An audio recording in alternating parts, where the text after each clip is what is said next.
Yeah. We'll begin the council meeting in approximately 1 minute. If everyone could take their seats, thank you.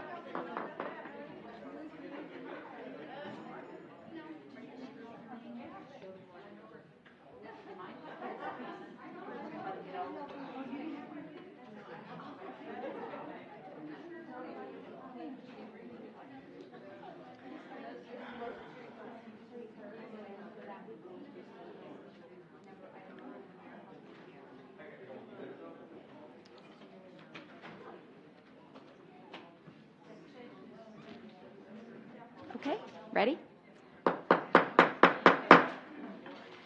Good afternoon and welcome to the Leon Valley City Council meeting. We're so glad so many of you could join us this evening, and welcome. We also want to welcome the people at home that are viewing our meeting on the internet, live streaming. For those of you that don't know that, we do have that ability now. And so welcome to the people at home that are live streamed. Could you please silence your cell phones? And we also have a standing city council guideline that says at any of the agenda items, if you wanted to add something, not just at citizens to be heard, but any of the other agenda items, just raise your hand and we'll be more than happy to hear from you on that agenda item. Before we actually start the meeting, I did want to thank, before we begin, Mayor Pro Tem Monica Alcacer, who ran the meeting last meeting, August the 7th, and she did a great job. And we, as I told her, I think we baptized her by fire. But anyway, she and the council did a great job in my absence, so thank you for that. So with that said, it is now approximately 2 minutes after 6. Would you please stand? As you can see, we do have a quorum, and we will begin with the Pledge of Allegiance. I pledge allegiance to the flag of the United States of America and to the republic for which it stands, one nation, under God, indivisible, with liberty and justice for all. All right. Just a FYI, Councilor Jordan is not going to be with us this evening. He is excused, but he might come in late, but as far as I know, he will not be here this evening. Thank you. All right, we move then to agenda item number 2, presentations. The 2018 Beautification Awards, we have Donna Charles, our chairperson of the Beautification Committee, and Vicki Wallace, who's our staff liaison, who will work together this evening to present our 2018 Beautification Awards. And congratulations. Go ahead. Thank you. Is this on? Yes, it is. My voice may come and go because I'm an allergy person. I would like to introduce the Beautification Committee. Mayor Riley, Vicki Wallace, Lupe Carpio. If you're here, just wave your hand. Carolyn Diaz, Belinda Ely, Jean Johnson, Lynn Joseph, and Carrie Macias. I'm not going to mention the judges right now because we're going to call you up later and give you a little thing. What the Beautification Committee did, we had 5 criteria to go out and view the residents and businesses. They were plantings are aesthetically pleasing and work well with existing structures and walkways. They used complementary hardscape. Plantings are environmentally responsive, drought tolerant, attract butterflies, and so forth. Property is well tended, and overall appearance, well kept plants, and great combination of plants and hardscape. So that's what they were judged on. The process was that the committee members drove each neighborhood, they were assigned a neighborhood, to prejudge residences using the same score sheet that would be used by the judges. And there was no need, some people still believe that if someone wants to be considered, they need to let us know, please come look at us, but everybody's looked at. Mm-hmm. So there's no need to do that. So we automatically look at all the residents and businesses. The committee members serve as drivers then, after they have done the prejudging, to go out with the judges to go to conduct the final judging. The list of prejudged properties and score sheets are provided to the committee by the committee members, but the committee members reserve, they're not supposed to make comments. It's left up to the judges to make the final decision. The judges have the freedom to select additional properties that are not on the list. Each property's score sheet is then turned over to the chair, who compiles a list of recipients. And the total possible score for any one residence or business is 50 points. So this year we did something different. Anyone who received a 37.5 or higher will be recognized. And we maintain the score sheets in case anyone has any questions about that. This year, 58 residences and business properties were submitted for judging. Out of that number, 40 were selected. There were 4 businesses and 36 residents. And so tonight we take time to recognize the committee members, we did, and the judges and the recipients of the Leon Valley Beautification Award. We'll begin, if you'll look at the screen. When I call the owner's name, their home or business should be there. It's Bishop Craig Bassett. Yes, we do. We want you to come stand at the front. These are the people that are just attending. There were others that received it. So we'd like for you to come stand up here in the front. And Mayor, I know you're going to come down and get a photo taken with them too when you're done. That'd be great. And Hi, then Bishop. How are you? Congratulations. Randall Burke from Linkwood. Oswald and Gloria Parker from Old Mill. Matthew and Mary Hode from Old Mill. That's Armando Hody. Mm-hmm. El Verde Ranches. Mm-hmm. Okay. Oh, yes, there it is. Armando and Sylvia Ray from Canterville. Georgia Al Britton, Canterville. And I'm sorry if I may slaughter some names. H-E-Y-L, Betty from Canterville. Forest Oaks, Sandra Keller. Stan and Marcy Slate.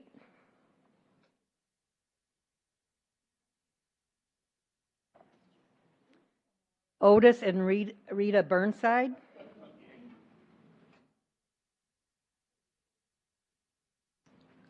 Robert and Joyce Park. Go ahead, you can just get friendly. From Seneca, Anita Eckerd. And Nora and Horatio Oliveras. From Pavona Place, Palmyra Niblet.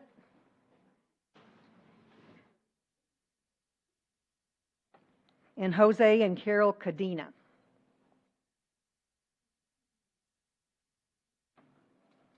And from Shadow Mist, Donna Charles. And the Ridge of Leon Valley, Carol Roberts. Those are all the ones that said they were attending. Is there anyone else here?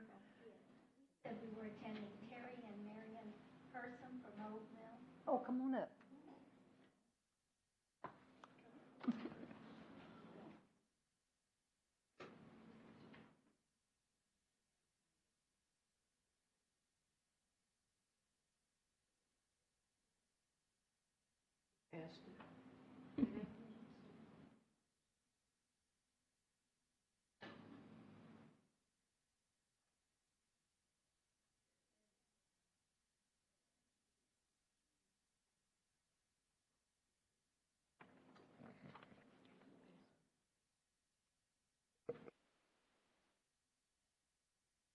Are we going to look at those properties too or no? No. So do you want to say winner's not present? Yeah, winners not present, not attending are Tiffany Kunkel, Starbucks, and Kathy Rackard from Randolph and Brooks Federal Credit Union, and Carlos Palos from Monte Verde Irrigation. And then in Linkwood, Maria Ojeda, and Hope Ponce.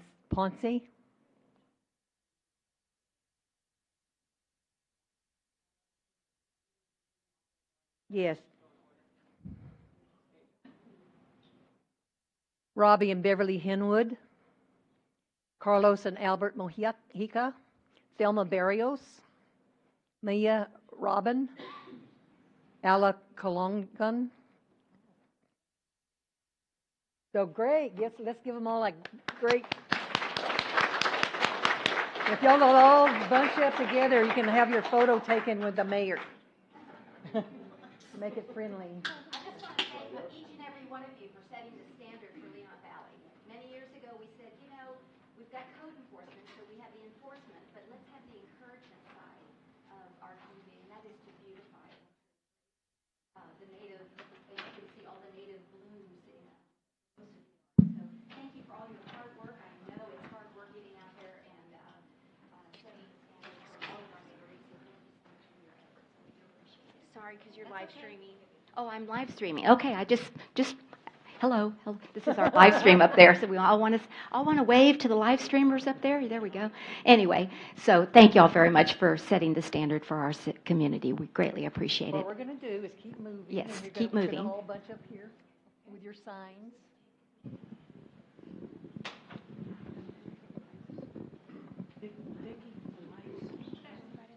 Yes, and please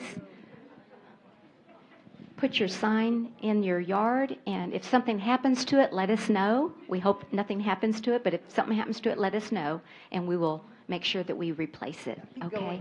Yes. Come on over. There you go, and over here.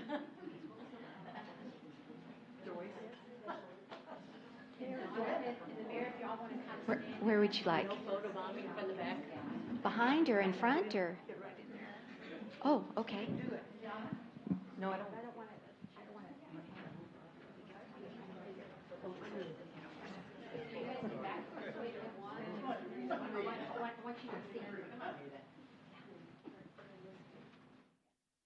Looking good.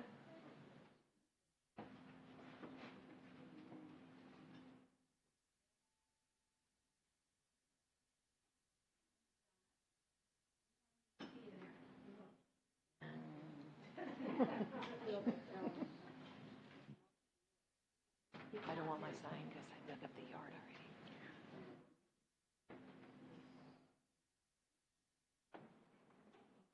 Rita has a comment. My neighbor, she's wonderful. Thank you, Rita. All right, here you go. She's a great I speaker. have to put my 2 cents worth. But on behalf of my dearly departed friend Marcy Mefford, who felt so strongly about the beautification of Leon Valley, I have to remind you, what we are doing is not xeriscape with an O, but xeriscape, because it comes from the word xeric, which means having scant moisture. Xeriscape is pretty much if you have no plants at all, just nothing. So please remember xeriscape. Thank you. We really appreciate it. Anyone else?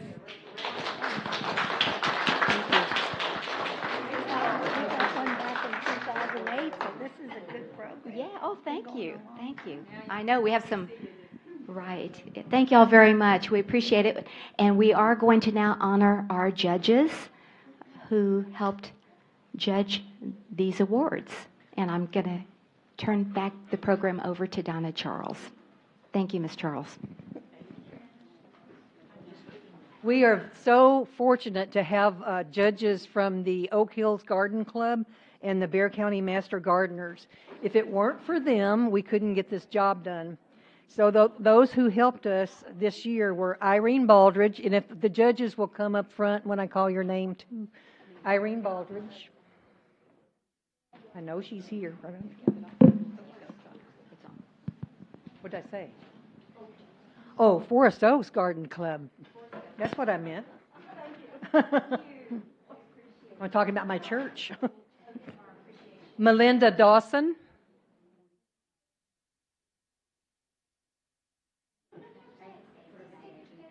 Grace Emery.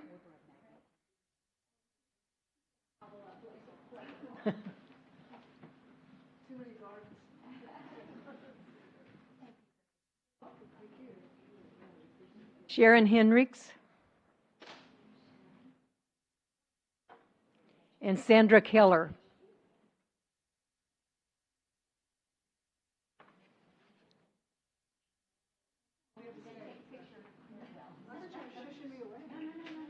For the one that, who was it? Melinda Dawson. Melinda.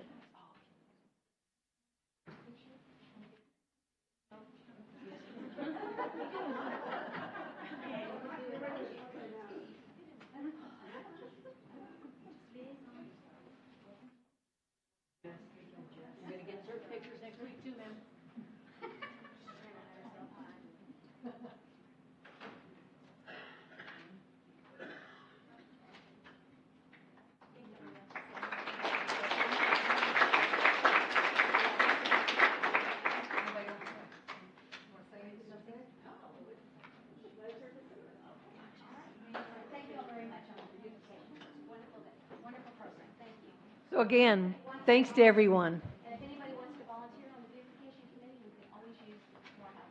There you go. Amen. Thank you.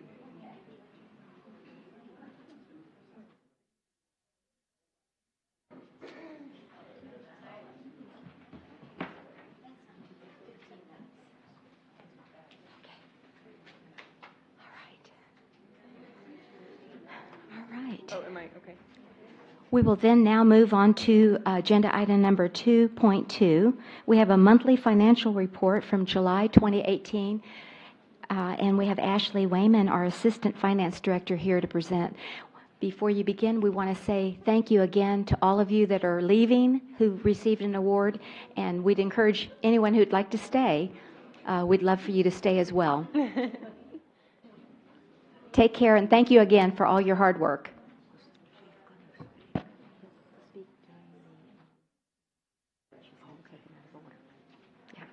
All right. Thank Ready? you. Thank you. If All right. you'll continue, thank Yes, you. ma'am. Good evening, Mayor and Council. Tonight I'll be going over the financial report for the month of July. At this point, we're about 83% through the year at the end of July, so we'll keep that in mind as we're going through all of our numbers. We'll start with the general fund. Just like last month, ad valorem is looking great. Already surpassed our budgeted projections for that. Sales tax is up 6.22% from last year. Again, this is 2 months behind, so this is through May. Our franchise taxes are a little bit lower than we'd like to see them. We attribute that to cable cutting and things like that that are kind of beyond our control, as well as the CPS accrual. We accrue that money back at the end of the year. So then it will be a little closer, but still a little bit low. Our license permits, fines, and fees are doing very well. Most of that's from the red light cameras and the impound lot, why it is so far over budgeted. And then our miscellaneous is starting to catch up right now. It's because we're just now starting to receive our reimbursement for the Evers Road Bridge.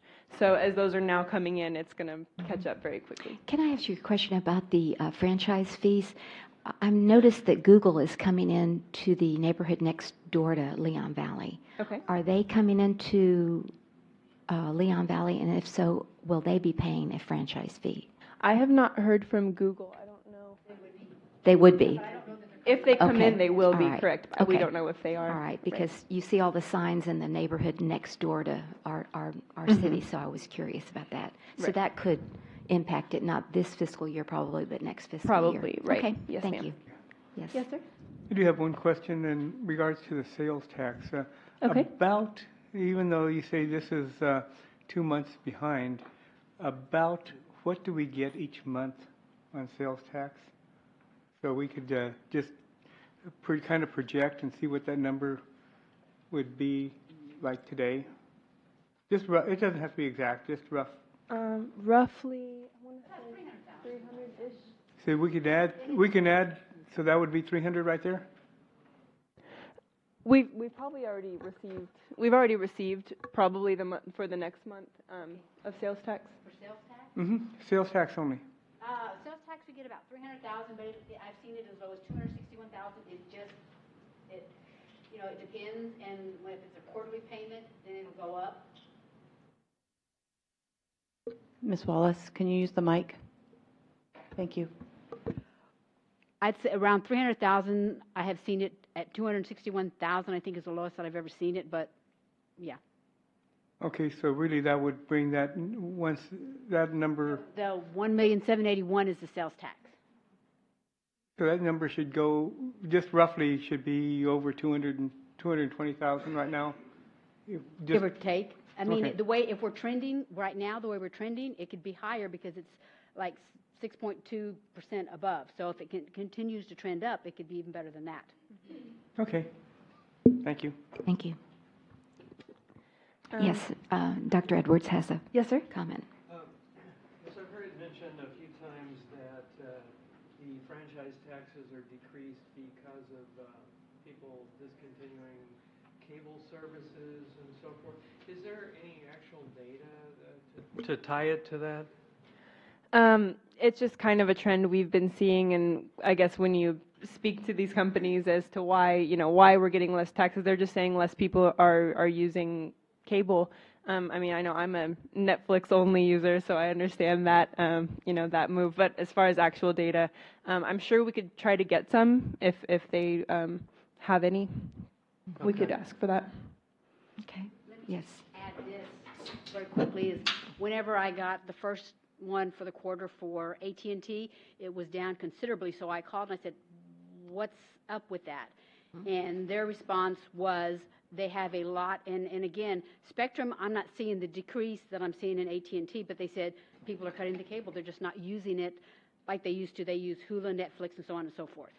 Because even on those, they can get HBO and all of those services.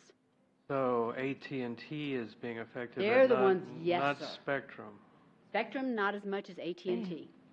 Okay, and then since you're up, I had another question. Is there an overall figure for the state in terms of whether there's an increase in sales tax revenues? Is there what now? I'm sorry. Are the sales tax revenues up statewide, or okay? If you look at all the cities in general, they're up because you can go to the comptroller and you can pull up any city that you want to pull up, and it'll give you historical data for 10 years back if you want to see it. You kind of have to maneuver through it now because they've changed their website, but all of them are up, yes, sir. Okay. Because the economy's better.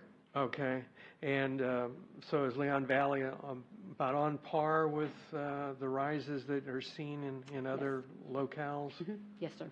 Okay, all right, thank you. And it's kind of weird. Sales tax is one of those things that you can forecast till you're blue in the face, and then there'll be something weird that happens, and you go, wow, what happened with that? So we'll call the comptroller and say, what happened with that? Well, okay, this business was being reported in Leon Valley, they fixed it, they corrected it, whatever, or the vice versa, they weren't being reported because the way we're surrounded by San Antonio, sometimes that happens. Okay, all right, thank you. All right. Okay. As far as expenditures go, they're all tracking right on at this point. We're not concerned about anything in our expenditures right now. Moving on to our water and sewer fund. Basically, right now, water sales are looking good. They are up from where they were last year, and they're right on track, a little above. But again, those kind of depend on weather and conservation and rainfall. So we are in the summer months, and we're looking good right now. So we're pretty happy with where those are at right now. The only other real noticeable thing here in revenue would be our miscellaneous revenue, which is high due to the CDBG grant received for the Timber Hill and Conestoga project. So again, as far as expenditures here, they're all on track, and we're not really concerned about any of those at this point. So have any questions? Moving on to our community center fund, our hotel and motel taxes now reflect our payments through the quarter that ended in June. So they're back up where we want to see them again. Those are quarterly, so again, every 3 months they catch up and they start getting back on track. So they're looking great right now. As far as our rental fees, a little bit lower than we'd like to see them still. And our expenditures are looking pretty good in there, in the community center fund as well. So. Moving on to our economic and community development, this is again in the general fund, but we break it down here separate so we can see all the detail. Sales tax revenue, the same as with the general fund, is up. It's 2 months behind, but it is trending up and looking good for the economic development fund. As far as our expenditures go, the main part of this would be our ED project funding, which has not changed since the last time we brought this to council. I believe in August there was a change, so next month you'll see an increase due to ED project funding. But everything here is looking on track. Unless we have And any again, questions. this is a 1/8 cent sales tax, and that generates about 22,000 a month, something like that? 22 to, yeah, 22, yeah, or 23,000 in that a month. area. Yes, ma'am. Okay, thank you. All right. And moving on to our red light cameras. As you can see here, we don't have anything budgeted. We don't have anything to compare our revenues to because this is a new program. We also keep in mind that this is only from mid-March when the cameras went into effect through July 31st. So it's not even a full fiscal year so far. Our Tier 1 expenditures are those that we account for and we report to the state. Not all of the revenue, again, is ours. Part of it, after our administrative expenses are taken out, will be split with the state, and then the rest will go into our Tier 2, our traffic safety program. Our contractual expenditures in our Tier 1 now include our payments to the vendors through May. June and July are just now being paid, so next month you'll be able to see an accurate reflection of how much we've been paying ATS. Okay, so that's a change. I thought you were going to pay them, Ms. Wallace, at the end of the fiscal year? This is our vendor. This is ATS. So we pay them monthly. They You'll pay invoice us them monthly. It's the Okay, state so we it's the pay. state that you're going to wait and pay at the end of the fiscal year. Thank you for that Correct. clarification. I knew it was somebody that was going to be paid at the end of the fiscal year. Yep, Okay, that's thanks. the state, because we have to see how everything ends up after all of our administrative expenses. All right. So, all right. And finally, our impound lot, nothing really big to report here. We've surpassed our revenue projections for the year, mainly due to the auctions. Everything else is on track in this account. So, unless we have any questions. Oh, would you go back to the impound lot? Okay, so right now through July, we have total revenues of $239,376 and expenditures of $91,439. Correct. Correct. So the difference is About 120 to 1. And so that's Yeah. extra money generated that goes into the general fund for whatever Correct. the needs of the city are. I just wanted to explain that Yes, as ma'am. well. Okay, thank you. Alrighty, and again, just to point out that this report and any other reports can all be found at our website. Even if you pull this up on the agenda packet, you can click on the link right here and be taken to our other reports. Okay, very good. Thank you so much. Any other questions for Ashley Wayman? Do we have any questions or comments from our citizens or visitors this evening on the budget? All right.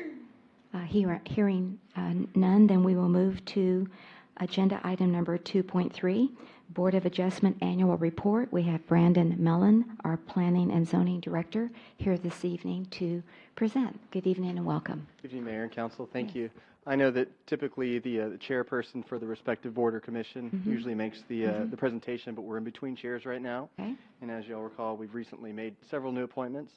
But in light of that, I took the opportunity to make the presentation this evening, being in the thick of all the activity of the Board of Adjustment. The Board of Adjustment had a busy year last year. We haven't had a few meetings lately, as many meetings in the past few months, but we had a pretty busy year last year. As you know, the Board of Adjustment is one of two citizen-staffed bodies that are charged with and involved with municipal zoning with the City of Leon Valley. Of course, we have our Zoning Commission, which is a policy advisory board which makes recommendations to the City Council, and we have the Board of Adjustment, which is a quasi-judicial board. Quasi-judicial meaning the board functions very much like a court. It's structured like a court. It takes testimony, has witnesses, and there's evidence that's presented, and the decision that's made by the Board of Adjustment is the final decision. In the case of the Zoning Commission, they make a recommendation to the council, and the council makes the final decision. But with the Board of Adjustment, those requests go straight to the Board of Adjustment, and the next step from the Board of Adjustment is a district court. So that's why it's considered to be quasi-judicial. The Board of Adjustment in many cases is frequently called the Zoning Board of Adjustment. Unlike the Zoning Commission, the Board of Adjustment meets as needed. Our Zoning Commission meets regularly once a month, but the Board of Adjustment meets as needed, only when we have business. It's a 9-member board. This includes 4 alternate members. As I mentioned, we just recently became staffed up, so we have a full board now that's ready to conduct business. And the Community Development Department is the liaison for the board. Members are appointed by the City Council to serve 2-year alternating terms. Just to give the council a bit of a background on the duties of the Board of Adjustment, we are authorized by the Texas Local Government Code to have a Board of Adjustment. And the duties are very focused. With the case of the Zoning Commission, it's more of an advisory policy board. So those duties are very broad. When it comes to master planning, comprehensive plan, zoning requests, there are many things that the Zoning Commission is tasked with. However, the Board of Adjustment is very narrow and focused in what they're tasked with. Generally, the purview and the duty of the Board of Adjustment is to prevent inequitable hardships. And specifically, state law says the Board of Adjustment is authorized to hear only 3 things, and that's variances, special exceptions, and appeals of administrative decisions. And what appeals means is, as the Community Development Department, we review building permits, we review zoning requests, plat cases, and so when there's a decision that, say, one of our citizens or the development community maybe doesn't agree with on an interpretation, there's a mechanism there for them to come before the Board of Adjustment and say, we don't agree with this and we would like your opinion, and then they make the final decision. So those are the 3 specific types of requests that the Board of Adjustment considers. Like I said, we had a busy year last year. There were a total of 8 variances that were considered. The makeup of those variances, there were 3 variance requests for pole signs. There were 2 variance requests for building setbacks. There was 1 request for wall signage, 1 request for window signage, and there was a different request than typically see. There was a request to not have to provide a traffic impact analysis associated with the zoning request. So that's generally the makeup of the types of requests that we had last year. We didn't have any special exceptions, and we didn't have any appeals.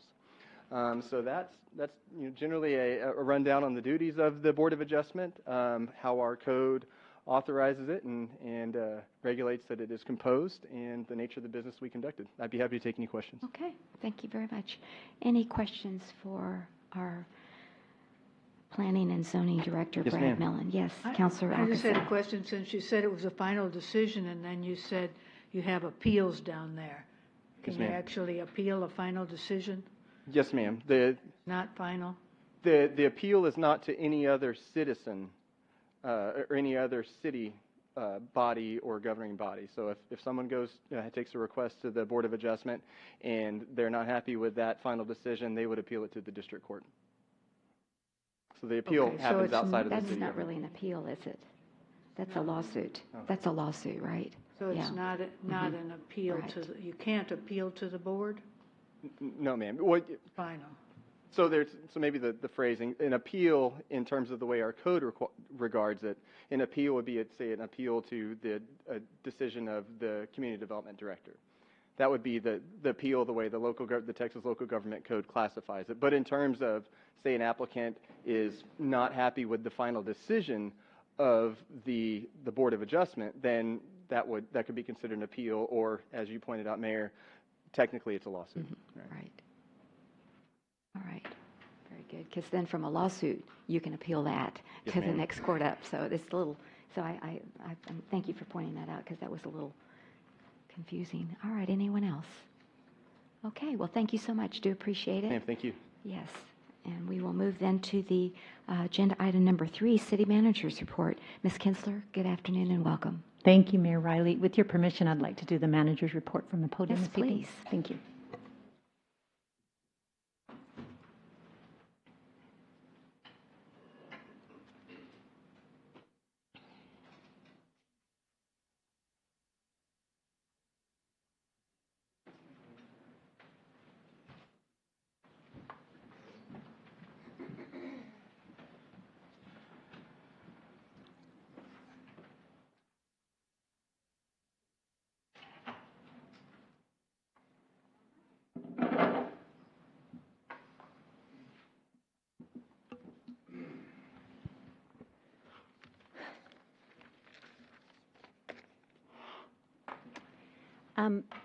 Mayor, council, citizens, during the manager's report this evening, I would like to, at the end of my manager's report, this is a supplemental report, of course. The manager's report for the two previous weeks actually sits right out there on a table. But this is a supplemental report that I give for anything that's been done that was not reported there. So we're going to do that first, and then I'd like to say a few words about Chief Valdez.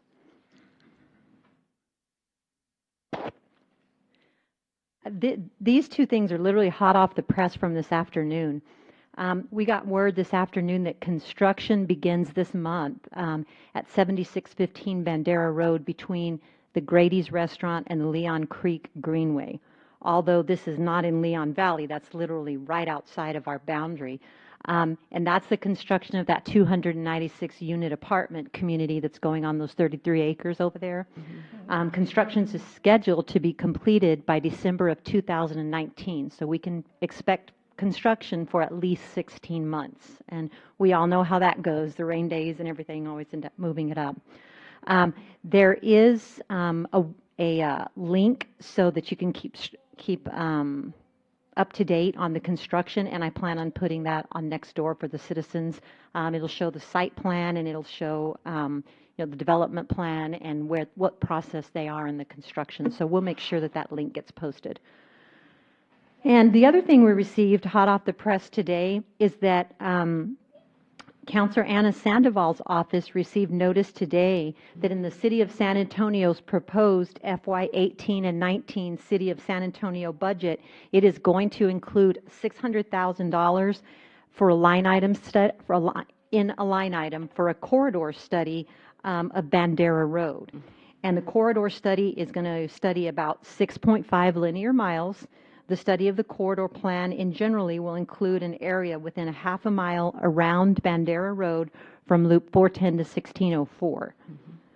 Mm-hmm. This study area may be further refined following additional coordination because they'll coordinate this with TCI, with TxDOT, and then with the City of Leon Valley.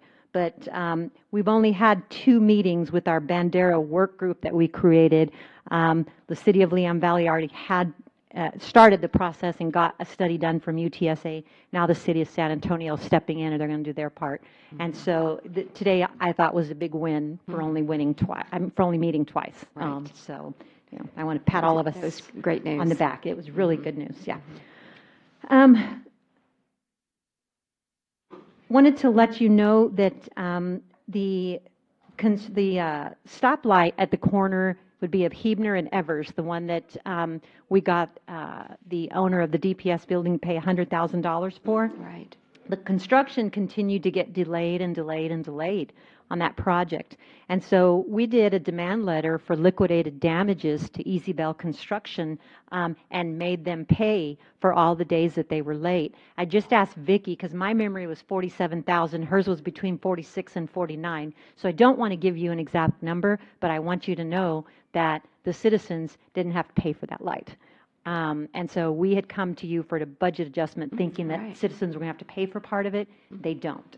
So that's some more good news. Mm-hmm. City offices will be closed Monday, September 3rd in observance of Labor Day. The next regular city council meeting is scheduled for September 4th, the following day at 6 o'clock in the evening. Fall cleanup week is September 10th through the 16th. We've advertised that on our social media website, so please pay attention to that because they'll actually start the collection on the 17th. October 2nd, we have a regular city council meeting, and the council has decided to reschedule that to October 1st, which is a Monday, so that we can accommodate National Night Out on October the 2nd and be with our residents for National Night Out. So I want to remind everybody of that in advance. Grandparents' Day is September 9th, 2018 at 2:30 p.m. at the Community Center. With that said, I wanted to let everybody know, make sure I've got everything in here. Oh, I am short something. Also, our insurance rates are finally in, and they came in at 9.5%. Excellent. So Vicki did our number crunching this afternoon. That's going to result in a savings of about $62,765. So we're really That was 9.7%? 9.5. Excuse me, 9.5.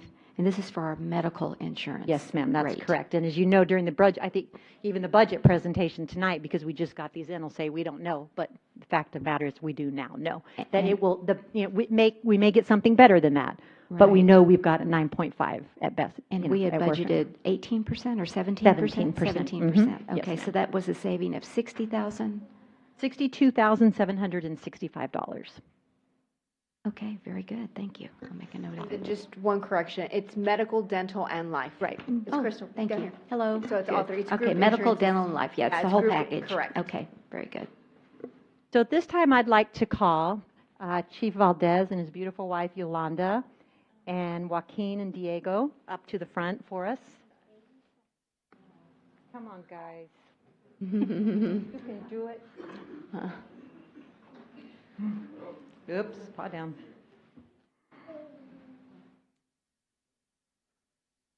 So I wanted them to stand as a family because when you're in a position, you know, such as a fire chief or a police chief or a city manager, any of the directors, your family has to really be involved and support you. And Chief Valdez absolutely had that in his wife, Yolanda. I don't know how she tolerated some of the things. So she impresses me just as much as Chief Valdez does.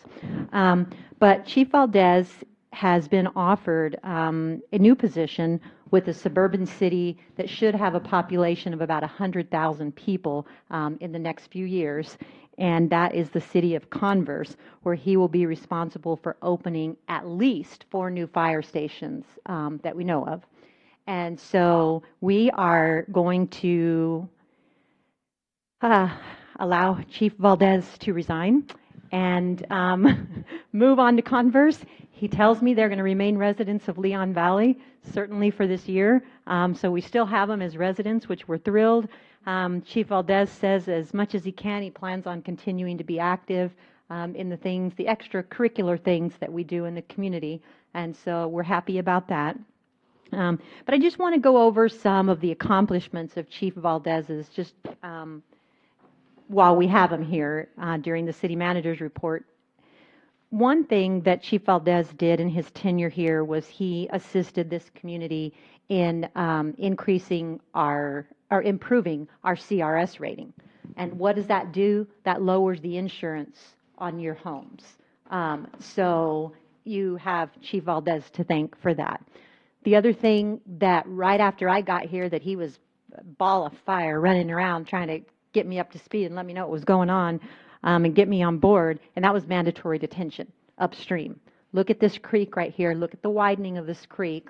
Look what's happened because of irresponsible development upstream, people being allowed to develop in floodplains where they should not have been. And so we got that stopped, and that was through the leadership of Chief Valdez. Of course, we're having to go through, you know, the widening of the creek and, you know, the homes on El Verde.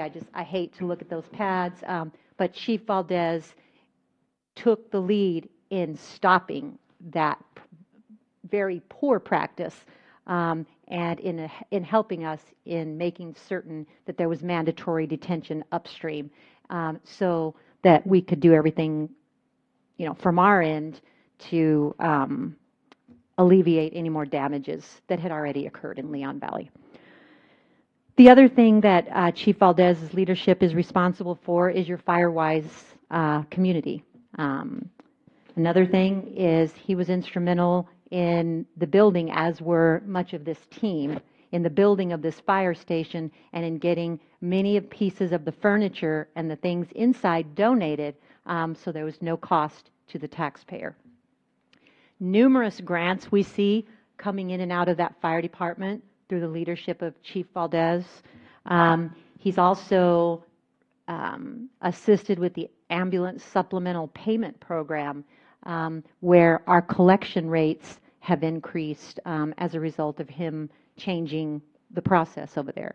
And so there's just some of the things that I can think of. You know, we think of the slip and fall, the fall prevention program that he's doing with Eli, the apron program that they got the award for, I mean, the outside activities, I could go on and on and on, and all the extra effort that went into prevention at that fire station were under the leadership of Chief Valdez.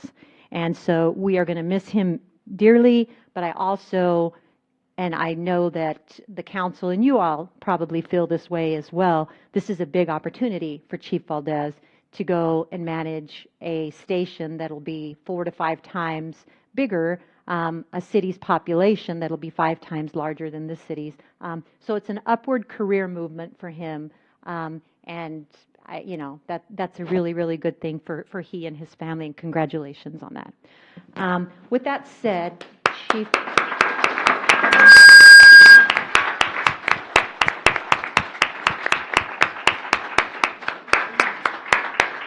We have a few parting gifts from the staff and the council for Chief Valdez. One of them, Joaquin, will you come here? Would you go hand your daddy's hat to him? And I'm hoping that one day you and Diego will have that hat in your house to show how proud you are of your daddy and what he did in Leon Valley. You going to wear it, Diego? There you go. There you go.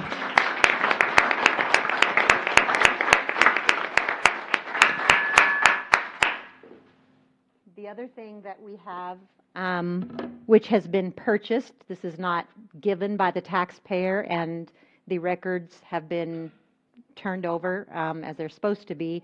This is his Glock that was issued to him when he very first became a certified peace officer. And this comes as a gift from the staff, because we can't, as a city, just give away a weapon or a gun.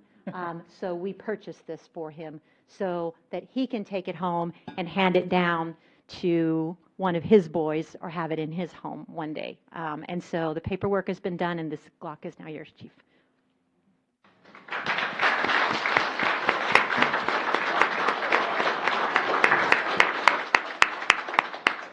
And I don't want him to be in Converse without a Leon Valley plaque on his wall, right? So Chief Valdez has been with Leon Valley since 2001. And so what we really wanted to say is just that we appreciate his service and his dedication to this community, and we wanted Leon Valley real big at the top. And I know your wife and kids' pictures are all over your office, but we would like this somewhere very visible, please. Thank you. So, thank you.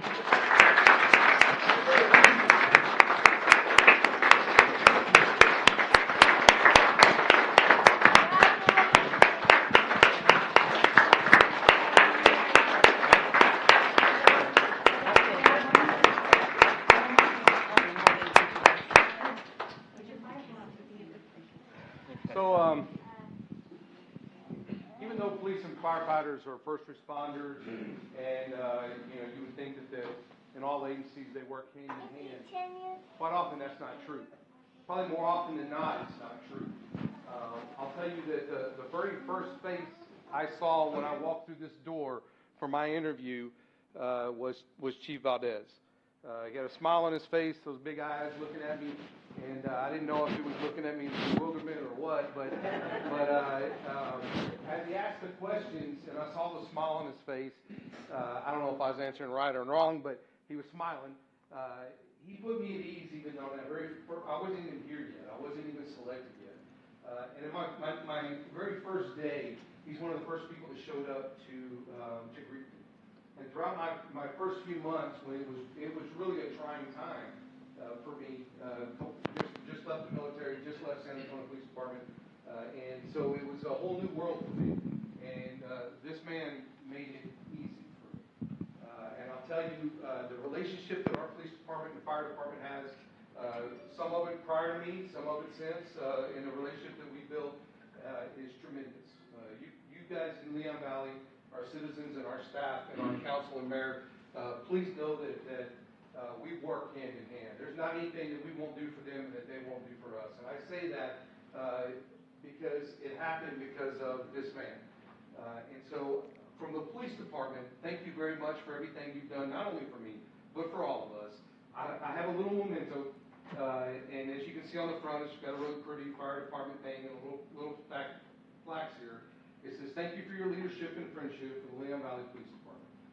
But, so, a lot of y'all don't know is, Chief Valdez is also, well, he's a police officer. It's kind of weird for me to say, he's a fireman and a policeman. It don't roll off my tongue very well.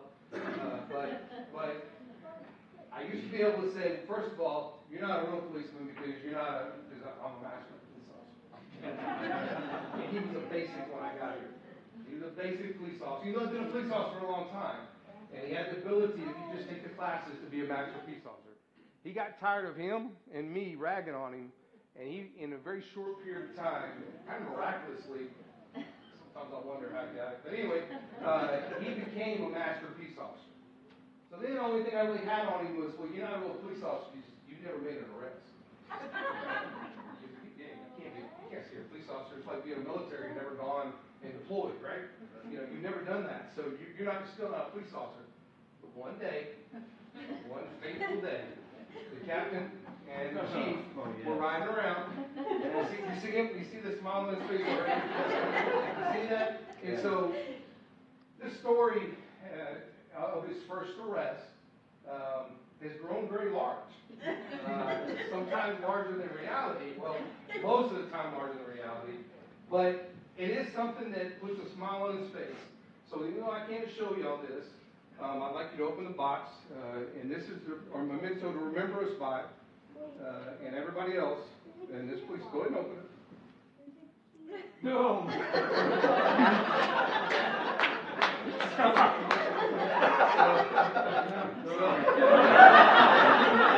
not a fancier or anything, guys, I promise. But you'll never forget that first arrest. All right? Thank you very much. Chief, you need to share it with the council because we haven't seen it. I know. I don't know what it's all about. We got left out. Yeah, Chief. Okay, we have one more thing. Yeah. Hold your daddy's flag up. Hold your daddy's flag up. Come here, Got left out. We didn't get to see what it was. I know. I don't know what it was. Do you know what it is? Oh, okay. Oh, hilarious. Hey, Chief, you got to bring that up and show us. So, can I say a few words? Just, Council's worried about what's in that box. We just didn't know what it was. well,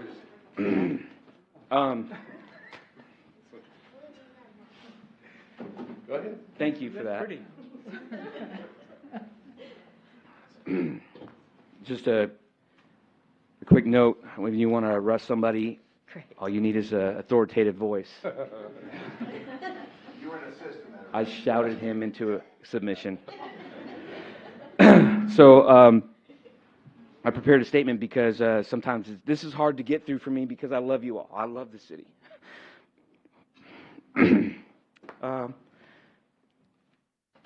Thank you. That's what I needed, man. I want to thank the city for the opportunity to be the chief. They took a chance on me, and man, it's been fun. This is a heartbreaking decision. It did not come easy, and it's one that I struggled with for quite some time. With that said, I can't say, Ms. Kinsler said it earlier, but in the middle of the night when I'm there and I'm sleeping, and the alarm goes off, and I'm dealing with having to respond to close the roads down, or in a storm, or go to a fire, or yeah. And there's absolutely one person by my side taking care of the home, and that's my wife. So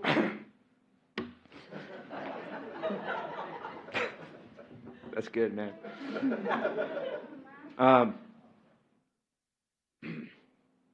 I could not have done anything without her.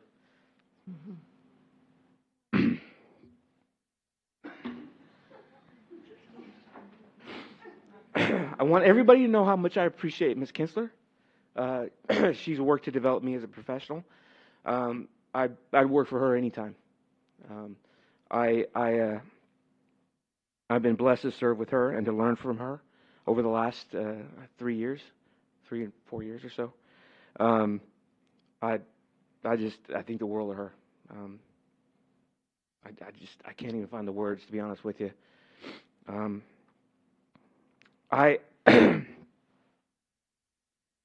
The city of Leon Valley has been very good to me and my family. My heart and desire to serve this community remains, and I will make myself available in the future to continue to help whenever needed. I am eternally grateful to the city of Leon Valley for gifting me the opportunity to serve as their fire chief. I am extremely proud of all that I was able to accomplish. You forgot the FERP, Flood Emergency Response Plan, man. Right. That won awards. It's awesome. I want to thank our mayor, Chris Riley, city councilors for their leadership, support of the fire department, my career as their fire chief, and my family. It has been a great pleasure to know you all and serve with you.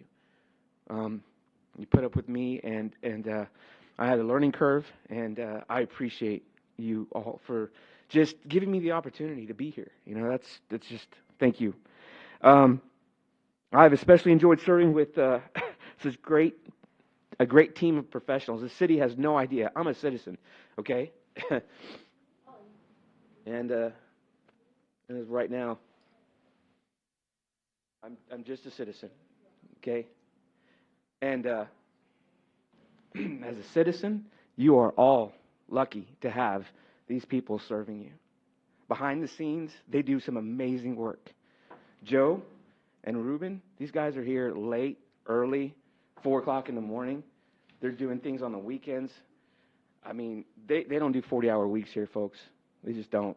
They're here a lot, and they care about this community. They care about what they do. Vicki, always keeping me straight, whether I like it or not. Crystal, I can always count on her for great advice, and she tells me, I mean, she's just an amazing person. She needs to be a city manager somewhere.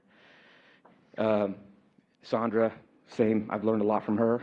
Everybody, the whole team, the employees, the city, the citizens of Leon Valley are absolutely very blessed and lucky to have these people.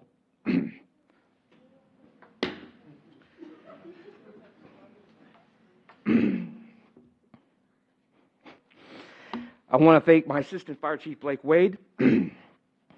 Honestly,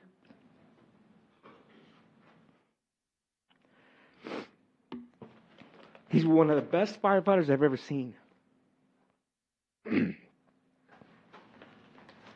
Extremely trustworthy, loyal, hardworking, professional. I have asked a lot of him over the last several years, and he delivered on time more than I asked. He will make an excellent fire chief one day. I've seen that man single-handedly pull a hand line, get into a house in an attic, and put a fire out. He saved that house, like, you know which one I'm talking about. Before anybody, I mean, it's just amazing. That guy is an amazing firefighter right there. He has some funny sayings. That's the only thing I have to put up with. It's especially hard to leave our firefighters. I want to thank them all for working with me to build one of the finest fire protection and emergency medical services in the region. I'm almost there, folks. This dedicated, professional, innovative, and creative team that makes up the Leon Valley Fire Department is one that I love. I'll always be grateful to have served, and I'm amazed by all of them. I expect to hear great things from them, and I expect to hear great things from this city. I'm right down the road. Call me if you need me. You're in my prayers. I love you all. Thank you so much for the opportunity to serve. That's it.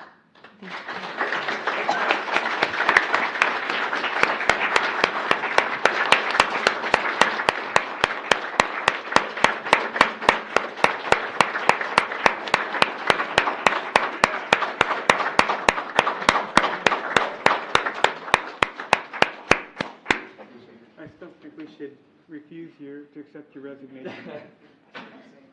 Thank you. I'll see you tomorrow. Thank you.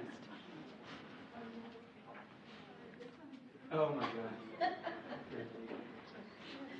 Chief, we'll really miss you, and our loss is Converse's gain. I know the mayor over there. You'll enjoy working with Mayor Al Suarez. He's a great man. And anyway, all the best of luck to you. And like you say, you're still in the neighborhood, so Yes. we'll see you around. Thank you all. Very good. Thank you.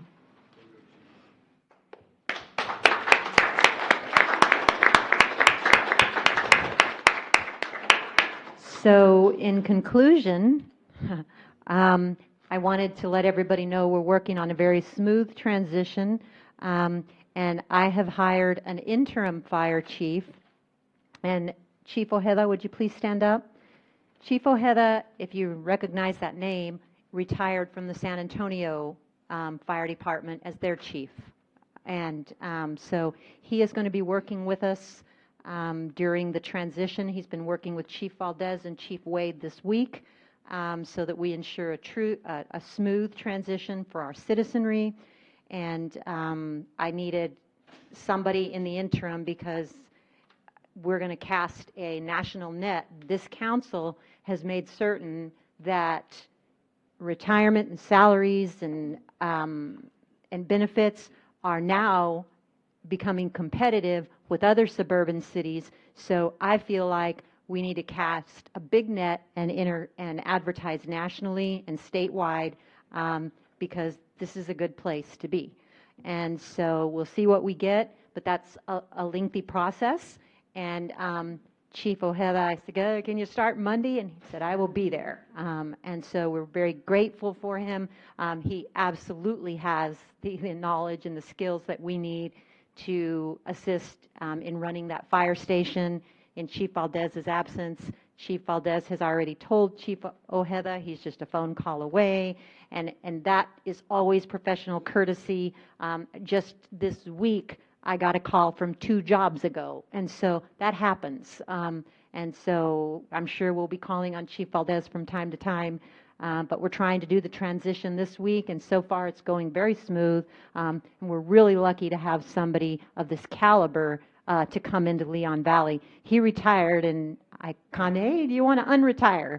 And he came in, and we visited for a while, and when I called him and asked him if he would step in and do this, he didn't hesitate and said he absolutely would. So he thought he'd like to get back in the action again. So it's a real honor to have a retired San Antonio fire chief serving as our interim right now to make certain that our department, our fire department and EMS department continue to flourish and that we meet standards and do what we're supposed to do over there.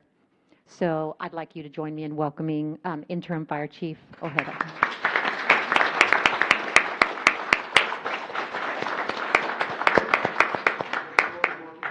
Yes, thank you. Would you like to say anything else, Chief? Welcome. I'm so glad. I was wondering who that was over there. I said, who is that person I don't know? Strangers. Well, in the welcome. corner. We're so glad you're here, and thank you very so much for your help. I feel honored and privileged to be here. I'm very passionate about the fire service. I've been doing it for almost 41 years, and it's just hard to hang up that helmet. It is very hard. I've been very blessed with all of my opportunities, and I thank Ms. Kinsler for allowing me the opportunity to once again exercise my passion in the fire service. I look forward to working with each and every one of you. I will do everything I can to maintain the caliber and even hopefully increase the caliber of the fire department that you have. They provide an excellent service, both in the fire service as well as the EMS, and I just will do everything I can to maintain and perhaps even excel in that service that they provide. You're very lucky. I've met with the 2 shifts of firefighters, and their caliber. You are very fortunate to have these individuals working for you. I have not seen that caliber of firefighting in such a long time. So thank you, and I want to thank her again for this opportunity. I am so passionate about this service, and I'm glad to be here. So thank you very much. You bet. Welcome again. We thank you. We look forward to working with you. With that long supplemental report, I'll stand for any questions. Okay. Any question? Well, if you'll just give the report on the Evers Road Bridge. I know you posted it on Nextdoor. I posted it yesterday on Nextdoor. The asphalt is laid. All they had left to do as of yesterday evening, I haven't not checked today, They had the little dots to lay down because they're not going to do the striping yet, and a railing to finish and some cleanup work. Okay, so it And should so be it'll be open by this week. this This week. Okay, Mhm. very good. That's Thank still that was the report as of last night. Okay, excellent. Any other questions for the manager, either from the council or from our chambers? All right. Seeing none, Thank thank you you. so much. Really appreciate it, Ms. Kinsler. All right, agenda item number 4, citizens to be heard. Is there anyone in our chambers that would like to address the council at this time? Please come forward. You have up to 5 minutes, and please state your name and just where you live. Okay. What city you live in.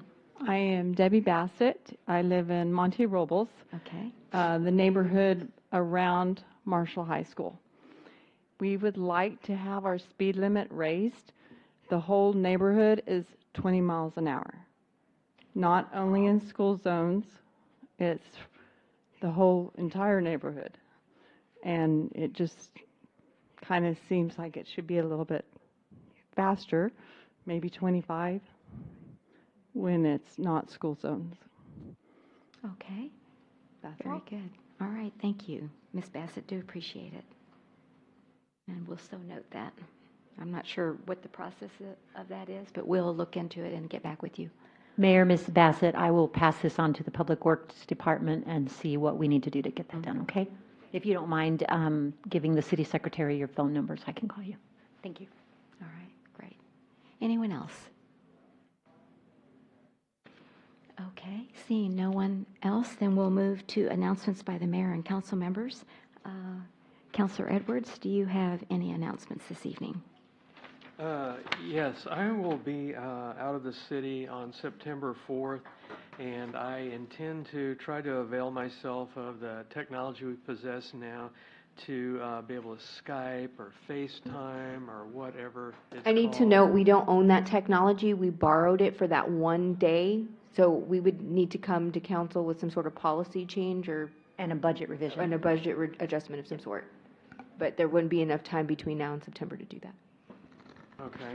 And in looking at the video conferencing under the Open Meetings Act, it seems pretty broad. What was the problem, really, that caused all that hubbub?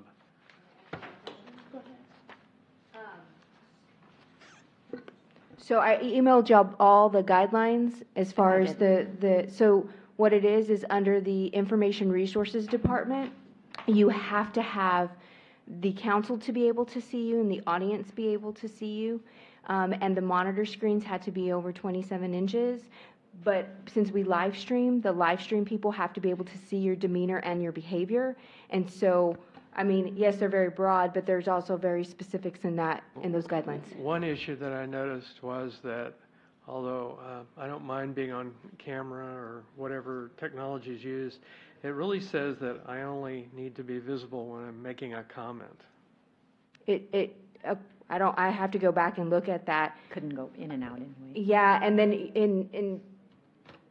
in my understanding, it would have to show your entirety through the whole council meeting is what I have on file, but we can certainly get an opinion on that. According to the Texas Public Information Act and those guidelines, it's required that you be seen by the citizens. That's anyone who, all of the council members, if you're in a quorum, to be seen by the public the whole time you're sitting in a quorum, so that they can see your expressions.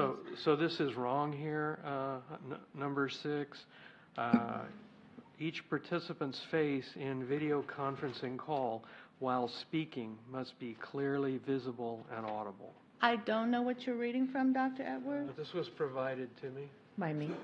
Is it the attachment? And then you have to go on to read number 7, But which that's clearly that's states. not the statute, sir. That's, Well, I don't know. It's a That summary looks- I have. It's a summary. It's So not it's the statute. it's not correct? It's not complete. Can you tell us what the Well, true, not off the top true of my reading is? Not off the top of my I head. see. I wish that you had let me know that this was.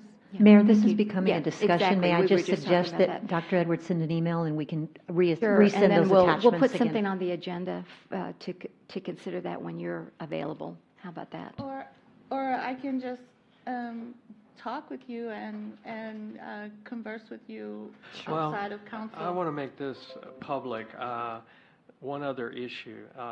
There was a part of the meeting that was executive session, and I was not even informed that there was an executive session. People just kind of disappeared. I didn't know what was going on, and I was told it was not possible for me to participate. So it just seemed very strange to me that occurred like that. And then some other issues that came up. It was communicated to me that some people felt that my participation, well, it was up to me. The ball was in my court. And I really don't think that's right. I think that I'm a city councilman, and the city staff and contractors need to step forward and make it possible. And this day and age, this technology is feasible, and if we're going to have this as a possibility for city council members, we need to make it happen and not say, oh, it's up to the city councilman to make this possible. If I hadn't had an iPhone, an iPad, a laptop, I couldn't have done it, because whatever was going on here was not working properly. And I'm not trying to be difficult about this. I just think it's only fair.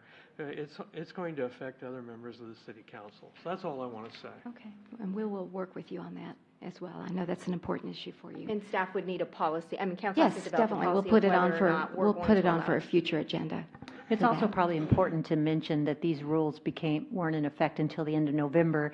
She found them 17. in a class, and the group of city managers I was with knew nothing about the change.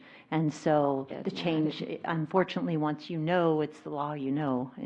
And just for those of you that are kind of new to the, Dr. Edwards has regularly been out of town in August, and he could just phone in on his iPhone. Yeah. So all of a sudden, this was a big, big change. And so it was very frustrating. And then I would know also like to know, I was working on getting you live stream for 4 days, including my weekend. So I just want you to be aware that staff worked really hard to make sure that it was possible for you to be here. Yeah, I would have, I guess everyone knew it was an issue on Thursday, and I'm not trying to be difficult with you, but it would have been kind of nice to have known on Thursday this is a problem. So I know you're working hard to try to resolve it, and I appreciate that. Okay, very good. Thank you. All right, we'll move on from there. Yes, Councilor Rodriguez. I just want to thank everybody for coming tonight, and I personally, as a council person, will miss Chief Valdez, but I'm really thrilled that we got Chief Ojeda, and that Blake is still here. Thank you. Okay, thank you. Councilor Alcacer. I'd also like to thank Chief Valdez. It was a pretty hard evening tonight. And I'm welcome Chief Ojeda also. And tonight was a good reminder to please be kind to one another, and please smile more. You can say things, but try to say them nicely and not accusatory, not to get your point across. Thank you, and thanks for being here. Okay, thank you. Councilor Martinez. Just want to say thank you for everybody that's here. And with one thing that my colleague, Councilor Edwards, mentioned, the issues we had is a definite reason why we need to hire an in-place IT director and stop contracting that position out. I know several people that would fit the position if it was opened up and that could handle it. With our technology right now, that we shouldn't have had the issues we had last city council meeting if it was implemented properly. Thank you. All right, thank you very much. Again, welcome, Chief Ojeda.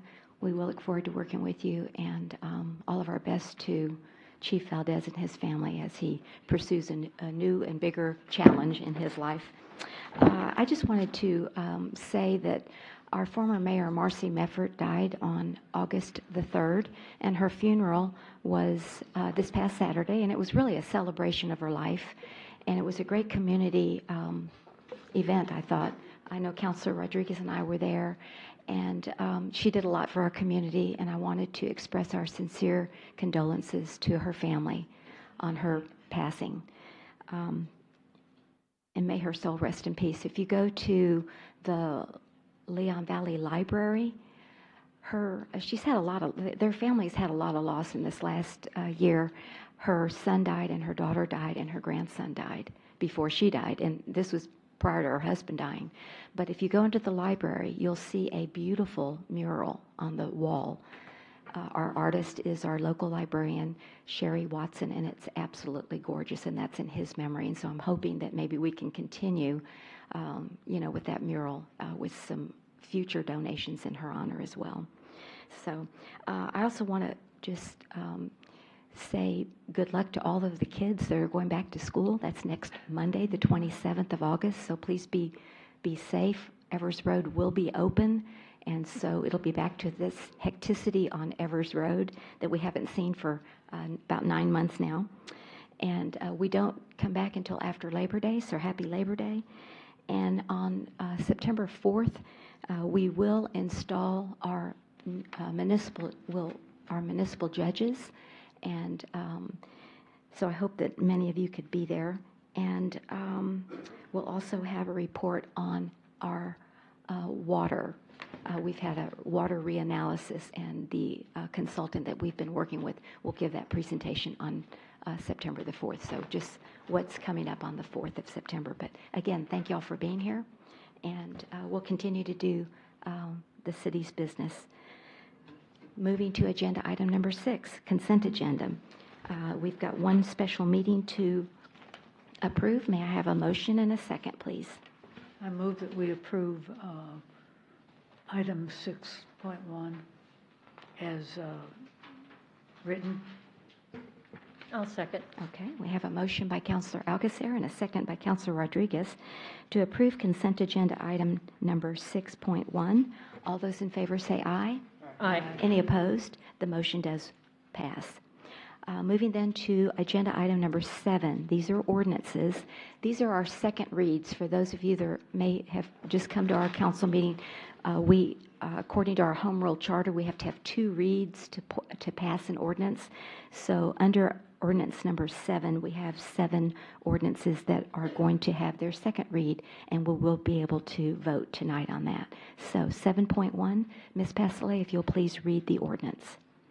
An ordinance of the City of Leon Valley, Texas, City Council, authorizing the city manager to enter into a lease agreement with Via Metropolitan Transit for the use of city property along Evers Road, being the library bus stop number 12979 at 6425 Evers Road, and the park bus stop number 12973 at 6440 Evers Road, for the purpose of installing and operating next-generation bus shelters, providing for repealer, severability, and savings clauses, and for providing an effective date.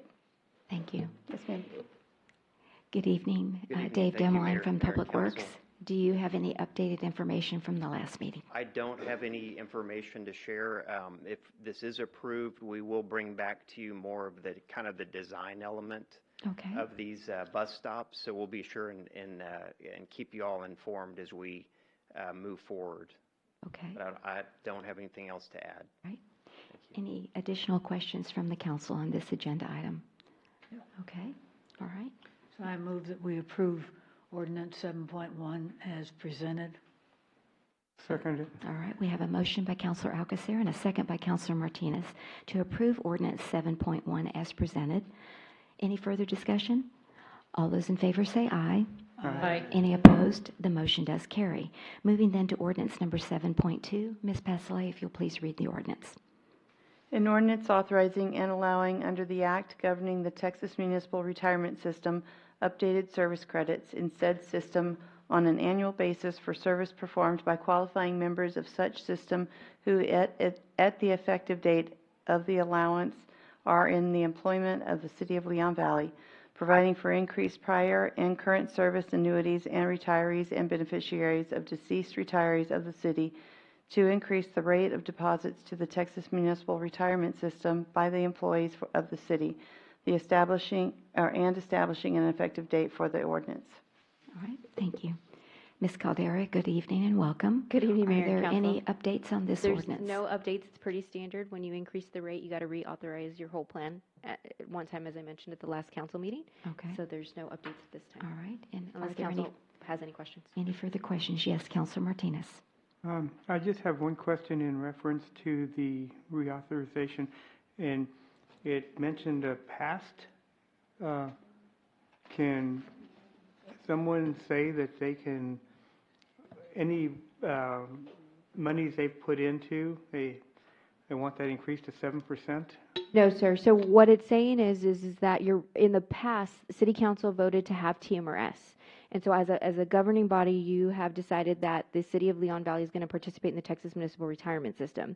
When y'all voted at the time in 1972 to set up the plan, you set up the plan to have cost of living. So that means when somebody retires, they get up to 3% in the CPI and cost of living, which is standard for retirement, as well as a supplemental death benefit. And so when you change the plan in any manner, so when the city went from 5 to 6%, and I think y'all did that in the 80s, you had to reauthorize the entire plan. So all this is saying is that you're increasing your rate from 6 to 7% from our deposits beginning January 1 of 2019. Not anybody in the past, but any deposits from January 1, then that will go to 7%. And then you're reauthorizing those other two items which are required by the state statute. Okay, I just read that and I was just wondering, hey, could somebody say, hey, I want this retroactive? No, you can't do that. And the language is sent from TMRS. It's standard. It has to be read that way, and the ordinance also has to be passed that way. Okay, thank you. You're welcome. Very good. All right. So what's the pleasure of the council on this agenda item? Move that we approve 7.2, reauthorizing the TMRS as presented. I'll second. All right. We have a motion by Councilor Alcacer and a second by Councilor Rodriguez to approve Ordinance 7.2 regarding the TMRS retirement system as presented. All those in favor say aye. Aye. Any opposed? The motion does carry. Moving then to ordinance number 7.3. Ms. Pasale, if you'll please read the ordinance. An ordinance authorizing a master sign plan at 5601 Bandera Road, more specifically described as Lot 11, Block 1, Bandera Center Subdivision, Unit 5, as requested by Keller Custom Signs on behalf of TRT HEB Marketplace, LP, providing for repealer, severability, and savings clauses, and providing for an effective date. All right. Thank you. And welcome back, Mr. Milan, from the Zoning Community Development.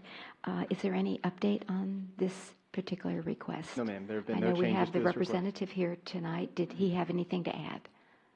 Art. Okay. Thank you. All right.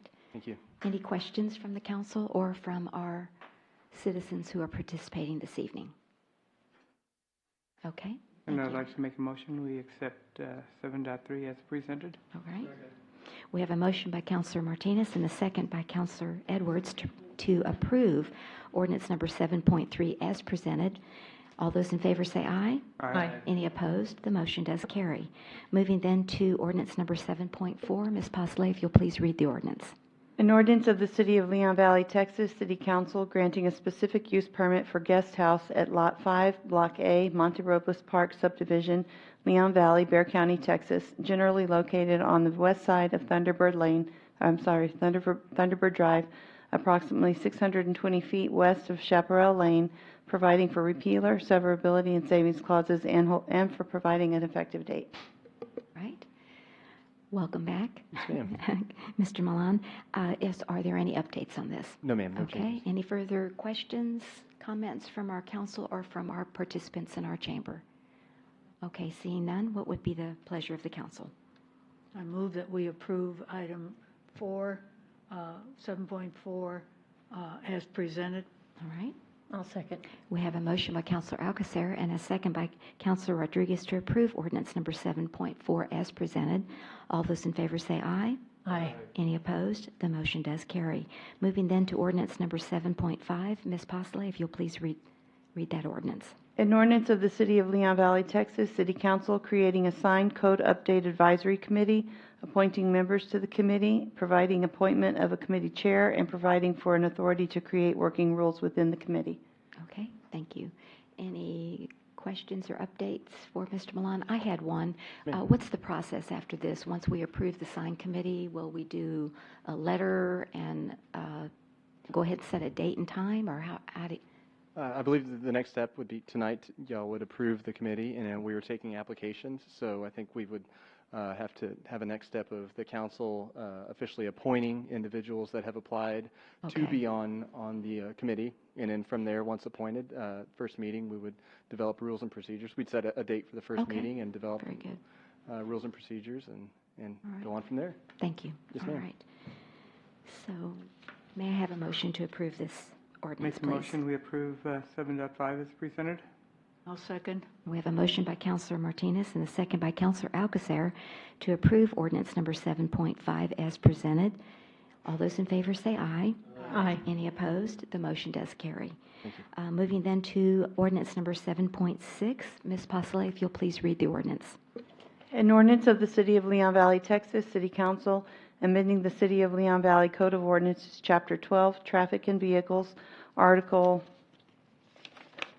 12.04, Truck Traffic, Division 2, through Truck Traffic, Section 12.04.032, through truck traffic prohibited on certain streets, providing for repealer, severability, and savings clauses, and providing for an effective date. All right, thank you. Chief Savaggio, welcome. Do you have any updates on this particular agenda ordinance? I had a question. What happens, how are we going to enforce this? So if I get an email from a citizen that a truck went through a city street that you're not supposed to, how do we handle that? Notify us, just like any complaint we have for speeding or anything like that, and we'll have an officer go out there and deal with it. And if it's after the fact?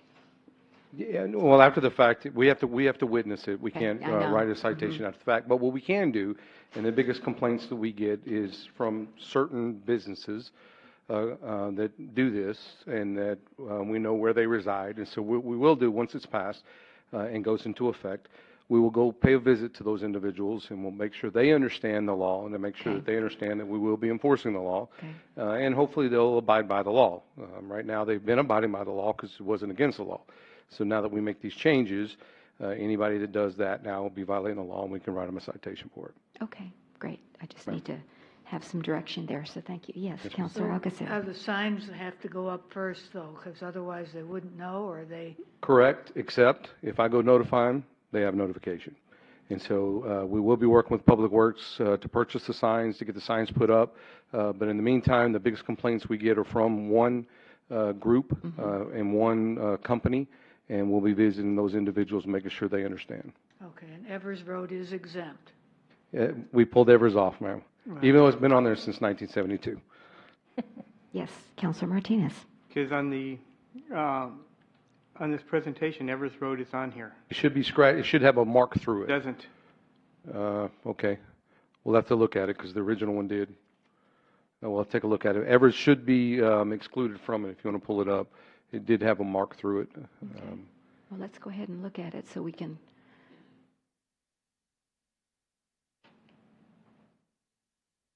Not that one. That's a different one. Wrong presentation. This is 7.6. Yeah.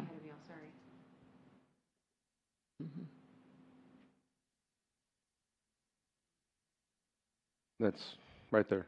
Okay, but go back to the other, the next one, right there.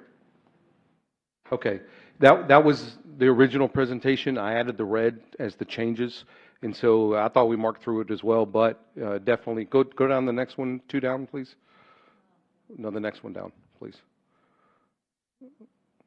Is it Yeah, removed see, from the ordinance? it's removed from that one. That's the formatted changes, and you see Evers is removed from that one. Okay. Right. Okay, as so long is as that- it's removed, then I make a motion, we accept it as presented. Okay. I second. We have a motion by Counselor Martinez and a second by Counselor Alcacer to approve ordinance 7.6 as presented. All those in favor say aye. Aye. Any opposed? The motion does carry. Moving then to ordinance number 7.7. Ms. Postlev, if you'll please read the ordinance. An ordinance amending the City of Leon Valley Code of Ordinances, Chapter 1, General Provisions, Article 1.06, Boards, Commissions, and Committees, Section 1.06.003, to delete and replace sections of the ordinance and code to committee structure and membership, duties and responsibilities, and charter, providing for a penalty, providing for repealer, severability, savings clauses, and providing for an effective date. Okay, thank you. Chief Savaggio, is there any updates on this particular? Yes, ma'am. I have a Okay. couple. Yes, sir. Thank you. Since the last time that I gave this, I went back in front of the Citizen Police Advisory Committee and notified them of the changes that y'all had requested. I got some further feedback from them, and then since then, I've got some additional feedback from Councilman Alcacer that I want to go over. So let's go over the changes first that the Citizen Police Advisory Committee. Okay. If you can go to the next slide. One more right there.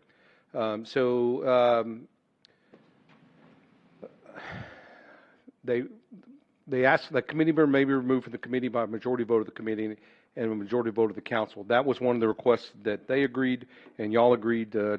Y'all didn't think needed to be in there, so we scratched that one from the last time. Okay. And then the one in red is the change that was made at y'all's recommendation, the council and mayor in discussion with y'all at the last meeting. Right in this area right here, council person Alcacer is asking for a little bit more clarification. And so it says committee has 23 voting members appointed by the mayor and council. Members will be selected by neighborhood in which they volunteer lives in within Leon Valley. There will also be 2 represented on the board from apartment complex within the city. Those selected by the neighborhood and apartment complexes within the city are all part of that 23. But she didn't know if it was 23 plus 2. I can see how that could be a little bit confusing, and so there was some recommendations on how to best discuss that one or clarify that it's 23 members to include 2 representatives on the board from apartment complex. So instead of saying there will also be, we can just say to include 2 representatives on the board from apartment complexes. So then that shows that it's all part of the 23. So that was one. Or you could add just a total of 23, including, okay. That's pretty. Yes, go ahead. There's a little more there. Okay. In that one. The last sentence really referred to that committee which was crossed out. Right. So that whole sentence should be gone also. I'm sorry, ma'am. The committee, where you have the blue crossed out, Right, the right here. committee member may be removed.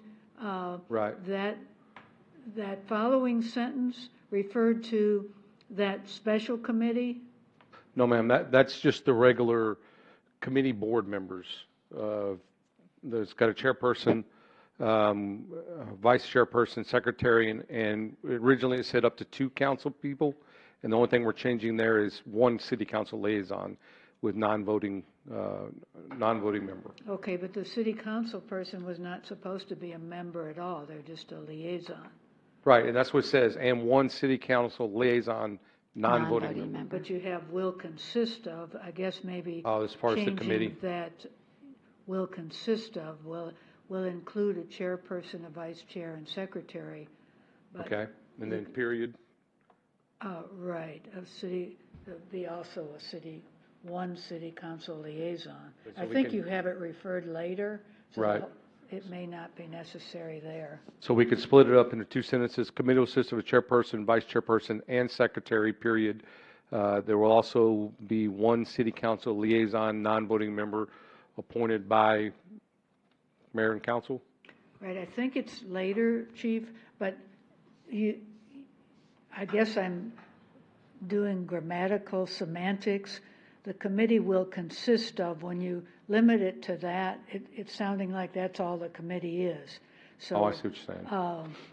The You wanna committee call- will name or have, or Committee- again, that's later on, and you have it, and it may be duplicitous, but maybe let's go on and then come back. Do you want to call it a board, the board, committee board, or? Well, no, because you have a committee, your committee structure and membership, part of the structure will name a chair, that will name, the city will name, the committee will name a chairperson, vice, so you have it down later. So you may not need So just that, but I'm not, take that whole I'm thing not out? sure. If we can go on, maybe we can see that it's down there already. I think it's right here. The council member will be rotated at the end of 1 year of service on the committee. If we just move that down here as part of the same, then it takes it out of being up there, committee structure and membership. Right, and maybe put the chair there also. The committee will name a chair, because if you go on, you can't see it yet, but you go on to say they're named once a year in September, they elected. Okay, we'll move to that and see if we can clean it up. So in the next paragraph, the council member rotated. Yes, I'm sorry, Mr. Martinez, you had been waving at me and I ignored you. I thought in the last meeting, I mentioned keeping it to 2 city council members instead of 1, and also changing the wording, a council member, let's see where, the council member will be, and change that will to may. It's down further,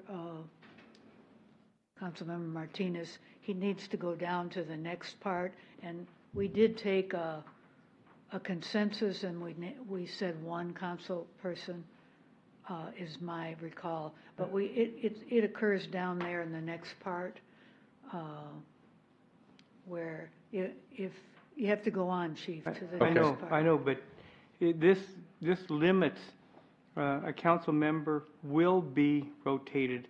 That should be may, or it should be, that word, will makes it a definite, may makes it a maybe. It doesn't have to be, so, we need to watch, it's like shall.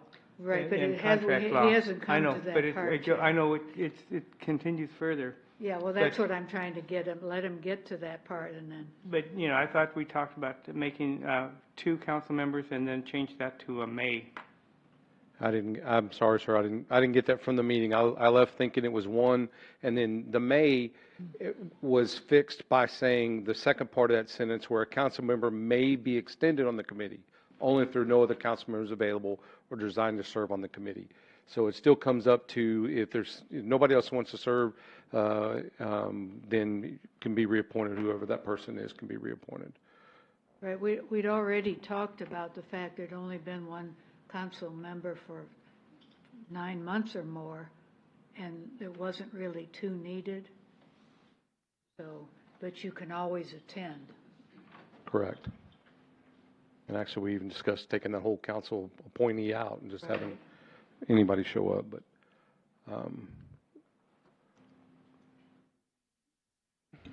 so, we can maybe, if on that stuff, ma'am, you were talking about on the chairperson and all that stuff in the first paragraph here, where it says a committee will consist of chairperson, blah, blah, blah. I guess you're right. We could just leave it in there. Those were from the original stuff. We can strike it from the 1, and it'll still be here in the second one. Right, it's still there, so I think you have what you want. Okay. So since that was in the original, do y'all want to make what are y'all's thoughts on going and striking that one out as well? But the proposed changes. Actually, ma'am, it's this part right here. The committee will consist of chairperson, vice chairperson, secretary. Right. And you go over here, and in the original document it says chairperson, vice chairperson, secretary will be elected by the committee members. So it's kind of saying the same thing. Right. It just doesn't have any reference to the liaison like it does before. So but we could actually take the liaison and put it in the D7, put the liaison in there, take that whole part of one city council liaison, non-voting member, and start off that paragraph to say that council will appoint one city council liaison, non-voting member, and then the council will be member will be rotated at the end of. So we just take that last sentence, break it up in two, put the second part of it in D7, the first part of it in D8. We don't, the council, the reason I think the whole sentence should be deleted is because the council person is not supposed to be any longer a member of the committee. In the original, they were committee members supposed to be non-voting. There was all that mix-up part. But they're not, this one is saying the committee will consist of these people and one liaison. If you just don't need that sentence. So membership is committee structure and membership, and I'm good either way, ma'am. But would the word membership cause it to stay in there, or your thoughts on that? I don't, they're not members. The council members are not going to be members. The committee already has a chairperson. I mean, those people are already members. They're just telling how they're elected. So I don't know why they're there. I don't know. Would you want me to Denise, move? is that any need for it repeated? I'm sorry. I was looking for something else. I'm sorry. What was the question?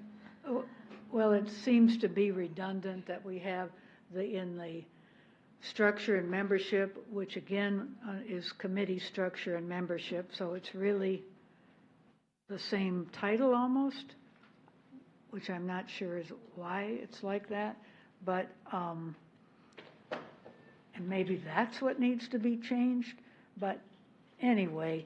Actually, all of, just for clarification, ma'am, all of D is committee structure and membership, is all the D committee structure and membership under D.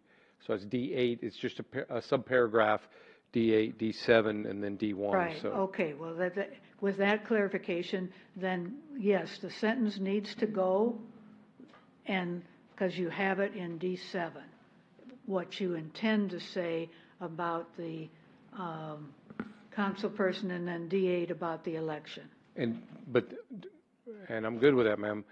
This one city council liaison non-voting member, does it talk about, and I don't have the whole ordinance in front of me, but does it talk about being in anywhere else in there that there will be a non-voting council member? Or do we need to take this last part of the sentence, the paragraph, and move it to here and have it start out there? There will be one city council liaison non-voting member. Because otherwise, this first sentence doesn't say that you're going to have a council member liaison. Yes, I believe it says it later, but the other thing is it says that on the committee, it should be to the committee. It's a liaison to the committee. The liaison is not a member of the committee. So the council member is the liaison to the committee. Okay. Okay, and if you go further, you have to keep moving to see it. And where it says, it's in there somewhere. It's in the actual ordinance, and the ordinance is where not. You made the change of the one, and if what council person Martinez was trying to say about that was we were coming to the May. Keeps jumping around and making my eyes go. No, I think it's the last paragraph on 7. 7. I can probably find it online.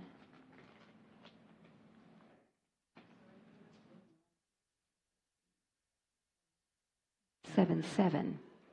A council member may extend on the committee only if there are no other. May be extended. That's the word may, right there. 7. Is that what you were looking for? The may. Yes, Yeah. I thought it said it, It but says it may. should say that a council member will be the liaison to the committee. Okay. And then so that like. They may be extended. And maybe extended if nobody else wants See, that it. sentence doesn't even need to be in there. if you just change the word will to may, a council member may be rotated at the end of 1 year. But the committee, this sentence doesn't belong, and this one. Change the will to a may, will. and you can get rid of the last sentence in that. Well, the reason that the will is there is because that comes first, and then the may, because it should be. You can say the council member should be, but will be unless, so then you give the option. In this case, we already have a council person who wants to do it. You've been there 2 years. We do have a council person. So the idea was to rotate it at the end of 1 year, no longer 2 years.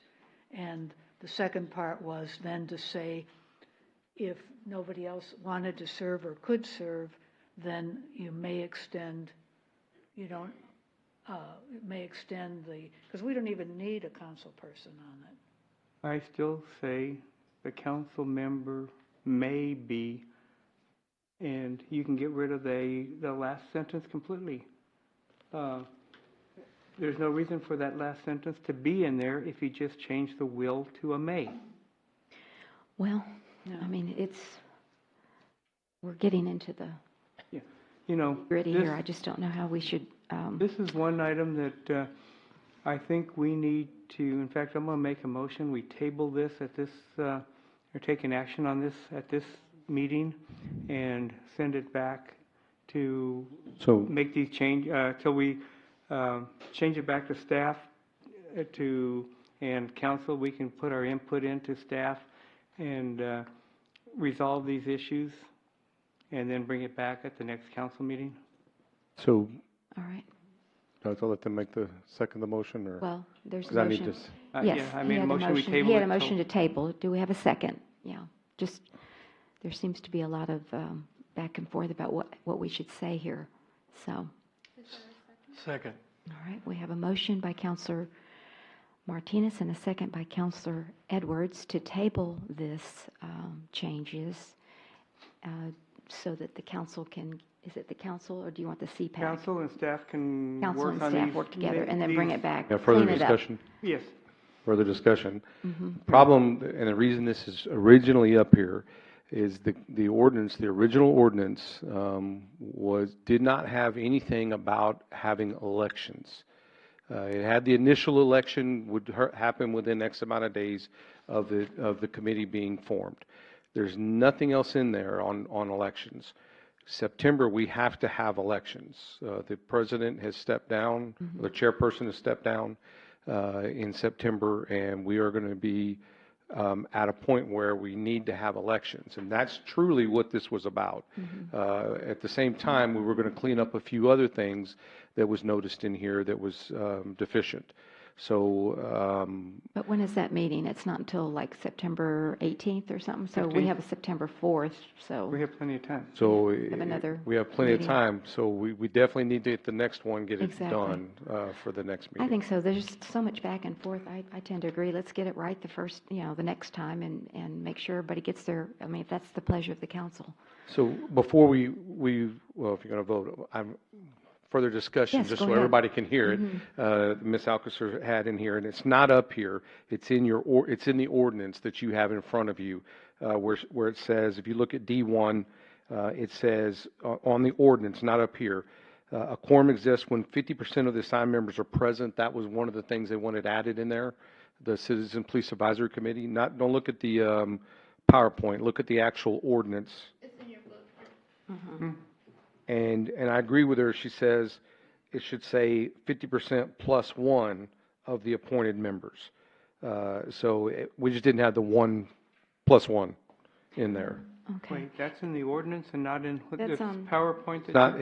For some reason in the PowerPoint it's not up there. 1. We get that yeah, we'll get that adjusted fixed for the next meeting? So is that 23, so 50% of 23 members? Of what's appointed at the time. Of what's appointed at the So time. right now, even though we Okay. have 23 that we could have there's only 17 appointed. Okay, and you had a pretty good turnout at the last meeting. Yes, ma'am. I mean, there must have been, I'd say 12. Right, at least. Yeah. Yes, ma'am. So we've never had that where it's an issue, Okay. Except during council election time. But we do need to add that +1. Okay. So, All right, that makes sense. and then in D1, well, it's the same thing, discussions. We just had about removing that last sentence. So we can further talk about that at the next meeting. And So the only point in question is the will or the may, so I don't see a reason to delay it. Well, there's changes to other parts that aren't on this presentation here, in the ordinance. it's in the ordinance, it's not in that presentation. And it's something that Councilwoman Alcacer sent to me earlier. So we can make those adjustments. If we could fix it today, it'd be done. Well, the things that I made were basically what had been discussed before, that I didn't see the changes in it.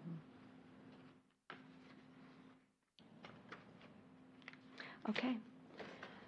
We have a motion and a second on the table to table it. All those in favor say, oh, yes. Until the next council. Until the next council meeting, yeah, and get your input. I wanted to make sure we said that. So it's a date certain. Yes, I agree.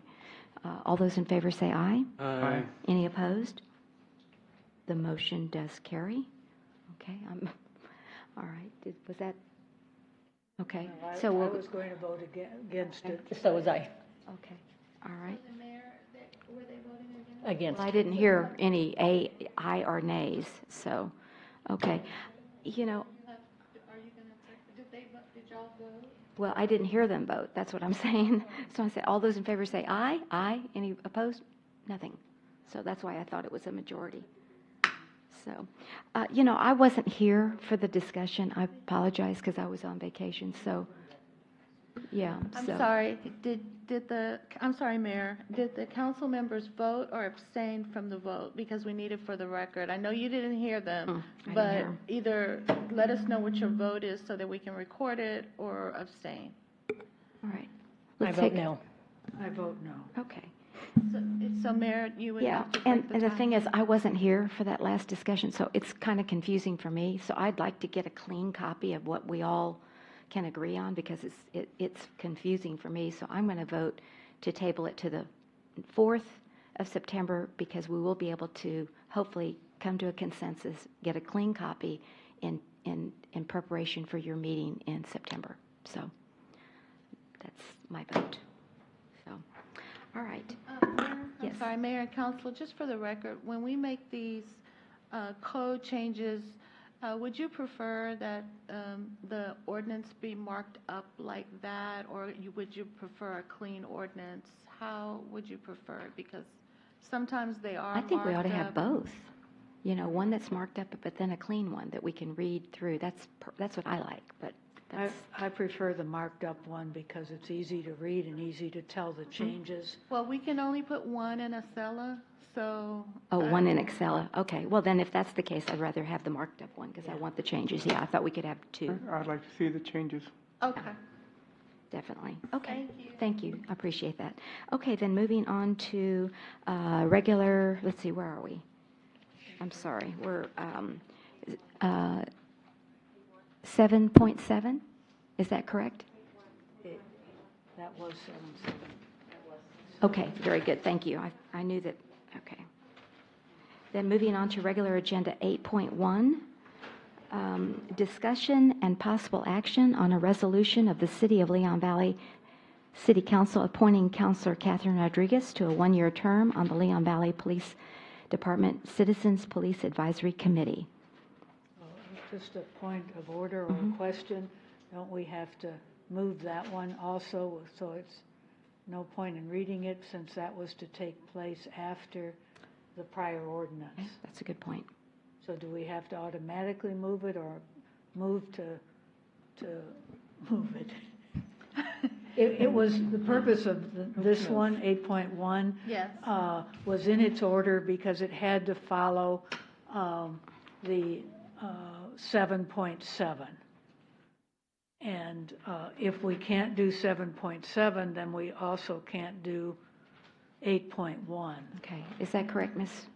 Frederick, or can we go ahead and appoint her? I mean, to me, if we can appoint her, let's appoint her, but I don't know. I believe that we probably need to do both of them together. What do you think? Okay, all right, that sounds good. So So then, you will have to move Or Mayor, well, no, you have to move to table this one Okay. as Mayor. well. All right. Yes, Councilor Martinez.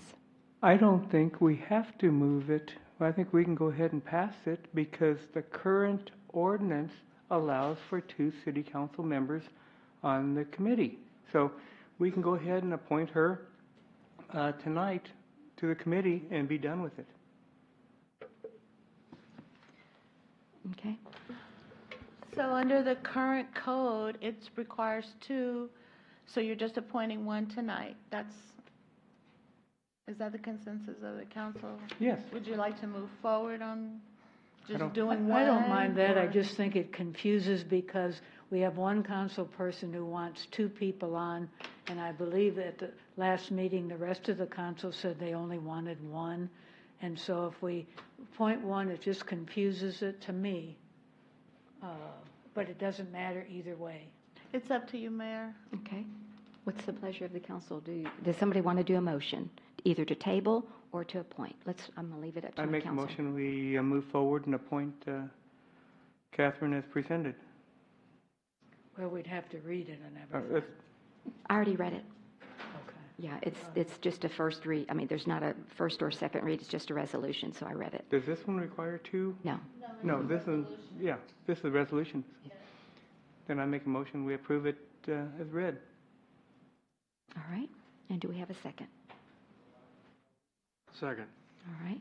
We have a motion by Councilor Martinez and a second by Councilor Edwards to approve appointing Councilor Catherine Rodriguez to a 1-year term on the Leon Valley Police Citizens Advisory Committee.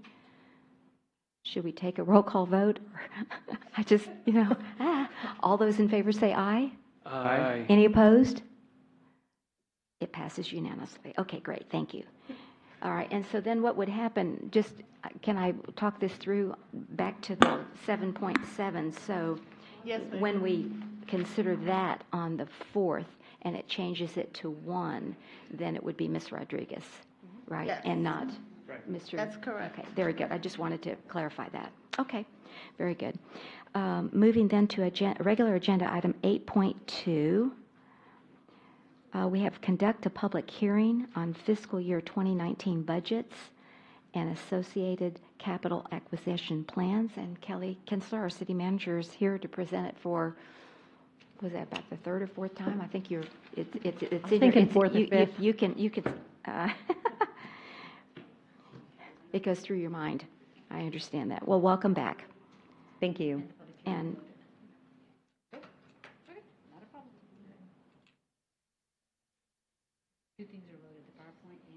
well, while we're waiting, I just want to thank the city manager and Vicki Wallace and Ashley and all the directors. This is a hard, hard process to go through every year and to present a balanced budget to the council and to the citizens. And I really appreciate all your time and effort that's gone into it. Thank you very much for that, because this is at the heart of what we do as a city, and that is to spend your taxpayer dollars wisely and efficiently. And I think this budget reflects that, so thank you very much. Thank you, Mayor, and you're right, it is a team effort. You bet. Appreciate that. So I will slow down on the slides that are different from the last 4 or 5 presentations, and then I'll go fairly quickly through the ones that you've seen several times. And during those, if you need me to slow down, please just interrupt or feel free to ask. I don't want to go too fast, but I don't want to continue to tell you the same thing. So what we did is we developed a summary of all of the changes, and then we did it by department. So personnel, those changes, we added 74,469 for a business relations specialist position. Contractual, I told you last time we were going to reduce it by $10,000 because the business relations specialist position would be doing that. We got concerned about doing that because they have to have a 1-year apprentice. And so if we don't hire somebody that already has that certification, we might need to use them still. So we added that back in from last budget, so that gets a little confusing. We did reduce it by $2,500, the building inspector piece of the contractual. We added $3,000 for new position training, reduced the ED project funding by 18,621, which was part of that business relations position. Capital reduced the marquee sign at the library by $30,000, and we added $60,000 for land improvements at Poss and Peachtree. Now, if we break it down by department for you, the changes that you see there are we added 55,848 for that position to the Community Development Department, and then overall, we ended up reducing contractual services by $500, and it spells down below exactly how we came up to that amount. If you go on to Economic and Community Development, which is your 1/8%, we added 18,621 for the Business Relations Specialist position, and then just reversed it out of contractual services, which are your program funding, your project fundings. So that balanced out. Public Works, you see there, the only change was that marquee sign, and we reduced that by $30,000. Parks, the only thing that you see there is the addition of $60,000 for land improvements at Poss and Peachtree. Okay, can I just ask some questions on Yes, these ma'am. changes? Because I wasn't here, and I apologize last time because I was on vacation. But 74,469 for the Business Relationship Specialist, that's a full-time job with benefits, is that correct? It's 74,469 plus 18,621. Plus 1861. If you notice under Economic and Community Development, that pays a portion of that position. So 74,469 plus 18. Oh, no, the total, I'm sorry. The total is 74, you're right. And 18,621 is from the ED. That's correct. Okay, 55 is from Community Development. I just want a little bit, I guess I'm confused say that about, right? I guess I'm confused about what this person is going to be doing. I just got a job description. With your permission, I'd like to go grab my phone because it was you literally bet. just emailed to me.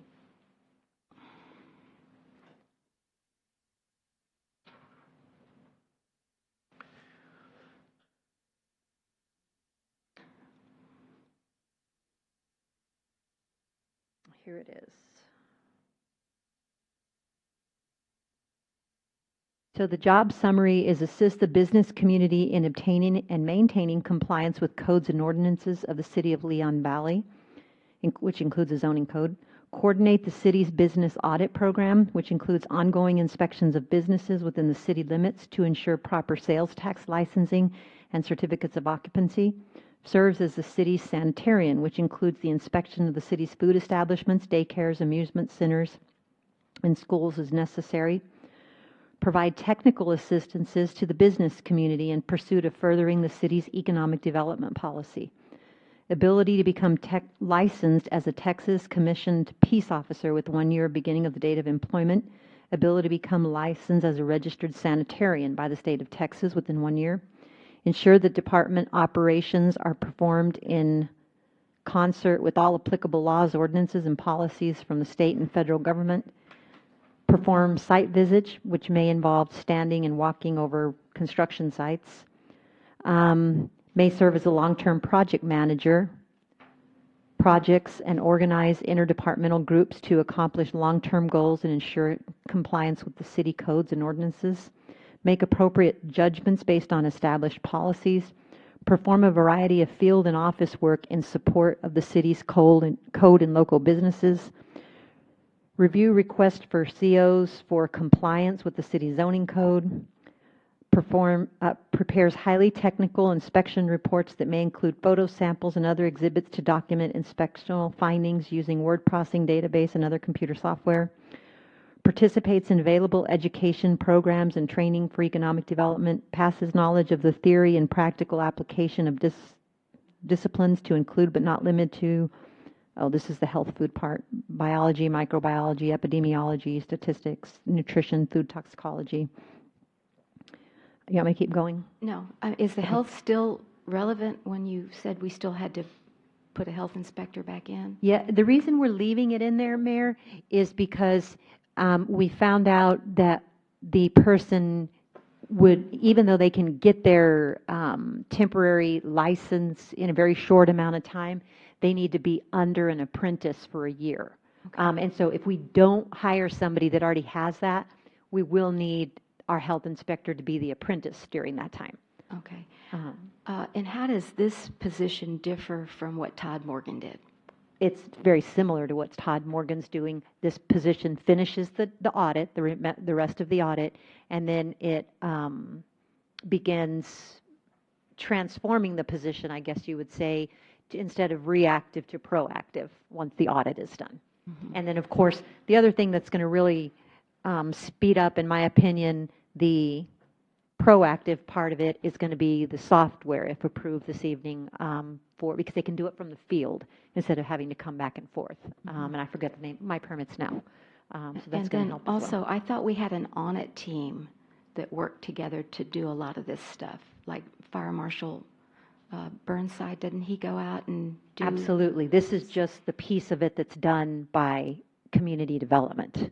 Just, okay. Absolutely. There's So- nothing about fire inspections in there. Okay, I thought I heard something. Yeah, health inspections. Just health Uh-huh, inspections. yes, ma'am. So, but I thought Todd, if Todd can still handle this job for a lot cheaper? Todd will be assigned fully to the fire department. He will no longer have this job. Okay, because I think he was like, yeah, a lot cheaper, like I think 30,000 or something. And No, he did 10 to 15 hours a week. okay, so So this is a full-time position. okay, so what is the anticipated completion of these audits? How far are we? And is this going to be a full-time job for a whole year that this person's going to do? What if we get done with the audits like in 6 months? Then what? Then they're That kind of- proactive. Then they continue to monitor, but the audit is over. It's just monitoring for compliance, welcoming new businesses, ensuring that new businesses have the proper documentation and taxes and everything that they need in order to succeed, which is But economic this position development. has nothing to do with going out and retaining and recruiting new businesses, correct? No, there's an economic development component to it, but it's about and the answer was not no, that's partially no. The retention of businesses Okay. is this So position. is The it- retaining of business, or I'm sorry, the retention of businesses would be this position. Going out and trying to appeal to new businesses or obtain new businesses would be on Monty Bell's side. So Okay, so- that would be the difference in those two positions. Okay, so is it fair to say that you and Mary Bell then are the ED directors Well, for the city? I Sure. mean, The bigger basically- projects I'm doing, the smaller ones she's doing. Okay, and so part of your salary is getting paid from the ED department, ED tax, is that A very right? small portion, like I thought 8 or was- 10, or a small portion, yes. Okay, I thought you said it was 25%. I don't remember. Vicki, It's small. was what you paid Ms. Kinsler, and I don't know what you paid for Maribel. So what I'm hearing in the neighborhood when I went door to door is they want these businesses to be filled with businesses, and so how are we doing it? So I want to report that we're going to have this auditor, but then Ms. Kinsler and Ms. Barabel are the ones that are going to be going out trying to get these businesses, and their salaries, partial salaries are being paid from this fund. Am I correct there? That is Okay, correct. very good. All right. So I guess what I'd like is, some kind of a regular, what I'd like to see is some kind of a, maybe midway through the fiscal year that we have an update on where we're at or more regular reporting on this audit. I think I've asked you if we could have a summary of when it started and how many businesses we've audited and what's the outcome, because I believe what I'm hearing you say is that because we're doing this, and this is why it's economic development, is we're finding that their C of Os and their sales tax or they didn't have a C of O, but their sales tax was like in the city of San Antonio. Now we're getting it in Leon Valley, and that could be why we're getting an uptick in our sales tax. Oh, there's Is no that doubt correct? that there's an uptick in our, what was it, 7 or 8 or 6.5, I think. 6.5%, and we were projecting 2 for next year. Okay. So we've been real conservative So- on that. So those are my questions on that particular position. So I don't know if anyone else has any. I had a Yes. question, whenever. Yes, Go sure. ahead.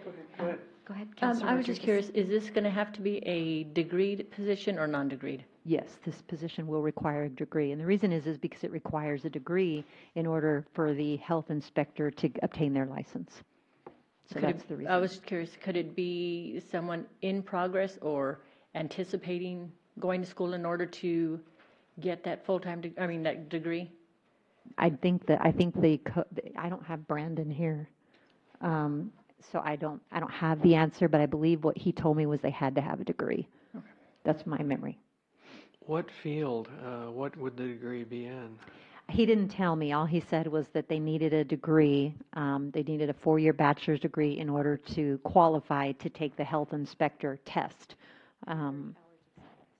30 hours of science with your degree. 30 hours of science, and they must serve as 1 year's apprenticeship. We already talked about that. This seems to me to be a pretty highly paid position. I was looking at some information on the internet, and teachers don't make this much, RNs don't make this much, social workers don't make this much. If you add in fringe benefits, isn't this going to be like $100,000? No, that is with fringe benefits. That is. It is? So you deduct 33% of that. Last time you discussed it, you said it would be that amount plus fringe benefits. That's with she fringe had benefits. the specific amount, 59,000, and then with fringe benefits. I don't remember hearing that. Yeah, the other part the total came out is of economic 74. development. Okay. Exactly, that's right. So the position plus the benefits is 74. Okay. Still seems like a pretty highly paid position. About a $50,000 a year position. Plus, okay, in this case, plus fringe benefits. Correct, plus the Yeah. city benefits. I'm just wondering, what experience do they have to bring to could they just have a degree and 30 hours of college and no experience? And let me look at the job No, description. or 1 year experience? I mean, I'm just kind of curious as to what.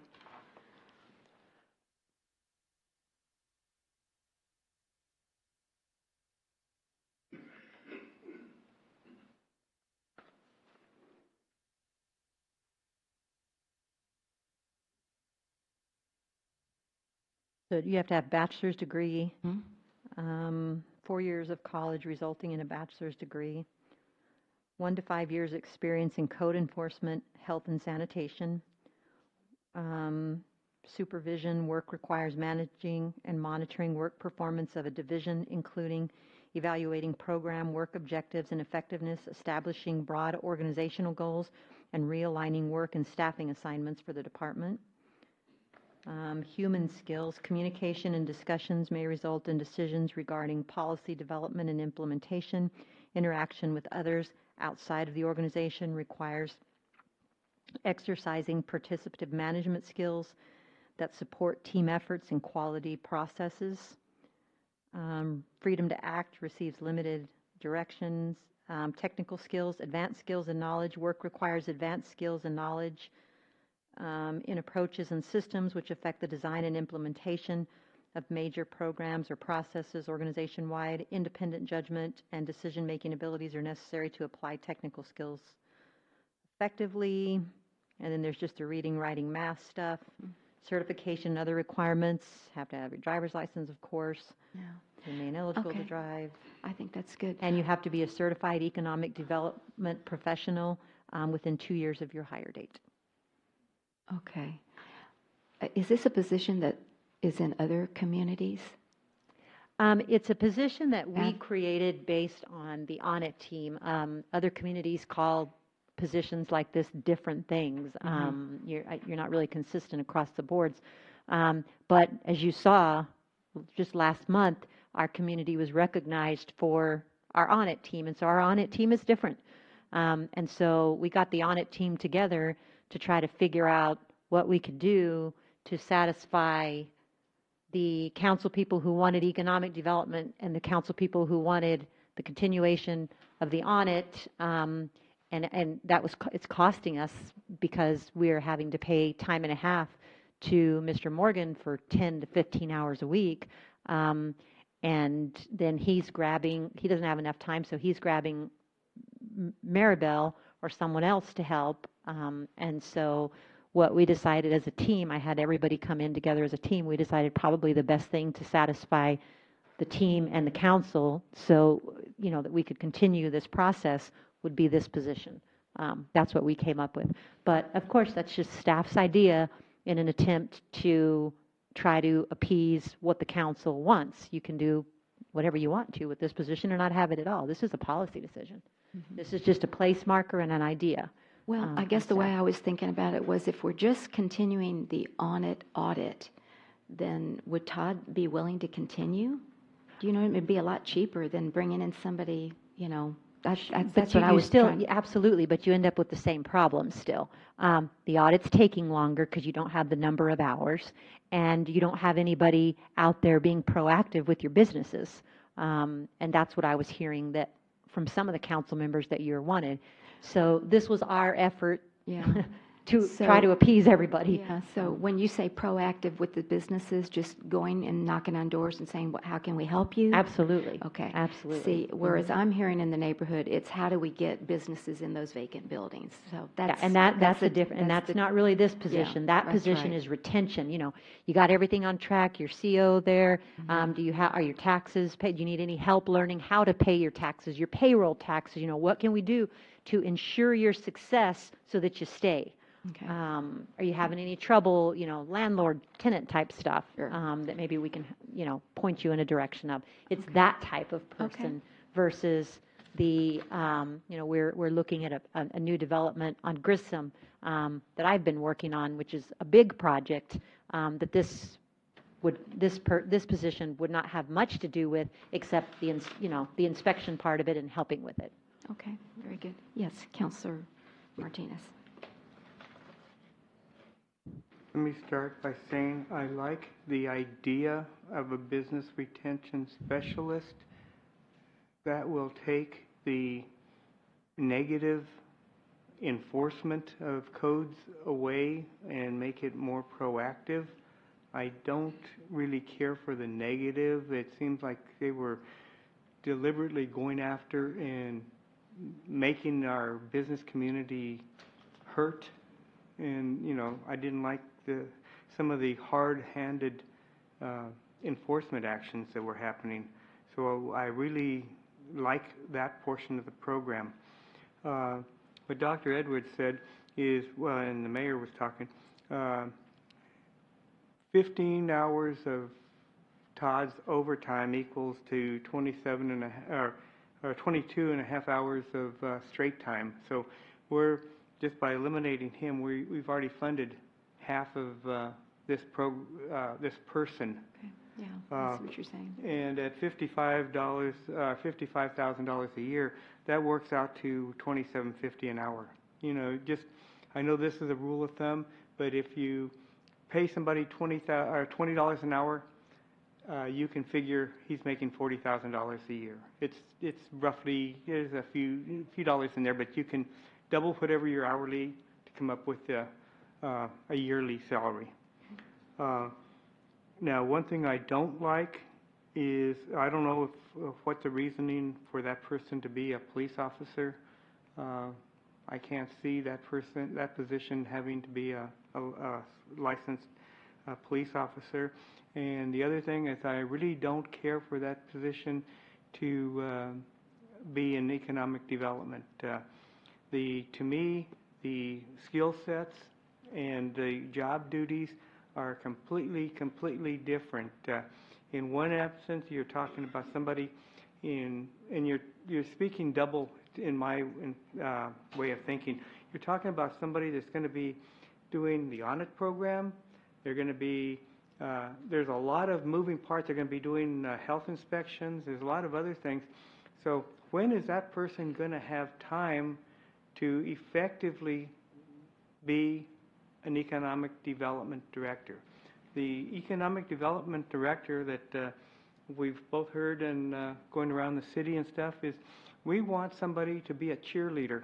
We want somebody to go out there and, with their pom-poms and, jump up and down, and someone that's very outgoing and that can go out into the community and recruit businesses to come into Leon Valley.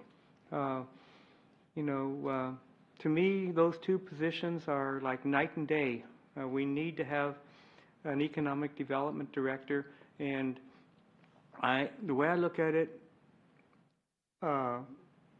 as city manager, you have so much to do on your plate that you don't have the time to effectively do economic development.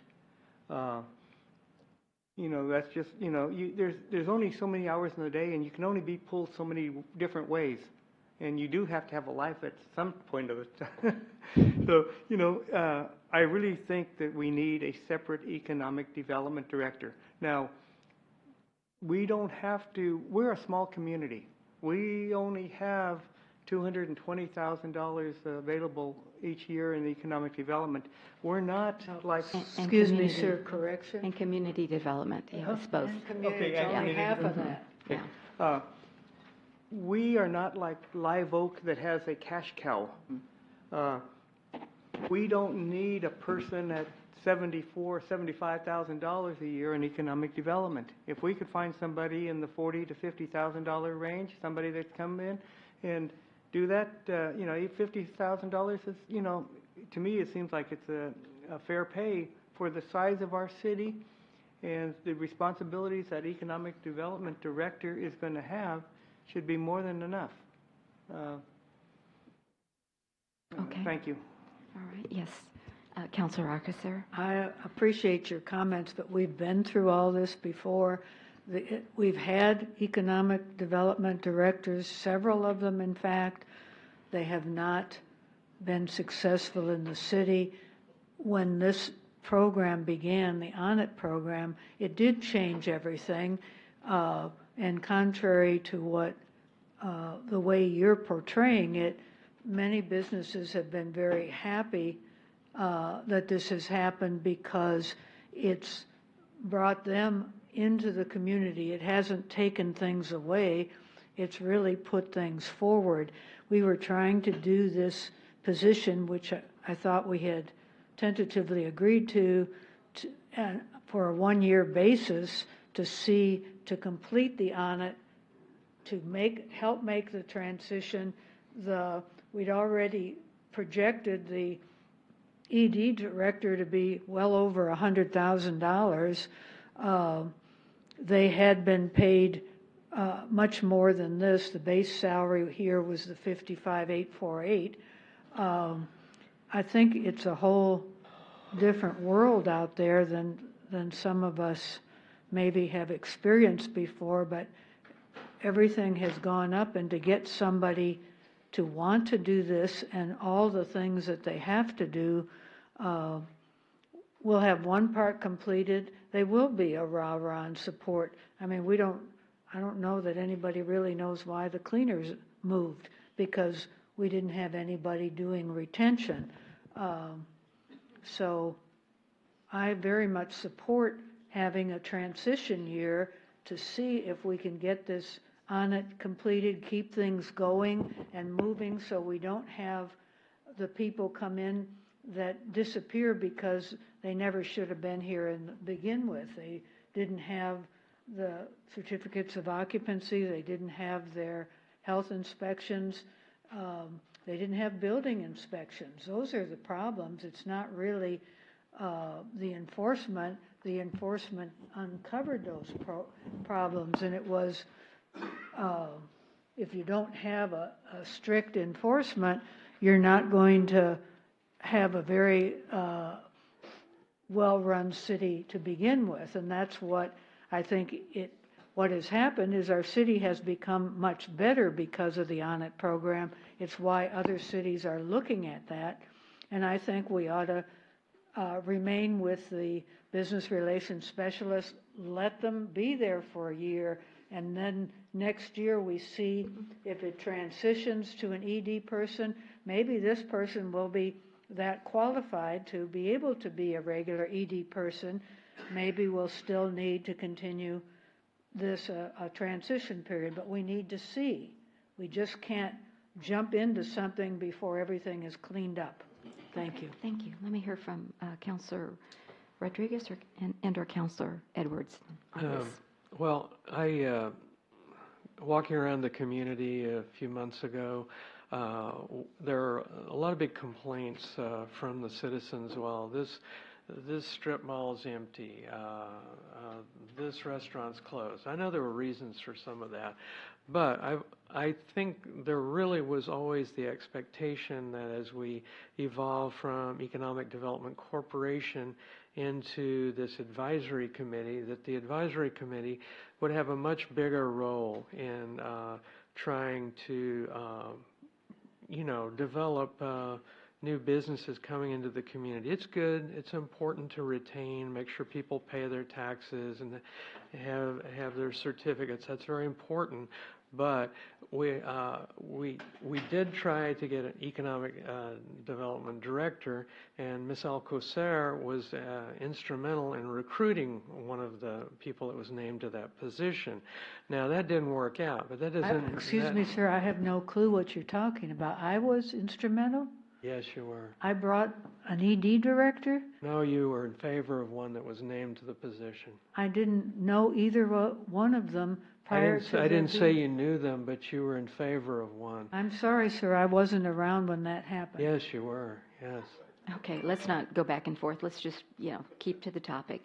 So, how about the business? So what I'm saying was that there was. I didn't mean to open up a can of worms. I just had some questions on it because I wasn't here last time. So. Well, let me finish up. I won't belabor bet. the point. But in any case, we didn't have success with the position before, but that doesn't mean that it's not necessary. And I think I just think there's just too much on the city manager's plate to be able to do this. And there's been a lot of feedback that a lot of the people in the community want an economic development director, and there's just been a lot of pushback against it. This particular position, I think instead of this, we should have an economic development director named to try to, recruit more businesses into the community. So that's what I would like to say. Thank you. Okay. Yes. Councilor Rodriguez. Being the new person on, as a resident of Leon Valley for over 30 years, I've seen where we have had economic development directors, and whether someone was for or against, I have no clue. But if it hasn't worked, and as Dr. Edwards is saying, just because it hasn't worked doesn't mean in the future it won't work. But if there's been a history of it not working, I don't see personally why we would want to try again. I would not want to see us lose more money on hiring an economic development director, and then again, it doesn't work. My question to Ms. Kinsler is, have we been bringing in new businesses? Are there new businesses coming into Leon Valley? Absolutely. As our status is with you and Maribel and Todd working on it? Absolutely, we're bringing in new businesses. I think it's perception. Some of the major businesses, the major restaurants on Bandera are closed. They close statewide and nationwide. But it's not a Leon Valley reason. Not a Leon Valley reason. To say that the audit team isn't working would be a hard sell because your sales taxes are up 6.6%. So if we're really losing a lot of business in Leon Valley, your sales tax would, and the best months haven't even come in yet. So the other thing that I have to tell you is a $40,000 to $50,000 range is completely unreasonable. Right? You're not going to get anybody for that. 4 years ago, you hired your economic development director at $70,000 a year. You've been through three. I've known three since I've been here, and they haven't worked. Not to say one won't work, but the audit program. Towns are taking notice of it. Why? Because it's working. And to say that, a couple of things that I heard, first of all, if your sales tax are going up, your ad valorem taxes are going down. With their residents, it's not a lot, but they're going to go down by a penny if you approve this budget. So, they enjoy a lower tax rate. But to say that the audit program is hard line, you're absolutely right. When there is and I think Chief would absolutely agree with me, as would Blake, as would Chief Salvaggio, when you have a public safety issue, a health issue, a fire code violation that is going to hurt somebody, you have to shut the business down. Is that a hardline approach? Absolutely it is. But we should all be taking that approach to make certain, because your number one job is to make sure that your citizens are safe and protected.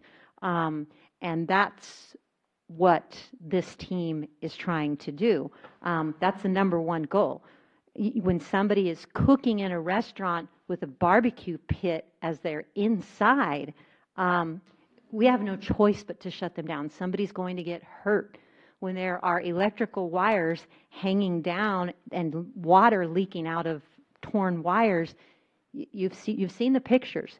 You have to shut them down. And I realize that for 30 years you haven't. I know that.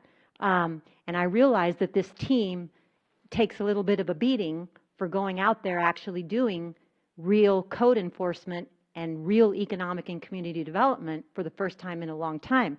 But they are doing it, and if it was really hurting the community, you wouldn't see this number in your sales tax going up.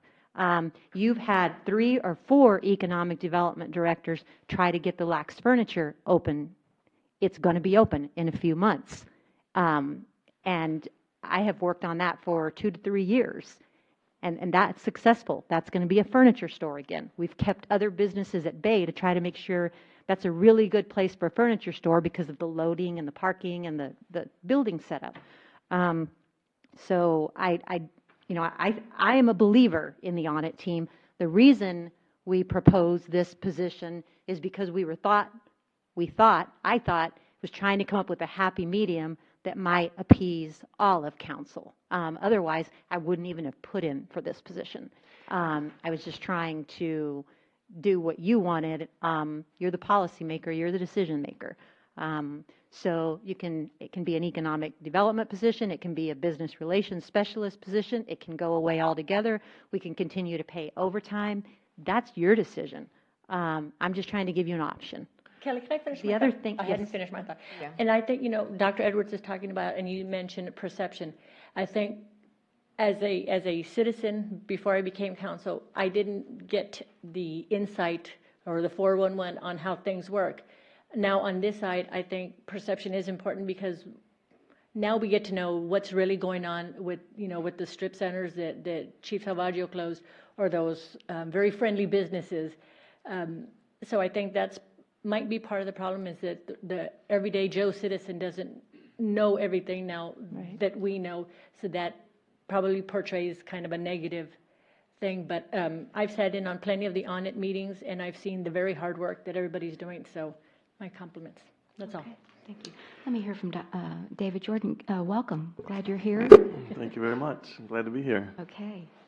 I'm having a problem trying to hear this conversation and wondering why the city is trying to justify enforcing the codes that we already have on the books. We've been a city for a long time. We have the codes on the books for a reason, and they should be enforced. The fact that, thank nothing but the grace of God, that somebody didn't get hurt or killed, God forbid, before we decided to start doing our job. So I'm in 100% support of the audit program because it works, number one. We want true economic development in the city of Leon Valley. We need to make sure that our businesses are up to code and that our citizens are safe. That's number one. And number two, we need to ensure that we're doing the right thing by the businesses, that the businesses have a understanding of what the requirements are before they come in, not being allowed to come in, set up shop, run their business, and then all of a sudden the city comes in after the fact because we were derelict in our duties, and then all of a sudden we have the discrepancies and we're required to shut them down. So that's our fault. We have partial fault in this situation, but now we're moving forward. The audit program, in my opinion, is designed to enforce the code. It's a good program. It gets all the players at the table at the same time, all the inspections at the table at the same time, to go in and let the business give them a holistic approach. This is what you need to do to be in compliance with the city and so forth. So that's my on that. And also, as far as the position, the business relations specialist position. I believe that's the best position for this, for now. We don't want to have an economic development director just for the sake of having a title of somebody having an economic development director, because the business relations specialist can go in conjunction with the audit team, make sure everything is up to power. They can be an advocate for the city at the same time. They can go out and promote businesses and bring them into the city at the exact same time. We are very aware of the uncertainty of what's going to happen on Bandera Road, and so, as a business owner, we have to take that into consideration also. So if we can have somebody that's doing the inspections, that's bringing the community together with the relationships and the businesses and getting a solid foundation on Leon Valley, then they can bring businesses in, and when the Bandera Road is complete, we'll be in a better position to be a city where people want to come and live and work and play and stay. Thank you. Okay. You have something else to add? Yes, Mr. Martinez. First of all, I didn't mean to say I'm not supportive of the audit program. I think the audit program is very, very good, and it serves a good purpose. And I want to emphasize, I like the business retention specialist position because it removes the person from, or the audit program from being a strictly enforcement and a negative into a positive. They're going to go out and help the businesses instead of trying to go after and beat the businesses up. So I am supportive of the business retention position. I think I like the idea that you came up with. We need to look at things in a positive way instead of negatively. And, has nothing to do with us closing some of the centers and stuff. We did get some bad press about that, but that's here nor there. It had to be done, and that was some of the things that the audit program uncovered. But moving forward, I think the major issues have been resolved, and the person is going to go after the businesses or go seek the businesses in a more positive way and try to help them and make sure that they comply with our ordinances and our requirements. So I applaud you for bringing up the idea. My big thing is I don't see how the positions are completely incompatible. The business retention specialist sure has a little bit of economic development or aspect in their position, but they're not the cheerleader that's going out and trying to build businesses and bring businesses here. To me, it's completely different skill set. It is a different skill set, and that's why that's not part of that position. That's exactly right. When you teach an economic development course, we seem to get stuck here on economic development means filling up the major buildings along Bandera. There's so much more to economic development. And so this position is a piece of economic development. When you said that there is no economic development in this position, well, retention is absolutely part of economic development. Keeping people here and making sure they're successful, that is definitely part of economic development. So that's the piece of economic development that they will be handling, that your previous economic development people should have been paying attention to. The new development comes with the group that the mayor and I sit on, which is the Bandera Road Working Group, because I can't even tell you how many times I know every strip center owner here now. What's going to happen? When's it going to be changed? People ask them that all the time. So we need to get a plan in place for them, and that's what we're doing. Just got another big win today with the San Antonio study. It's not going to happen overnight. You're not going to get a Whole Foods here and a Nordstrom here next year. It's not going to happen. You don't have the demographics for it. You don't have a certain plan on Bandera Road. And so we need to get all that done. But the bigger projects, such as the Dr. Milmo's place, the furniture place, the new place coming up here at on Grissom and Paul's. Thank you. Grisman Pass. I'm working on those projects, and we're doing fine on those projects. And then we have Marty Bell and Todd working on the breakfast that you all approved that will bring all the small businesses in an attempt to fill the shopping centers. So there is a plan in place right now that you've approved to fill those shopping centers. Or to at least let people know they're there and what their rate is, and the shopping center owners will be invited as well. But if there is no way market is not $40,000 to $50,000. When 4 years ago you were hiring somebody at 70, market I believe is in the $85,000 range. 80 to 90, okay. Okay. I asked the question because I want to report on this in the Lions Roar. So I see this as a puzzle. This position is a piece of the puzzle. Ms. Kinsler is a piece of the puzzle. Maribel's a piece of the puzzle. Is Todd going to continue to do economic development for the coffees? The breakfast? No. You said breakfast. You just Marty said Bell will do that. Okay, so he's out of it. Okay, Eventually. yeah. He'll sit there with the new person and but then so he'll be out. That's all I wanted, is to report on what is our economic development plan, and there's pieces here, and I'm hoping I'm going to do It's not justice to all it. wrapped in one package with one person. And again, I just want us to keep on the statistics. How many have we done? How many do we have? And just regular reporting so that we can keep, like I agree with you, Miss Alcacer. We talked about this just being a one-year plan. Right. And then we reassess it at the end of the year. But as far as economic development, Mr. Martinez, there's your cheerleader right there, Ms. Kinsler.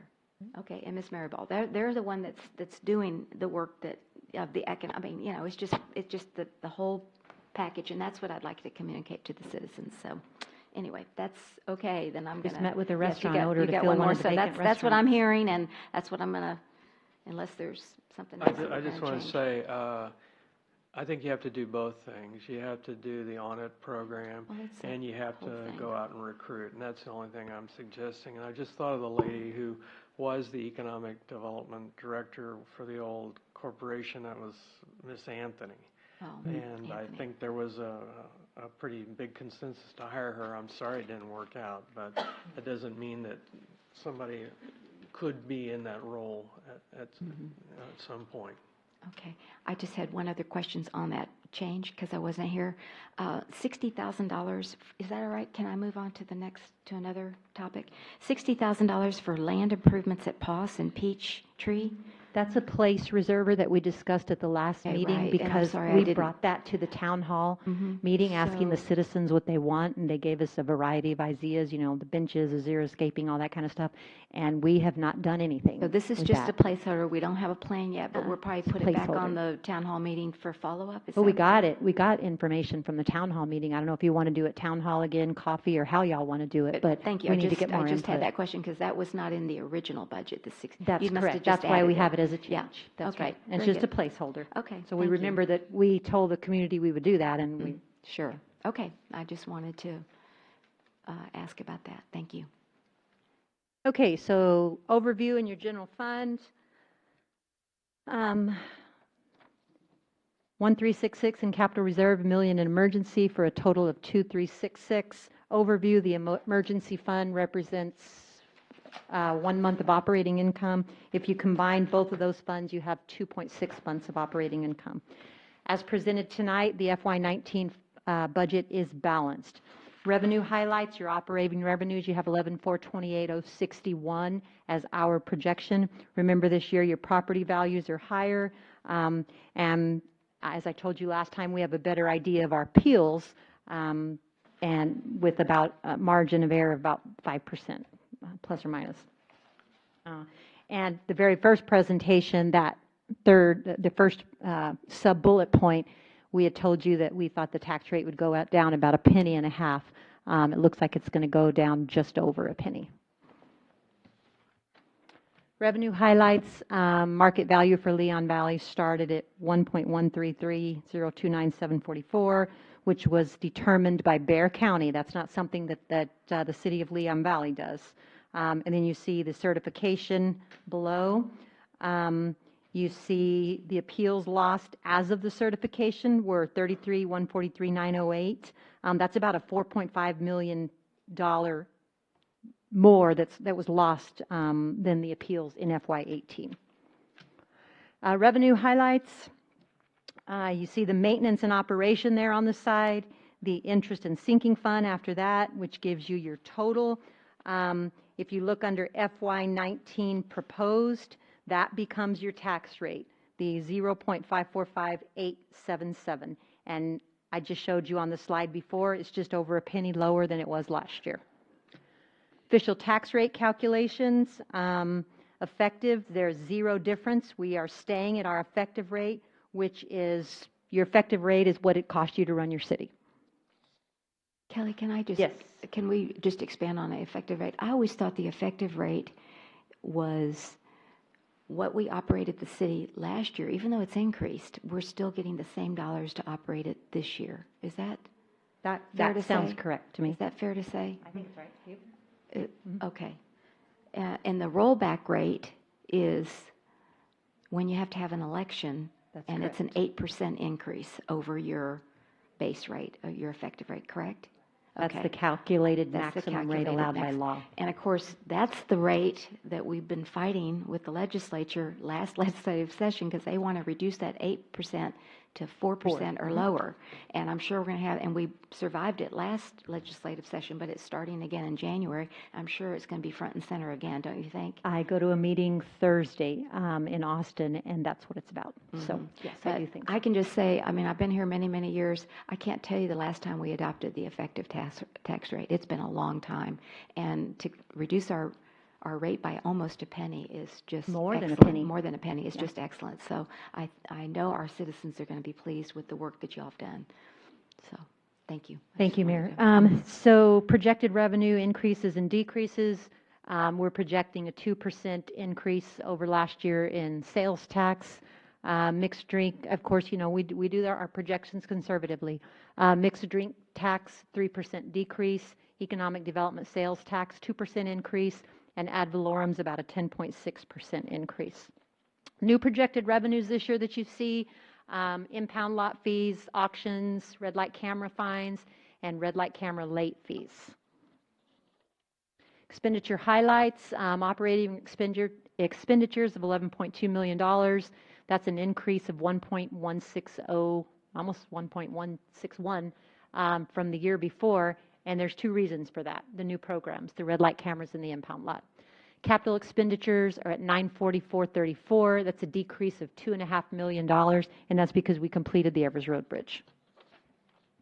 Expenditure highlights, oopsie. General fund budget summary, you can see the ending fund balance there after you look at the resources that are available and the expenditures of $1.366121. Revenue summary.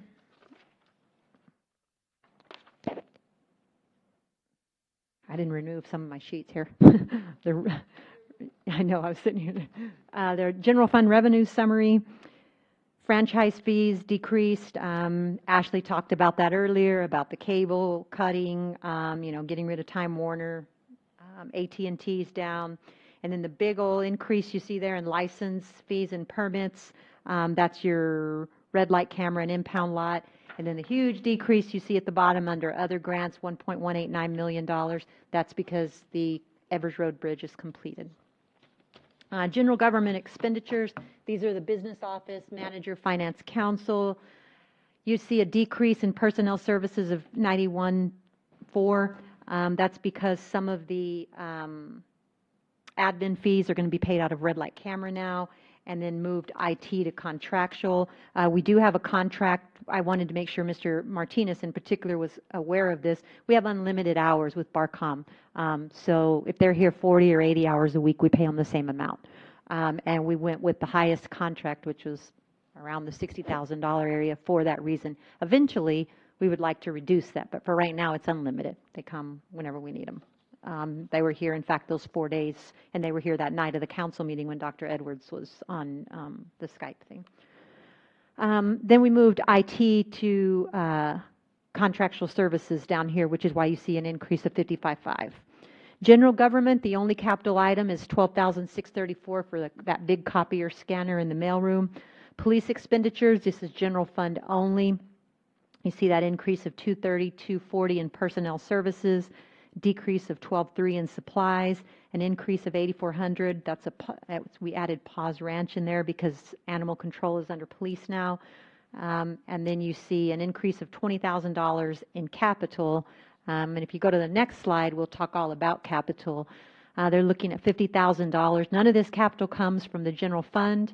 $50,000 for the forklift comes from the impound lot, and everything else you see below there comes from forfeiture funds. What they're trying to do is rotate those vehicles every 2 years.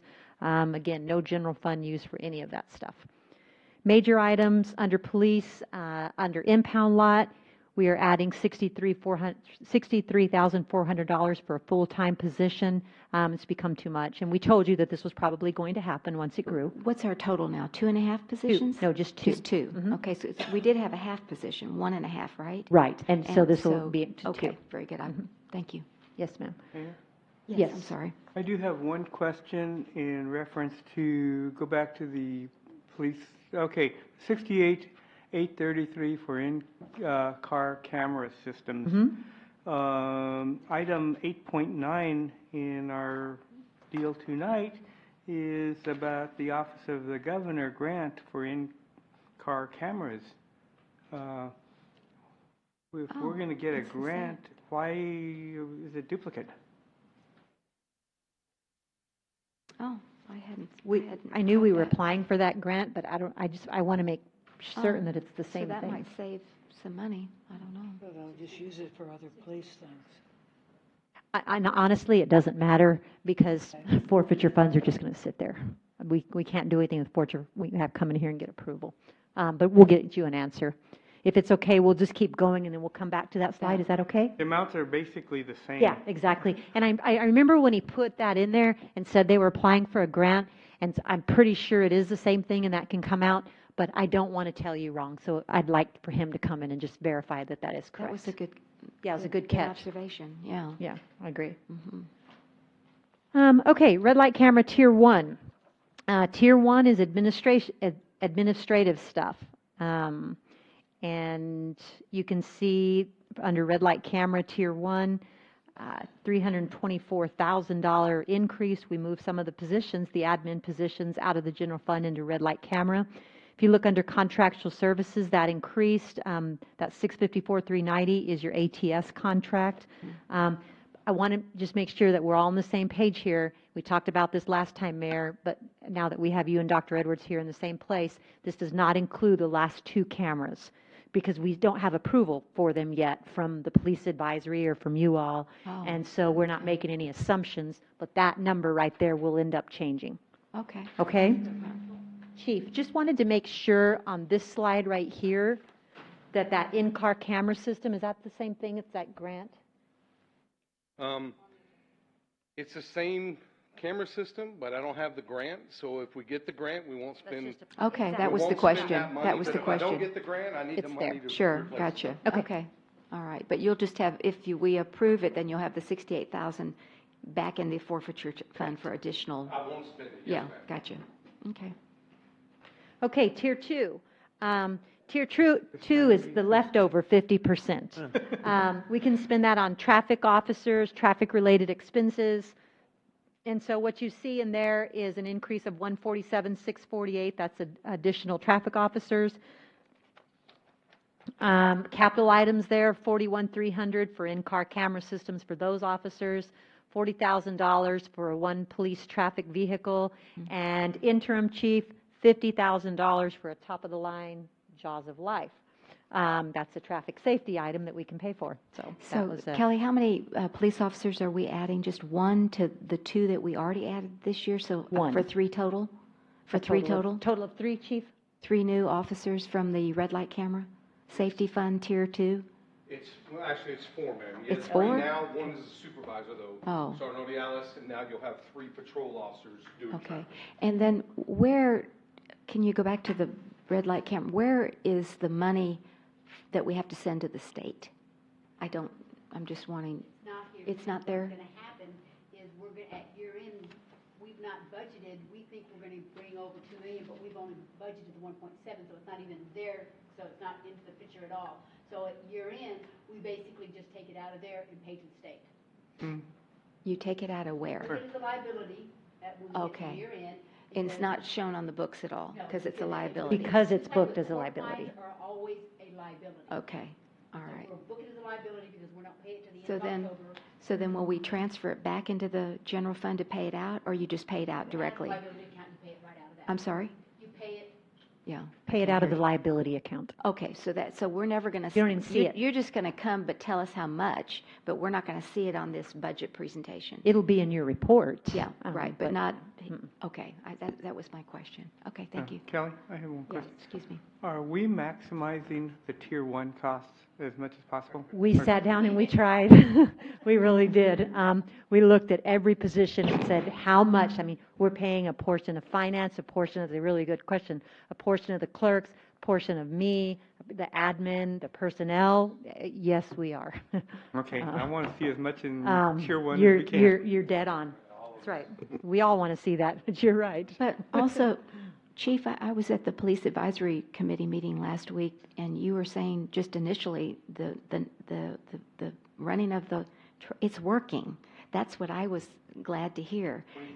23% reduction in red light camera running, and that's exactly why we did this. So, Really anyway, good news.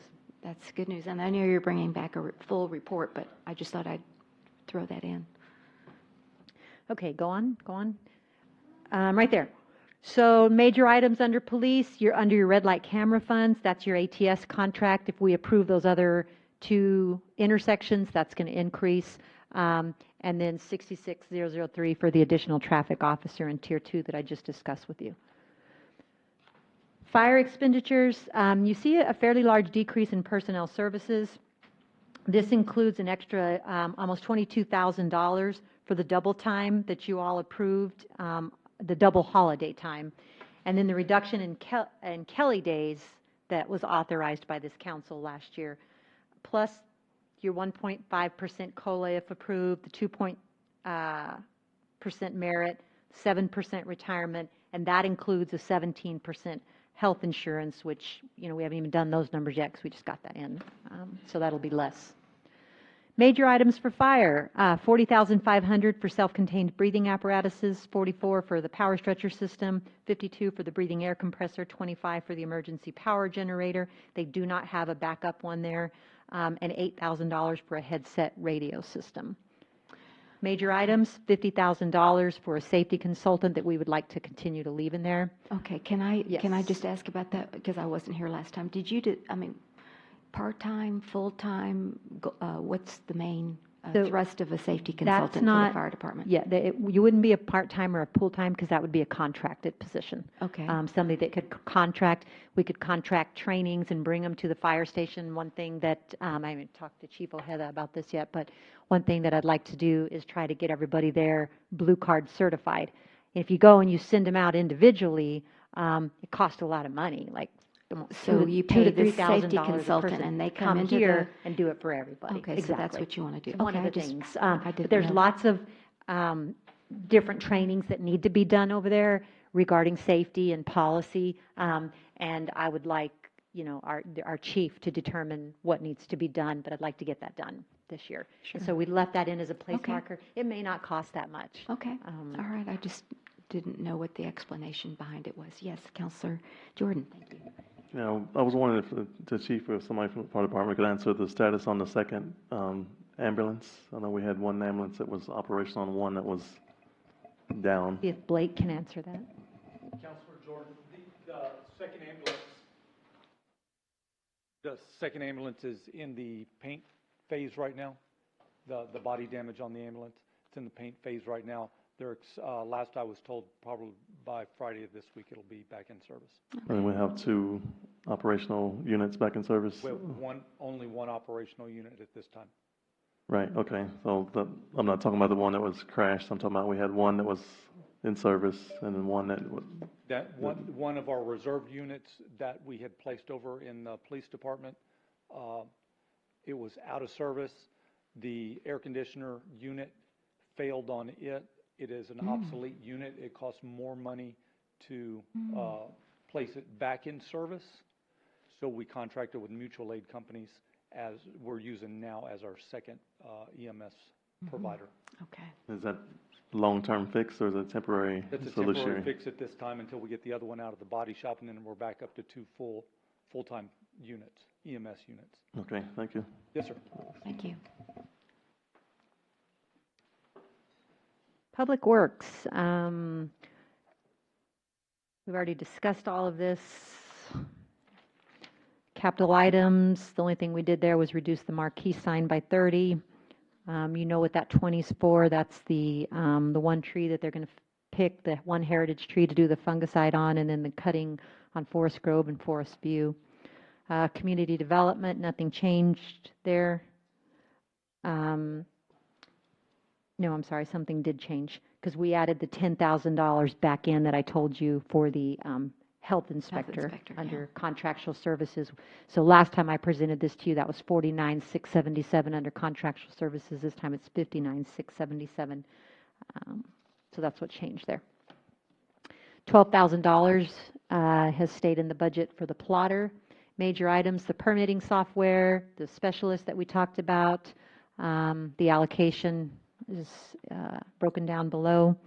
Economic development, portion of city manager and city attorney, and then the new portion of the business relations specialist, or your 46,466. We eliminated all supplies out of there, and then we reduced project funding so that we could pay for part of the business relations specialist. Special events expenditures remain the same. Special events, right there at the bottom, you see the $2,000 for the movies in the park. We got a response from Marty Bell today naming the dates of the movies and the what the movies were, and Mayor Riley has been knocking on Senator Menendez and Representative Rodriguez's door to try to get them to co-sponsor these movies. They're looking at it. She had some questions, so I need to get that list of movies and She dates sent and it all. to you. Oh, you already did? Okay. It's already there. All right, thank you. Park expenditures, the reason you see the decrease, I told you before, because we took out special pay because we're working 7 days a week now. We just have different schedules. In there, you have 2 positions that are funded at 75%. Big reduction you see in contractual services is because your engineering for your hike and bike and trail is gone. The pool contract was reduced from $92,000 to $48,000, and then the rain garden engineering is out of there. Parks, $60,000 for shadow mist parking pavers, $150,000 for the shade structures at Raymond Rimkus, 45 for the Ridge Park, and 60 for land improvements that we just did from our Ms. last Kinsler, meeting. can we get a Yes. grant from Sarah on that Yeah, LID? we plan on applying for a grant for We Sarah, plan on absolutely. applying. Okay, good. Thank you, because we got one for the one across the Exactly. street. Okay. thank We're you. just putting it in again as a placeholder. Yeah, just so Gotcha. we know. Is that a quick question? Mm-hmm. The shades for, Go back. the shade for the park, Mhm. the park shades, is that on the side closest to Evers, that part? I know it's the shades that are going to cover the play areas for the children. Because I was in the park the other day, and I was just curious about that little one in the back by the garden. Community garden. Yeah, it doesn't have any shade over it. I was just curious. I don't know. I'm sorry, Melinda's not here. All I know is that it's supposed to cover the shade for the, do you know, Dave? I believe it is for that section in the back. Okay. As well? The playscape, yes. Okay. Oh, it's not for the one that's closest to Evers? Yeah, I thought it was for the one in the main I main was area too. because that's That's what I been thought too. The part that everybody's complained about the most because It that's is the so hot hot. equipment. It is so hot And, because that equipment I is. believe from yeah. the pool, from the Parks Commission that it's for the regular park. Big one. I can attest, I take my granddaughter to this park that's downtown by the tower. I can't remember what's the name of it, next to Hemisphere. But anyway, the city of San Antonio has this huge, I think I've shown you a picture, but this huge canopy. Beautiful. Over this play. And I mean, you could be there in 100 degree with a nice breeze and they get to play. And it's bare. uh-oh, it's bearable. So I was really glad to see that, but it's just going to get hotter every year, so we need to I worry really. about that also the backside one. It's that heavy green plastic. Yeah, so. I know. Those costs, those are really. Well, it was 150,000 for this one, so I don't know, but this plate skate is not as big as what we have in Leon Valley. And you may have that $60,000 to play with next year if you want to do the other one, if we end up getting that grant and you all could, consider doing the other one that you're talking about. So, because we certainly will be aggressive in applying for that grant. 48,000 for the pool management contract is your other major item. Library expenditures remain the same. We'll take that out of capital next year. In your enterprise fund, that's the same. Water and sewer budget summary is the same. Operating revenue is the same. Let me know if you want anything explained. I'm just going to keep going if it's the same. This one is the same. Water expenditures are the same. You have the capital items that we have in here. We need some direction on this. I know Mr. Martinez is opposed to the street sweeper that she has in her capital items. The 150,000 of water main replacements, purchase of water rights you have to do. So both of those, you've done replacement of water mains for years here. I would definitely continue to keep those things. That'll get away from you. And then the $175,000 for the permanent generator for the Grass Hill website is certainly necessary. But I didn't know if you wanted to, yeah. Okay, I've done a little more research into the street sweeper, and Sunbelt Rentals rents them for $18.20 a week. So I forgot $1,820 $1,820 a week.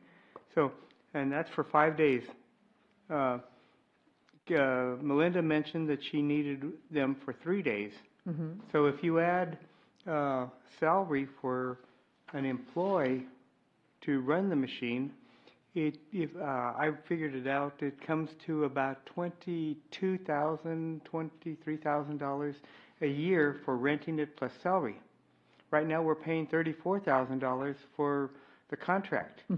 So we can, for $10,000 less money, we can go to the 12 times a year, and with a little coordination, if they needed to use the street sweeper for other projects, they could work around that and use it for those other 2 days. And the best part is Sunbelt Rentals is responsible for the maintenance on it. We don't have to maintain it. What's a street sweeper going to be like in 10 years? How much maintenance is going to be? How often do you have to replace the brushes and the vacuum device or whatever vacuum suction it needs? So I can see that machine is going to be a maintenance nightmare, and let Sunbelt Rentals handle that. How long have they been in business? Do you know? I mean, I don't. Years. I have no idea. Years. Okay. I think what Councilor Jordan. I think what Director Moritz said was it takes 3 days to complete the cities when you do a street sweeper. She also mentioned that owning a street sweeper gives us the ability to clean up streets and stuff like that after construction and so forth. So just for clarification, it's not just for 3 days. It's 3 days for each sweep that they do, plus construction, plus any other time we would need it, we'd have it. If you're waiting on a rental, there's a possibility that it's not available or they're closed on the weekend or whatever the case is. So I'm still in favor of just going ahead and buying it so the city will have it. I think she also added that it was a much better quality sweeper, did a better job, had a maintenance contract that went with it, was expected to last, I think, a minimum of 20 or 25 years, and it wasn't something subject to a company or the quality of a company or what kind of thing you get. I mean, I'm not sure our job is to go out independently and say, I can beat that price.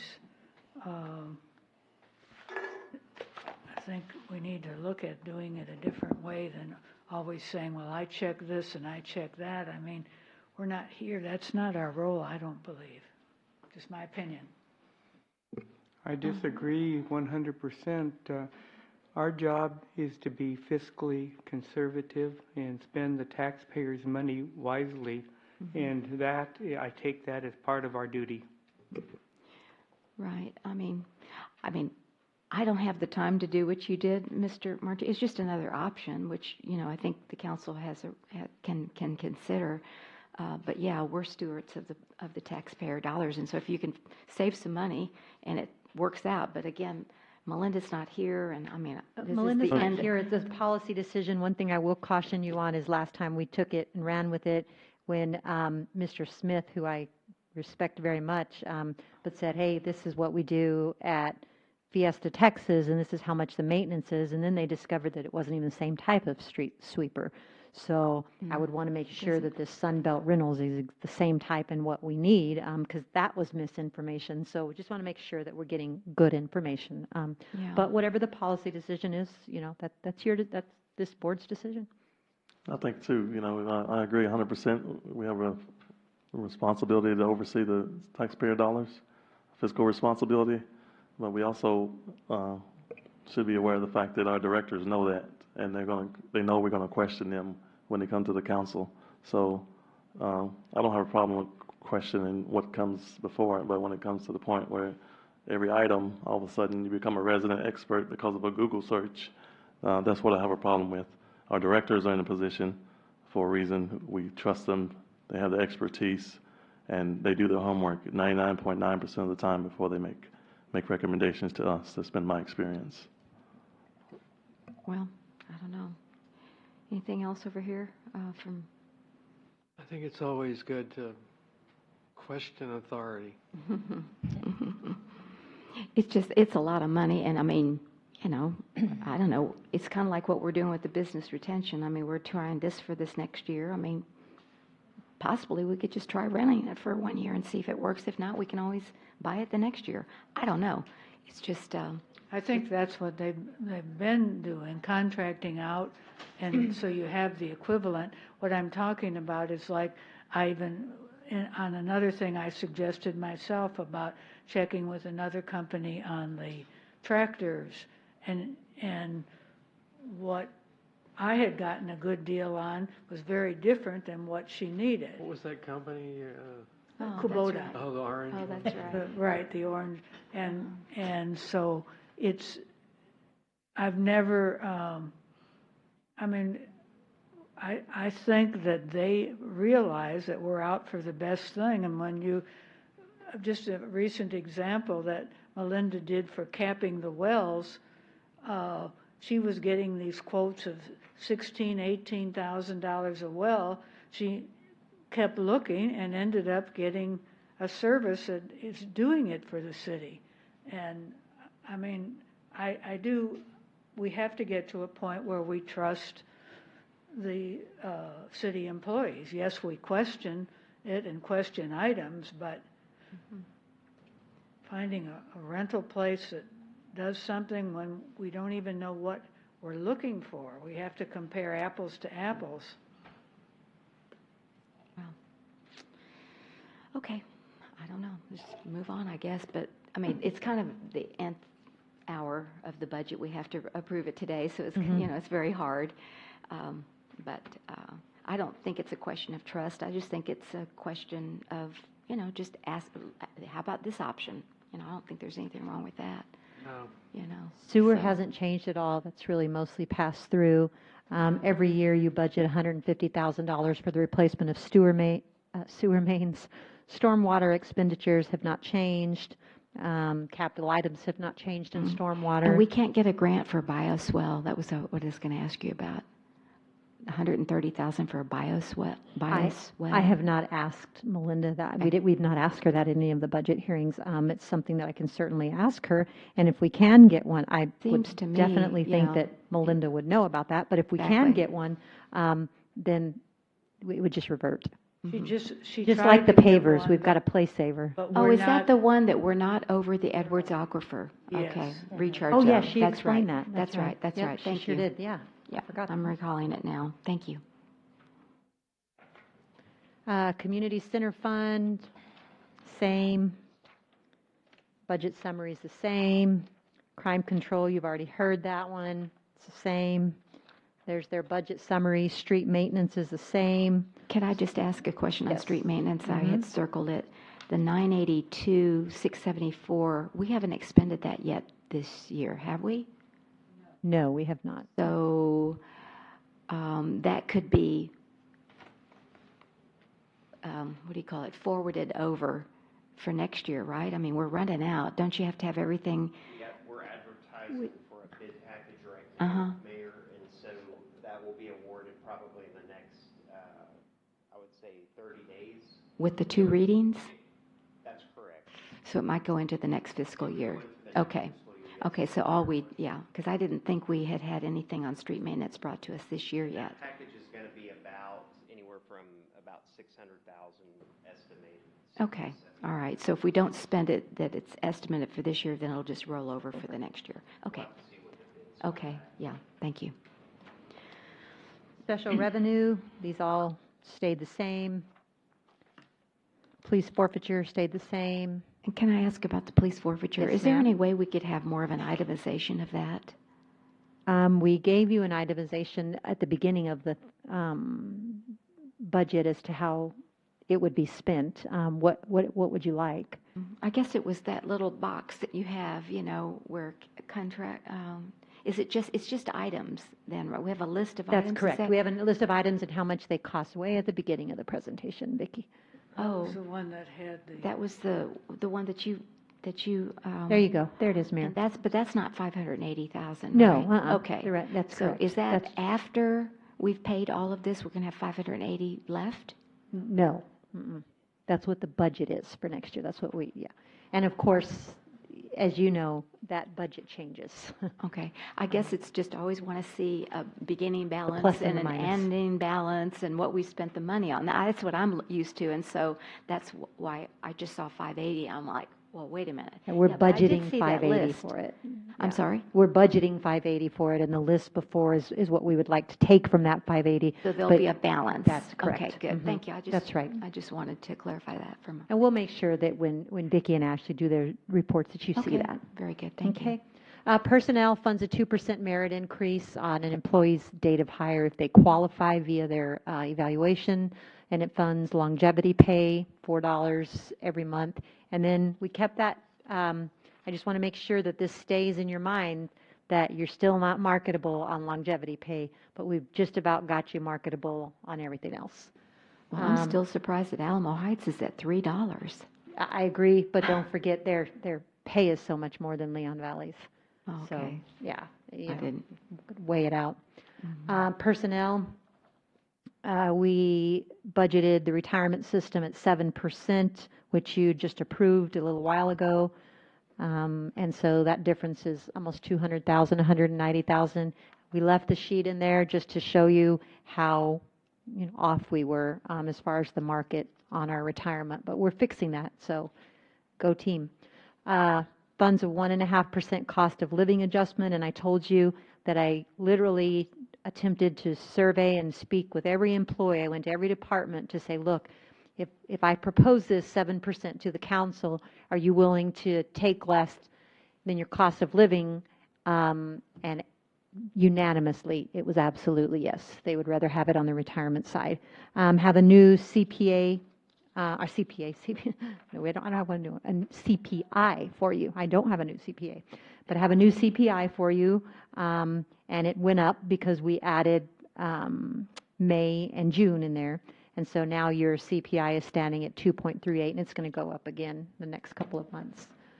So the CPI that the employees would get would be 1.5, but nationally it looks like it's 2.38. Okay. Personnel? I have one question. Yes. Since our insurance came Yeah. down, is there any way we Absolutely. could move the COLA to 2? You sure could. absolutely. And that would be, and since your insurance, we already know what the number is. It's 65,000. We know for sure that the worst case scenario is 9 point, what percent? 9.4 is the worst case. 9.4. And we know that that comes out to 65, 60 what? We just, 62. You're always the one that I said, 60 something, 62,000. And so 0.5%, is 0.5% about 60,000? Going to be close. It's 134 divided by 1.5.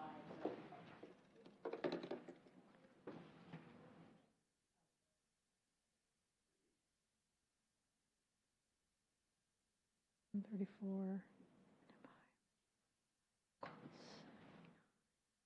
And then you multiply that times the number of employees.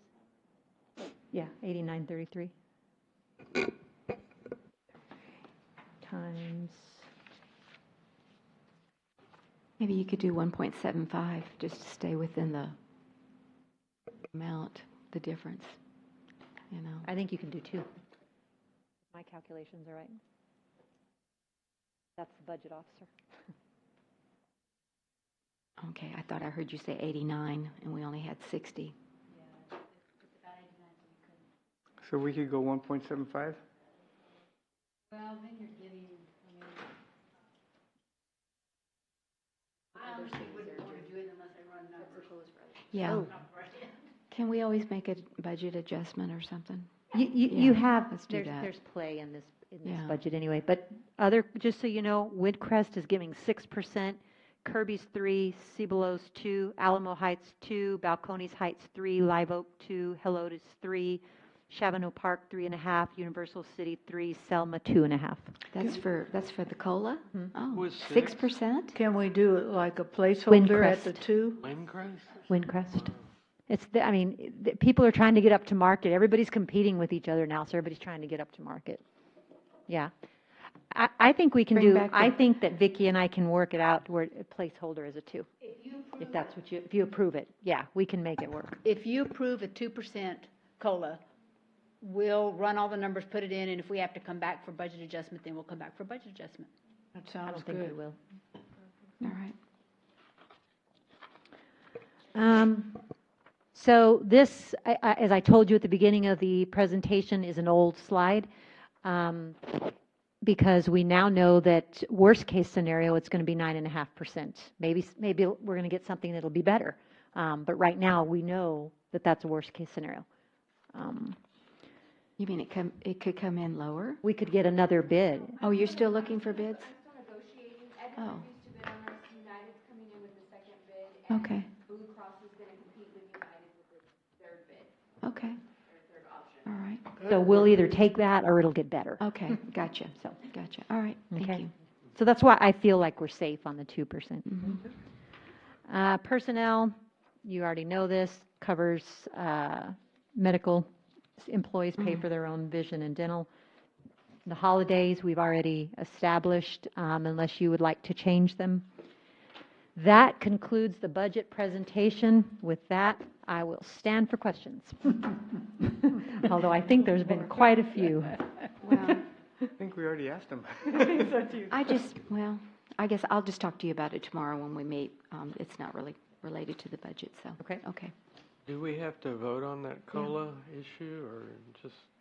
Well, yeah, when we get to we've got the budget adoptions, if everybody will see, thank you, Kelly, for your presentation. Is there any questions from our citizens in the chambers this evening on the budget? Any additional questions from the council? All right, so before you, before each counselor, we've got 8.3 is budget adoption, 8.4. I'm sorry? Oh, okay. Yeah, I have open and close on my notes. Hello. Open, 9:25. Remember I said if anybody would like to weigh in on the budget, it's opened at 9:25, excuse me, on August the 21st, 2018. Any burning questions on the You have budget? an hour and a half to weigh in. All right, if I don't hear or see anyone, then we'll just close the public hearing at 9:25 as well, p.m. I had All right. So, thank you. So now we're going to move to 8.3, 8.4, and 8.5. And before you is the wording for each one of those particular budget tax rate adoption language. So I just wanted to bring that to your attention. Do you have one? Yes, ma'am. Okay, very good. So we'll move to, if there's, again, I close the public hearing, we'll move to agenda item 8.3. And Ms. Pasolay, if you'll please read the ordinance, please. We're taking a little out of order, but we wanted to clump everything together because this was already a first read at the last. So now we're approving it tonight. So, Ms. Pasolay, thank you for your patience with me. An ordinance of the City of Leon Valley, Texas, City Council adopting the annual operating budget and capital acquisition plans for the City of Leon Valley for the fiscal year 2019, approving projects included in the plans, appropriating funds, and providing for payment. Don't forget, if you want to amend it, We either have with to- the street sweeper or the 2%, you do it right now. Right, that's Okay. what I was just going to say. If we wanted to amend it with the 2%, you have to add it here. So, okay. So what is the pleasure So I of the move council? to adopt the ordinance approving the budgets and associated capital acquisition plans for the City of Leon Valley, Texas for the fiscal year 2019 with the amendment of the placeholder for 2% COLA. Second. Okay. We have a motion by Councilor Alcacer and a second by Councilor Edwards to adopt the ordinance approving budgets and associated capital acquisition plans for the City of Leon Valley, Texas for the fiscal year 2019 with the amendment of 2% COLA for this FY19 budget. Any further discussion? All those in favor say aye. Aye. Aye. Any opposed? The motion does carry. Recorded vote. Oh, it's a recorded vote. I see it. It's in yellow, y'all. It's in yellow. It doesn't matter. It's just, okay. I'm tired. Okay. Ms. Pasolay, if you'll please call the roll. There we go. Councilor Edwards? Aye. Councilor Rodriguez? Aye. Councilor Alcocer, aye. And Councilor Martinez? Aye. Councilor Jordan? Aye. Thank you. All right. Thank you. And we'll be doing this for the next two as well. Recorded vote. Thank you. Moving then to agenda item number 8.4. Ms. Pasolay, if you'll please read the ordinance. An ordinance, excuse me, an ordinance of the City of Leon Valley, Texas, City Council ratifying the fiscal 2019 budget that will raise more total property taxes than last year's budget by $411,000 or 10.538%, and of that amount, $74,239.47 is tax revenue to be raised from new property added to the tax roll this year. Okay. And yes, Councilor Jordan, I'd like to make a motion. if you'll please read. Okay, I move to adopt the ordinance ratifying the fiscal year 2019 budget that will raise more total property taxes than last year's budget by $411,000 or 10.538%, and of that amount, $74,239.47 is tax revenue to be raised from new property added to the roll this year. I second. Okay, we have a motion by Councilor Jordan and a second by Councilor Alcacer to move to adopt the ordinance ratifying the FY 2019 budget that will raise more property taxes than last year's budget by $411,000 or 10.538%, and of that amount, $74,239.47 is tax revenue to be raised from new property added to the roll this year. Ms. Pasolay, if you'll please call the roll. Councilor Edwards? Aye. Councilor Rodriguez? Aye. Councilor Alcacer? Aye. Councilor Martinez? Aye. And Councilor Jordan? Aye. And the motion does carry. Moving then to agenda item 8.5. Ms. Pasolay, if you'll please read the ordinance.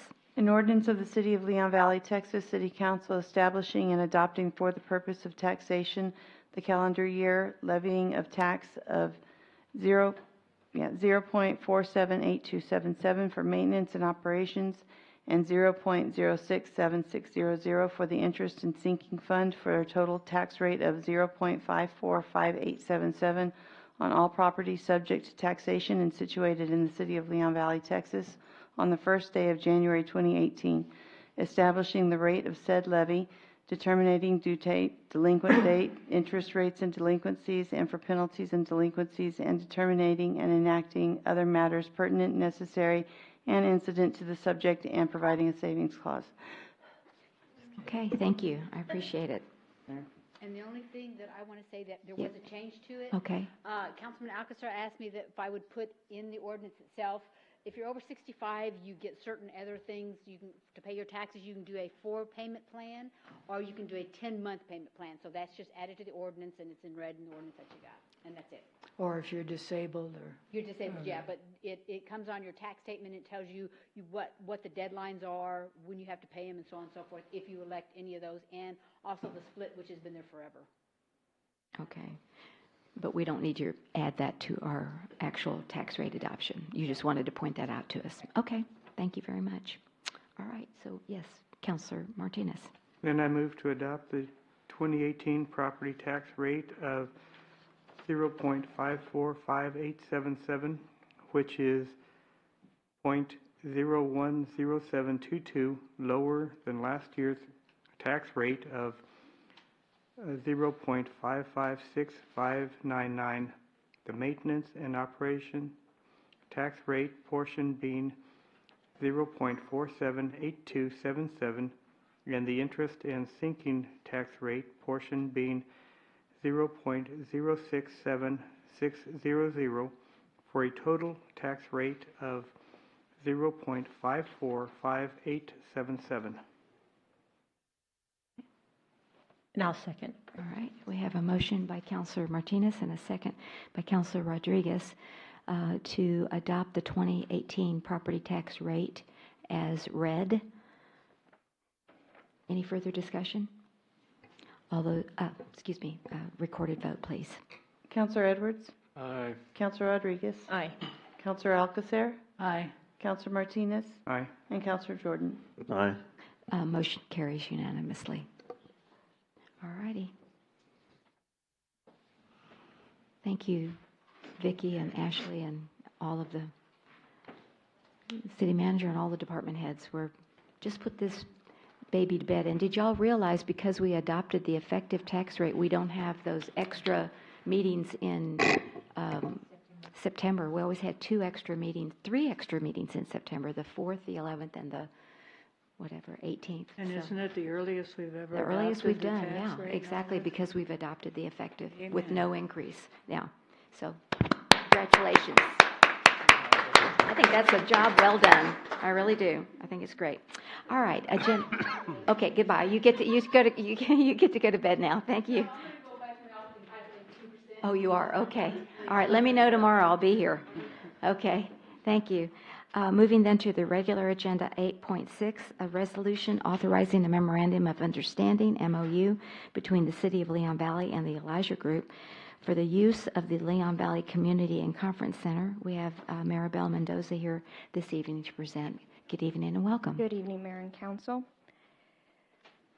The purpose of this MOU is to establish the terms and conditions under which the Elijah Group will use the City Community Center and at a reduced monthly rate of $4,000 for the purpose of providing church services, fall festivals, winter and spring holiday events, and assisting with the city's annual soapbox derby for the citizens of Leon Valley. Excuse me, point of order or Yeah. question? Before we even proceed further, Yes, ma'am. Is this group here? Yes, Christine Crane, I believe. Oh, okay. We just were looking around and we Oh, didn't see she's up there. anybody, Oh, so we okay. didn't want to continue if we didn't have a representative. All right. Thank you Excellent. very Thank much. you. Okay. No problem. Very good. Excuse us. Go ahead, please. Okay. Just kidding. So they've been running the commuting conference center at the regular rate since February of this year. They're currently negotiating the purchase and renovation of a facility located off 151 in Petranco, which is why they're requesting the use of the commuting conference center at this time on Sundays and Wednesdays until their facility is ready to occupy. They are requesting following usage times. So Sundays for both facilities from 9:30 a.m. to 12:30 in the afternoon, and then Wednesdays for both facilities 6 p.m. to 8 p.m. The fiscal impact for the community center, this is at a monthly total cost is about $4,894, August through December. Again, this would be starting September through December. This was previous fiscal impact sheet. And the conference center runs about $4,811 for the conference center, again, on a monthly rate. So average for the facility, for using both facilities, is about $9,564. So they are the difference between the difference requested and what the actual is and requested is $5,705. Again, every month is different based on how many Sundays and Wednesdays are per month, which has a different rate per day. So the difference for September would be $5,829, October $5,705, November $4,754, and December $5,829. And this is with the reduced amount of $4,000. Now, the difference to allow them to use a community center at a monthly cost of $4,000 and allow them to use the conference center at no cost would be around $894. So this would generate steady revenue for the community center and conference center, allows the local community and surrounding areas to attend and participate in any community events that they do have for the city, and promotes the commuting conference centers. It does align with our C statement. And I do have Christine Crane here, who's part of the Elijah group. If you have any questions for her, or if you want to say something regarding to. We'll start off with, come on in, Christine, welcome. We're so glad you're here. And what is your position with the Elijah group? I am the ministry coordinator. Ministry coordinator. Okay, very good. I believe Ms. Alcacer will begin the questioning. Did I see somewhere in the part you didn't read that they had been renting since the beginning of the year? Was my question. And what amount had they been paying? It varies. It varied, from, like she said, depending on the weeks. And then in the beginning, we were using the smaller building, which is the conference. I always get those backwards. The conference center. And then we decided to, if our church was going to see the growth that we wanted it and to be in time to meet what we want when we move to our new facility, then we really needed to focus on building our children's program and getting that. So we decided to move the adults to the convention center, community center, and then the children stayed in the conference. The service itself is only about an hour and a half, but we have to rent it the extra time because there's about 5 of us that go in, set up. We're literally from scratch. And then when the service is over, we stay behind, tear it down. So that's what the extra time is. But we have a lot to offer the city of Leon Valley. We are very involved with community. We try to push community impact events. We have a big family support group. We have things to offer that is not just a Sunday morning service, and we feel like we could partner with a lot with the city of Leon Valley. And so that's why it's not that we had to be at Leon Valley while we're waiting. We chose. We were introduced to the city of Leon Valley years ago by Pastor Pat Dubois. We had done a lot of events with him for the past maybe 11 years, and we just kind of loved it. We've actually done some events with the mayor. We liked it, and we liked it so much we decided to stay. And then when our building was transitioning, we wanted to come back and purposely pick Leon Valley so that we could come together and show what we can do to offer the community. Okay, so, but you only rented one facility? At the time we did, and it was not meeting our needs.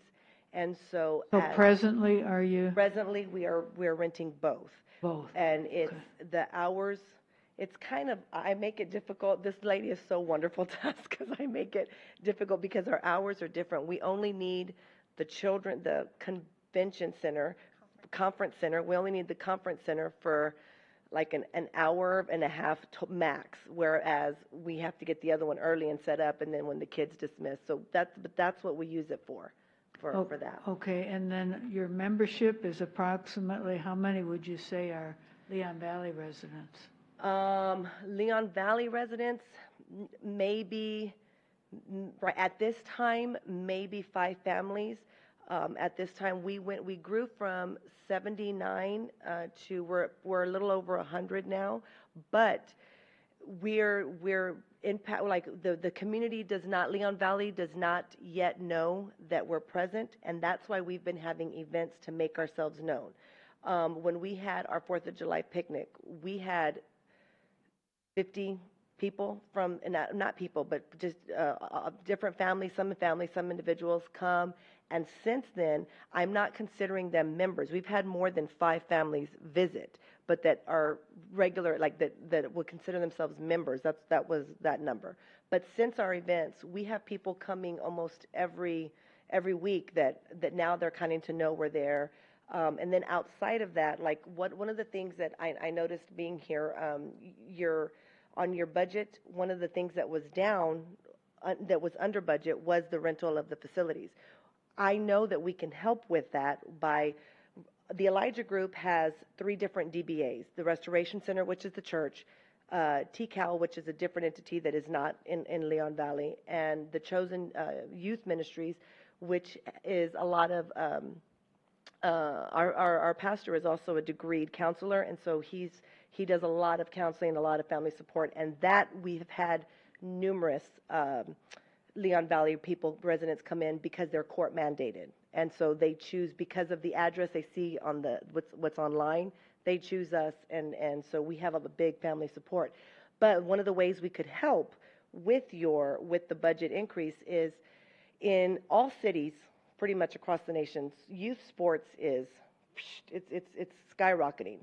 And bringing in some portable, because we also have an athletic league, like I said, that's not a part of Leon Valley, that's a separate DBA. Because we have that, we could help y'all start a youth like 10 and under basketball league on the Saturday mornings. That your income, you bring that in, concession stand alone, membership alone, to be a part of that. Like, we can do things that can seriously help the community. We bring weekly, not huge amounts, but we help support Leon Valley, because after church, if any of you are church people, you know that as soon as you let out of church, it is food time. I don't care what. And so you're not going to drive far when that stomach is rumbling. And we already have places like it's a thing, you know, whether you're familiar with it or not. It's a thing that you kind of congregate and you have your little crew and you go. So I can tell you, week after week after week after week, Leon Valley restaurants are being frequented. The youth have already scheduled events at the skating rink. So we're going to do whatever we can to give back to the city. Our presence would not be a burden, even though we are asking for financial, assistance with that. It's not going to be a burden. We can do a lot to help you guys and to partner to support events you do, to volunteer, bring people, whatever we can do to partner. We would be a good fit. And will you continue that after December? That's my worry. You Yes. have all these good things, and then you go way far away. Well, let me tell you, we've already done that, because when we moved out of the Leon Valley for our facility before that, we still did events. We came and did the Christmas caroling. Our church is the one that served with the tables with the cocoa. That was our church that served the cocoa. The different events that we've had. We would continue to do that, because we are all about reaching souls, and we're not limited to one community, but it's a lot easier to man a small community than to go and tackle a big city. So absolutely we would. And I'm not saying we're going to leave right after December. God willing, it's going to be ready, but if it's not, here we are with you guys. Thank you. Okay, thank you. Councilor Martinez. One of the items that in fact, it's probably going to be in the next item, talking about redoing our in-grant policy, is cleanup. Do you plan on leaving the facilities cleaner than you found them? We do that now. In fact, I can tell you, I don't know names, but I can assure you I'll know faces. We have been complimented, and Maribel can attest to this, and I didn't know at the time that our church has been, they've commented to the offices how neat we are. I have told the people, I've told our ushers, I've told the greeters, we're paying for this. It's part of our thing, and it doesn't matter. That's who we are. That's what their job was at the other churches and where we were. So when service is over, they're already in the restrooms. They're already picking. Like when the people come to clean, I guarantee you, they're doing very little. And we've been told we love cleaning after you guys. So we do that. We take that very seriously. Thank you. Okay. I guess I didn't get the answer to Ms. Alcocer's. Have you all been paying full rate Yes. since January? And Correct. is that at a nonprofit rate? Correct. At the nonprofit rate, because we have two different rate structures.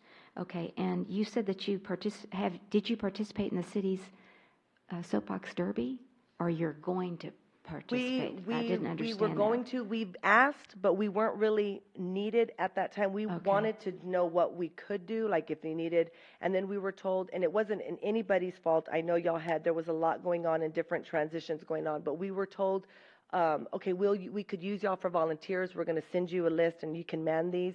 And then we're like, sorry, we just haven't been able to get them to you. So it wasn't that we didn't want to. We just weren't able to.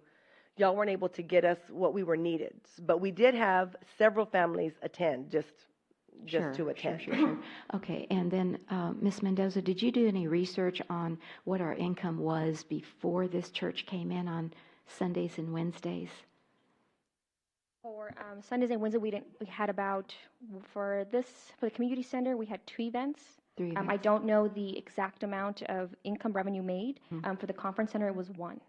And one of them was actually an in-kind grant, so it necessarily wasn't a revenue. Okay, all right. I just was wanting to, it doesn't sound like it's a huge demand for those 2 days is what I'm hearing.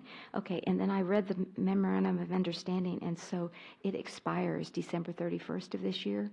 So you're anticipating that will be moved to your new church by then? Yes. Okay. If it's not, for whatever reason, I can tell you we anticipate by staying there at Leon Valley, and I would give her ample notice. I would let everybody know, but that is not the plan. I want y'all to know the plan is that we have our building, but just should there be any kind of. Right. And your pastor's name is? Daryl Crane. That's right. I know Mr. Crane. Yes. Okay. Tell him hello for me. Yeah. I will. Oh, yeah. I've met with him many times before. Okay. Thank you. Appreciate it. Oh, let me see if there's any other questions from. Okay. Anybody else? Okay. All right. Thank you. All Appreciate it. Glad you're here. All right. So, what would the council like to do on this? I move that we authorize the request for the MOU between the City of Leon Valley and the Elijah Group. Okay. We have a motion by Councilor Alcacer and a second by Councilor Edwards to approve the MOU between the City of Leon Valley and the Elijah Group as presented. Any further discussion? All those in favor say aye. Aye. Any opposed? The motion does carry. Thank you. Christine, we look forward to working with you, and if you'd like to participate in the Soapbox Derby, we'll give plenty of notice. Yes, for now. Okay, thank you. We're All gonna need right. somebody to run it. Yeah, that's right. Chief's not going to be here. All right. Moving then to agenda item number 8.7. Ms. Posley, if you'll please read that agenda item, 8.7. An ordinance of the City of Leon Valley, Texas City Council authorizing changes to the policy and criteria for the City of Leon Valley's in-kind grant program, providing for repeal or severability and savings clauses, and providing for an effective date. Thank you. Ms. Mendoza, if you'd like to begin. Thank you. Good evening again. So the purpose of this item is to present to council an update to the in-kind grant policy and process, and also to clarify the definition of public purpose and the scoring rubric process. So quick background information. In 2016, The scoring rubric was updated to distinguish between points awarded for That's sales what I tax wanted. generation versus points awarded for tax-exempt organizations. And in 2017, specifically September 19 of 2017, the City Council voted to require a deposit, no longer waive cleanup costs, no longer waive security, and add a setup fee, which would be the same as a cleanup fee, and do not waive the fee at the discretion of each application coming to council. Also, council having the discretion to modify as the situation warrants. So this statement allows every applicant to come forth to council and request a waiver of all fees. With this statement, every applicant believes they're the exception, which is why they come to council requesting a waiver of all fees. The only fee that would be waived without having council having the discretion to modify the situation as the situation warrants would be the rental fee without the last sentence. But with the last sentence, it allows applicants to come in, request a waiver of all fees, which is why I come to council frequently to request these in-kind grants, to request the fees waived. And also a lot of the reoccurring in-kind grants that we see on a yearly basis, same process. Instead of going through the I guess consent agenda, we go through the whole in-kind grant presentation and PowerPoint, reviewing the waiver fees. So I just want to be sure, because it's late and I'm tired, but so are you saying that we are going to, this new proposal is we are going to waive all the fees except for rental? No, this is what we have now. Currently, we have with council having the discretion to waive all the fees. Exactly. So what staff recommends to remove the last statement or the last sentence, council having the discretion to modify as the situation warrants. Remove that. To remove that last statement to allow only the rental fees to be waived upon council's approval. So the applicant would have to come through council to get only that fee waived, the rental fees, rather than having the cleanup cost waived, security waived, and the deposit waived. So removing that last statement would only allow them to come to council and request the rental fees waived. Okay, but what about the other fees? Those would have to be paid. So those they would have to be paid. Correct. Okay, so they would require a deposit to save the date, and also require the cleanup cost, to pay the cleanup cost and security, and then add a setup fee if required for their event. Okay. So we would like to remove that last statement or provide us direction on how you would like the policy to continue to move forward regarding this statement. I just want to clarify something. So I presented the last time to council back in September for the in-kind grant, and originally the item came up because y'all were having to go through all the in-kind grants every time. And so the city was encumbering cost for security, because that has to come out of somewhere, as well as cleanup. So even though the church is super clean, somebody still has to go in and put toilet paper, fill the soap dispensers. That still takes personnel. And so when we came back in September, the consensus of the council was to require the majority of applicants to pay security and cleanup and only waive the rental.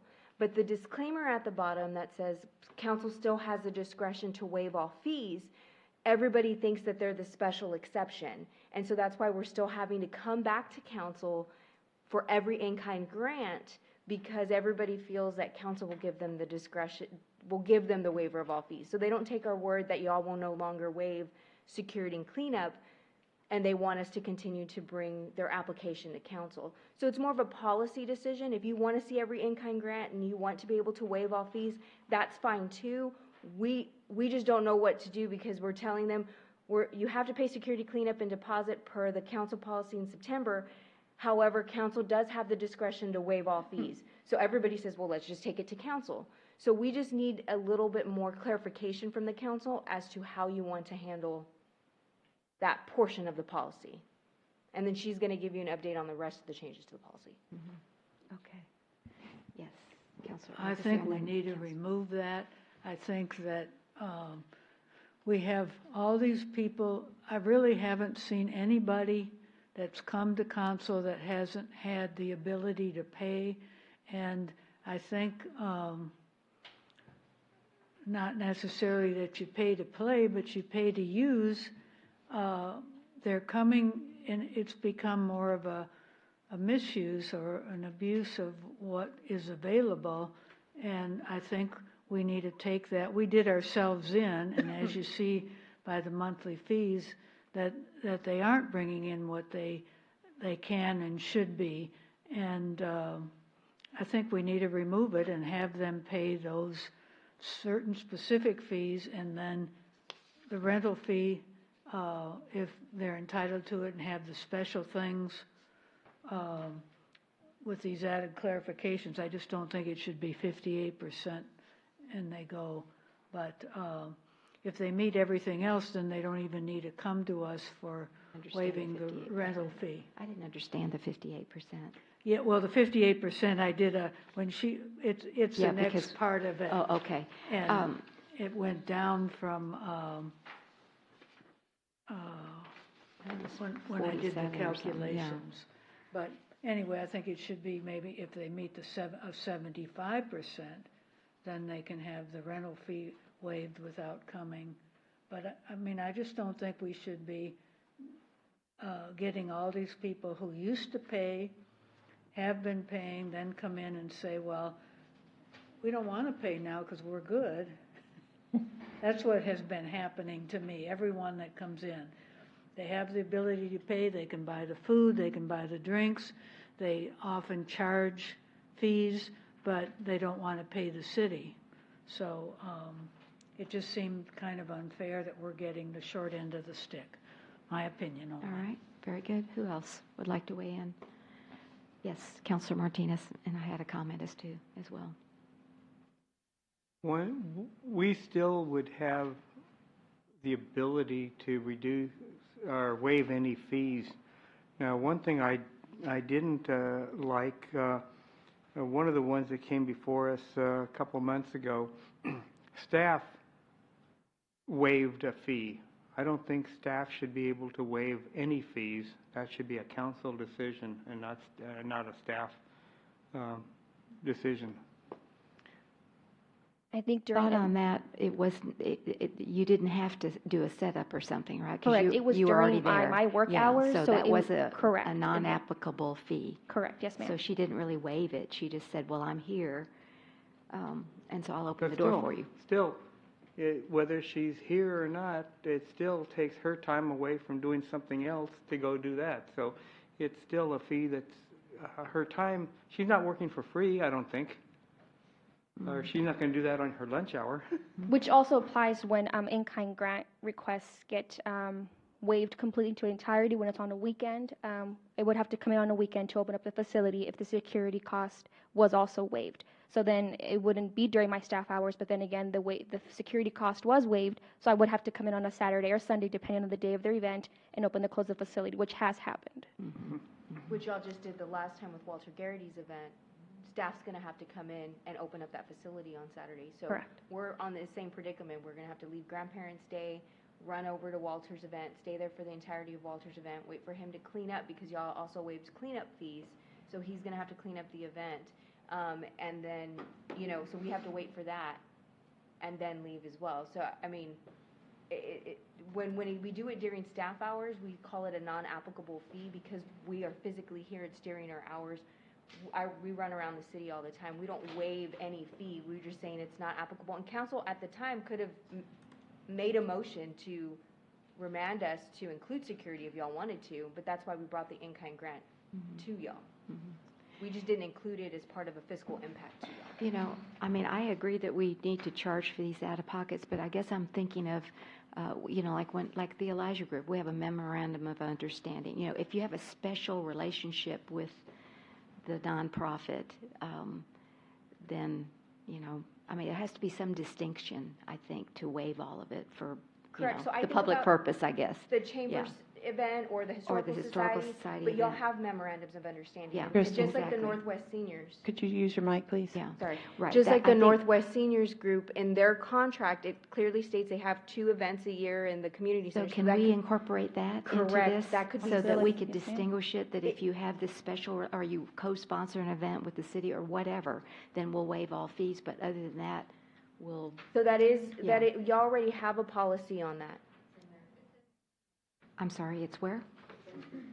Mayor and council, that distinguishing between city organizations who It's we have a already here. relationship, Okay. it's So already on that's- there. Yeah. Okay. So, all right, so those could come and be placed on the consent agenda and... Correct. Right, okay, very good. Thank you. Anyone else on this side of the dais? Okay, very good. So Yes. continuing with some of the amendments, the defining a public purpose, better, I guess, establishing guidelines on the scoring rubric, and then the in-kind grant process, which we discussed on the statement.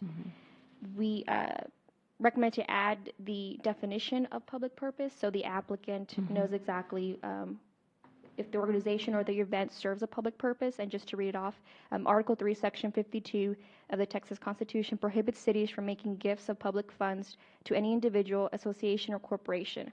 However, as long as the expenditure is for a legitimate public purpose, in that city or government will receive return consideration in order to determine whether a grant accomplished a public purpose. So we must ensure that the expenditure is not for the benefit of private parties, that the city or government has control of the use of the funds to protect the public's investment and to make sure we receive a returned benefit. So adding this to the application so the applicant is aware of the definition of public purpose.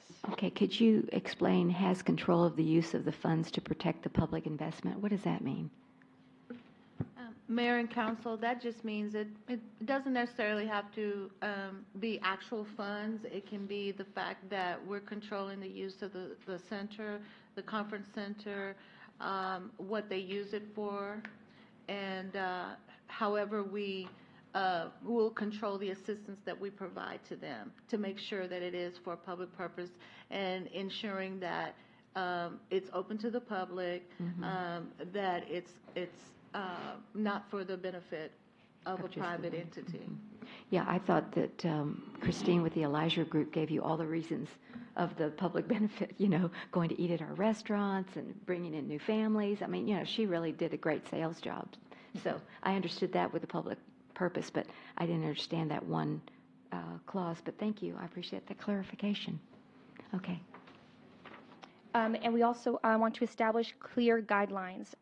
And if you see, Yeah. I believe on this is the new rubric or the amended rubric that we've created. I think you have the old one in front of you as well. I'm so glad you have gotten that because this is what I was looking for. Yeah. Yeah, so the old rubric has the criteria. So they're not necessarily questions, but they're scored by whether or not the application is complete.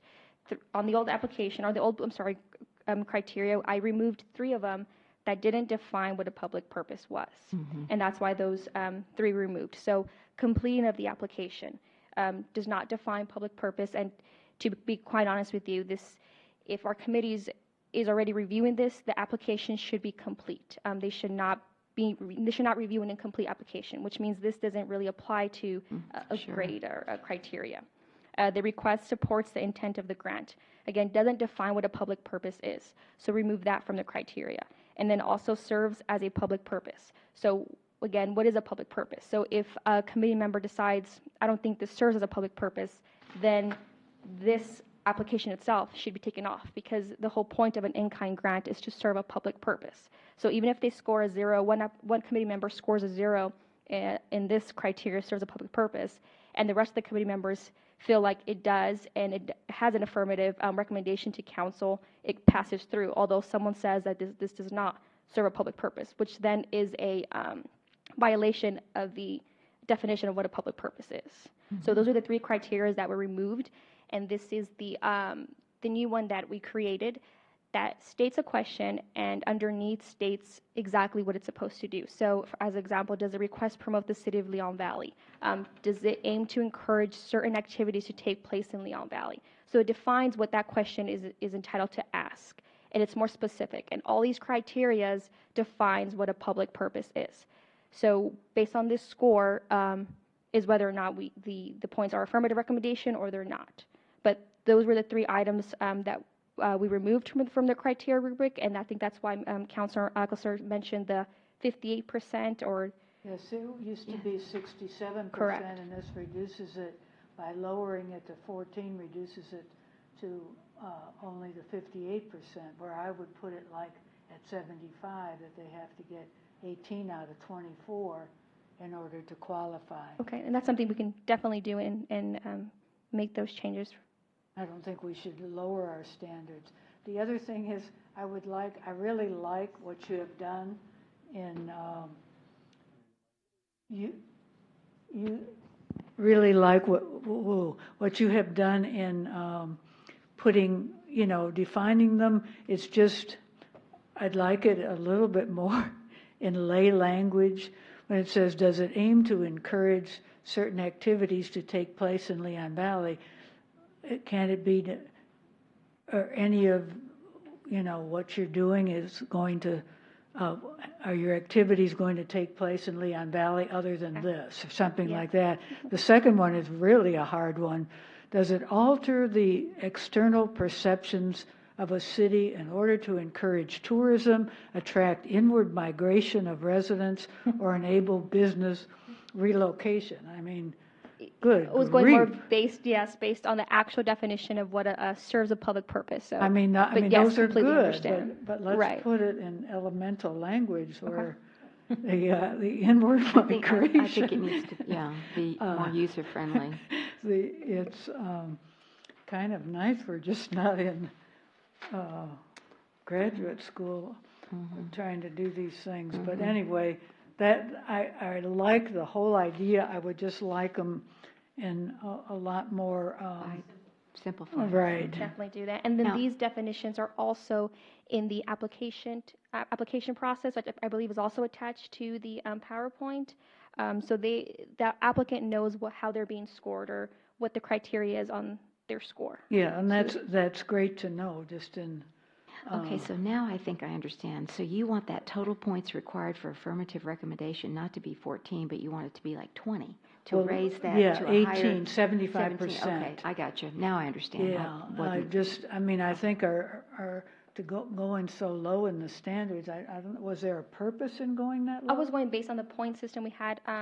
Last rubric, having an affirmative recommendation of 20, overall 30, just following those points, but it wasn't. 67%, then you reduced it to 58. Right, but it wasn't anything. Okay. All right. Yeah, I didn't even pick up that nuance, so very good. Okay, yes, Councilor Martinez. I just have a comment on the slide. Since we are internet broadcasting this, and people out in the audience cannot see that, anything, and this is for staff in general, anything that... Councilor Martinez, they can see it on the website if they're watching. I know. Talking about the old rubric that I just passed out, it wasn't considered in the packet. Gotcha. Anything we project should be where people can read it easily, and this, you can't read it. So that's one thing that if staff could really work towards, is making, even if you have to break that up into 2 or 3 different slides. This rubric, the way you see it on your screen right now, is the way the live stream people are seeing this particular rubric at home right now. So if they're on the live stream, they're pulling up the packet. This is on a full slide like this right now. You're able to read it on your screen. They're able to read it on theirs at home. Okay. The people that have trouble reading this are these people right here. Correct. Right. And that's what we need to make. Okay. You make sure that anything that we bring forth is easily readable. Understood. Well, this is all good input because this is our first read, and so we can give more, see what you come back with as far as, changing that rubric. Rubric? Is that what it's called? Yes, ma'am. Okay. Score sheet. Score sheet. That's a lot better. Okay, there we go. Created application. What's So that about? also- I couldn't read that in my packet. So. I think I've also attached the application in the PowerPoint. I'm not sure if. But it was too small for me. Right, I think it's there, but it is, and you could, you can move your screen to make it I know, larger. but I've got a paper copy too, so. Ma'am, you're the one who's saying, save the paper, save the trees. I know, it's terrible, isn't it? So I created a application to keep the in-kind grant process consistent. Sometimes the applicants come in with different sheets of paper or their attachments next to other attachments. It's not consistent. So I've created this application to make it a consistent application process where everyone fills out the same application, the same questions are asked. If there's any extra attachments based on their organization or event, flyers or whatever the case is, but keep something simple, consistent that they know to grab online, they know to download or pick up in person. Same as our contract for community and conference center. Just keep it consistent. And I believe... I think before, wasn't it just a list of questions? And so then some organizations would say, number one, here's their answer. Number two, Correct. And so some I see were, what you're some doing weren't here. answered, some Yeah, were skipped. Exactly. So this is definitely something, if it doesn't Yeah. apply to them, they can say doesn't apply, just makes it unison all the way around. Okay. All righty. And the slides are, I apologize, it's supposed to be actually a little bit further up.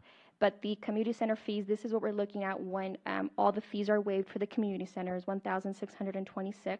And again, these are based on 8-hour events, which is most common when they rent out the community and conference center. But this is full price, right? It's Full not price. nonprofit. Correct. So should we have a column for nonprofit? The nonprofit only applies to the conference center, which would be the $200 deposit. Oh, it does? Correct. You mean a nonprofit can't rent the community center? They can rent the community center, but not at a reduced cost. Not at a reduced Correct. cost. So they pay their regular $850. Correct.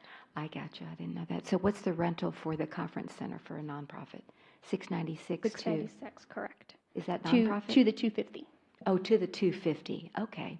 So what would Could it be? Yeah. I'm I was sorry. just going to say, if you could put that on, I just think that's important. Okay. To What see would that it be for difference. 4 hours? Like you said, this was the maximum. They only wanted it 4 hours or 3 hours like the other group that just came in.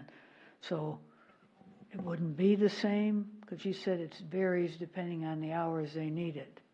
Right. So it would vary. For 4 hours, we would divide for the community center, the rental fee by, $850 by two? 8 hours, Oh, and you have an okay. hourly cost. Because for the community center, we don't have an exact hourly cost like we do at the conference center. So the conference center, for the first hour, it's $180. After that, it's $84 per hour on a weekend basis. For the community center, there isn't a set hourly rate. Okay, but that's when they get this paperwork, they see that you have those rates out there for them, something that Correct. they're handed? Okay. Yes, ma'am. So they see what the total cost is. We explain the total cost, and then they request a waiver of all fees, which is we come to council and explain. And again, the list of deposit, cleanup, security, except for the rental, is the same for nonprofit and full, right? There's no difference there. The deposit and the rental are the difference. Only difference, deposit and rental. Okay. And is it the same for no matter how many hours? Correct. Deposit and rental. Okay. Counselor Jordan? I thought I understood you to say that the deposit was $200 for nonprofit? $250. $250, so it's not the same, right? No. If it's a nonprofit organization requesting the deposit or requesting the facility for the community center, I believe it's $250. Not for the community center, for the conference center. We don't offer reduced rates for civic or nonprofits for the community center. So the only difference for civic organizations is for the conference center, and the deposit's reduced to $250, which even if they were a private organization, as long as they don't destroy the building in any way, they get that money back. It's not a revenue source for the city. And then the rental fees reduced for the conference center. But the community center doesn't have a civic rate. And so we don't offer an hourly rate currently for the community center. We only offer a possible hourly rate for the conference center. Why don't we? It's an appendix and a fee structure y'all set a very long time ago. And then when we've increased the rates, or when we've come back to y'all, we've only increased the rental rates. We've never come back to y'all and tried to restructure the fees. So that's up to council. If something council wants to look at, then she would come back and we would come back with an ordinance to. Do we need to, or are costs that we are charging for security and cleanup covering the true cost. Security and cleanup are covering the true cost because Okay. we've come back for that, but the rental cost, I mean, she would have to do a survey of what other people are paying. And see what the deposits, outcome is. yeah. And One of they the always benefits to ours is that we don't require a catering company, like you can bring in your own food. A lot of, what we hear is a lot of places require that you go with their catering company. So there's some, List. correct, Mhm. or a list Yeah, from there. mhm. And we don't do that. You bring in your own DJ, you bring in your own entertainment, you bring in your own catering. These are just the requirements that we're asking for them to pay for. And everybody gets their deposit back as long as they leave it clean and not damaged. And Correct, yes, ma'am. Well, I think while we're looking at this, we ought to look at the rentals and see if we're, don't you think? I mean, while we're looking at it, Yes, ma'am. just, let's get it done. And so can you do some research between now and the next meeting and just bring us back a survey of That would be a separate ordinance and a first read because you're looking at changing the fee appendix in the, and City Secretary's nodding, so I was right. okay, so we can't do that. So it's You not a would have rush. to It's amend not the a fee rush. schedule. Okay, it's a different, okay, fine. Okay, so the nonprofit rental for the conference center is what? 250. 250, and the deposit is 250. Deposit is 250. Okay, very good. Okay, so the rental's 250. I just want to get that down since it's not up there. Mayor, I would like to see staff do come back with a revised or updated fee schedule as a separate item. Okay. And that will be a first read. Yeah, that will be first Okay, read. all but right, that's fine. I'm just saying, Just while we're doing directing it, staff yeah. to do something for the future. Okay, very good. Anything else? Anyone else in our chambers have some input on the community and conference center structure in-kind grant?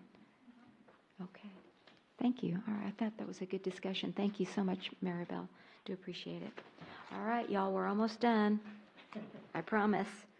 Okay. Agenda item number 8.8 on stormwater management. Ms. Pasolini, would you please read the ordinance? An ordinance of the City of Leon Valley, Texas City Council dissolving the Stormwater Committee and amending the Leon Valley Code of Ordinances, Article 14.09, Stormwater Management Utility, Division 1, generally Section 14.09.004, Authority to correct the state statute reference, Section 14.09.010, Stormwater Drainage Revenue Bonds, to correct the state statute reference, Division 2, Funding, Section 14.09.052, Stormwater Management Fund established, subsection B, to remove a reference to a board, Section 14.09.057, exemption from fee, subsections A and B, to remove certain language and add language that would exempt properties that are owned by the school district and providing for a penalty repealer, severability, and savings clauses, and providing for an effective date. Okay, very good. Mr. Demeline, good evening. Thank you for your patience with us this evening. Mayor and council. It's been a lively council meeting, lots of discussion, and you get to continue it. Thank So you. I if will you'll- guide you Yes, through sir. this. It's just a cleanup, right? That's what I just said to Ms. Alcacer. It's my understanding from Yes. Ms. Yes, Kinsler and I. Mayor, So, you're correct. The purpose is to consider approval of an ordinance to dissolve the Stormwater Committee, but also to amend Chapter 14, Article 14.09 of our Stormwater Management Utility, correcting code references, removing the reference to a separate board, and adding language that would exempt school districts from paying the stormwater fee. Just some background. I know you all are familiar with this, but in the 90s, the EPA mandated that stormwater runoff into runoff into the waters of the United States be controlled by a permit.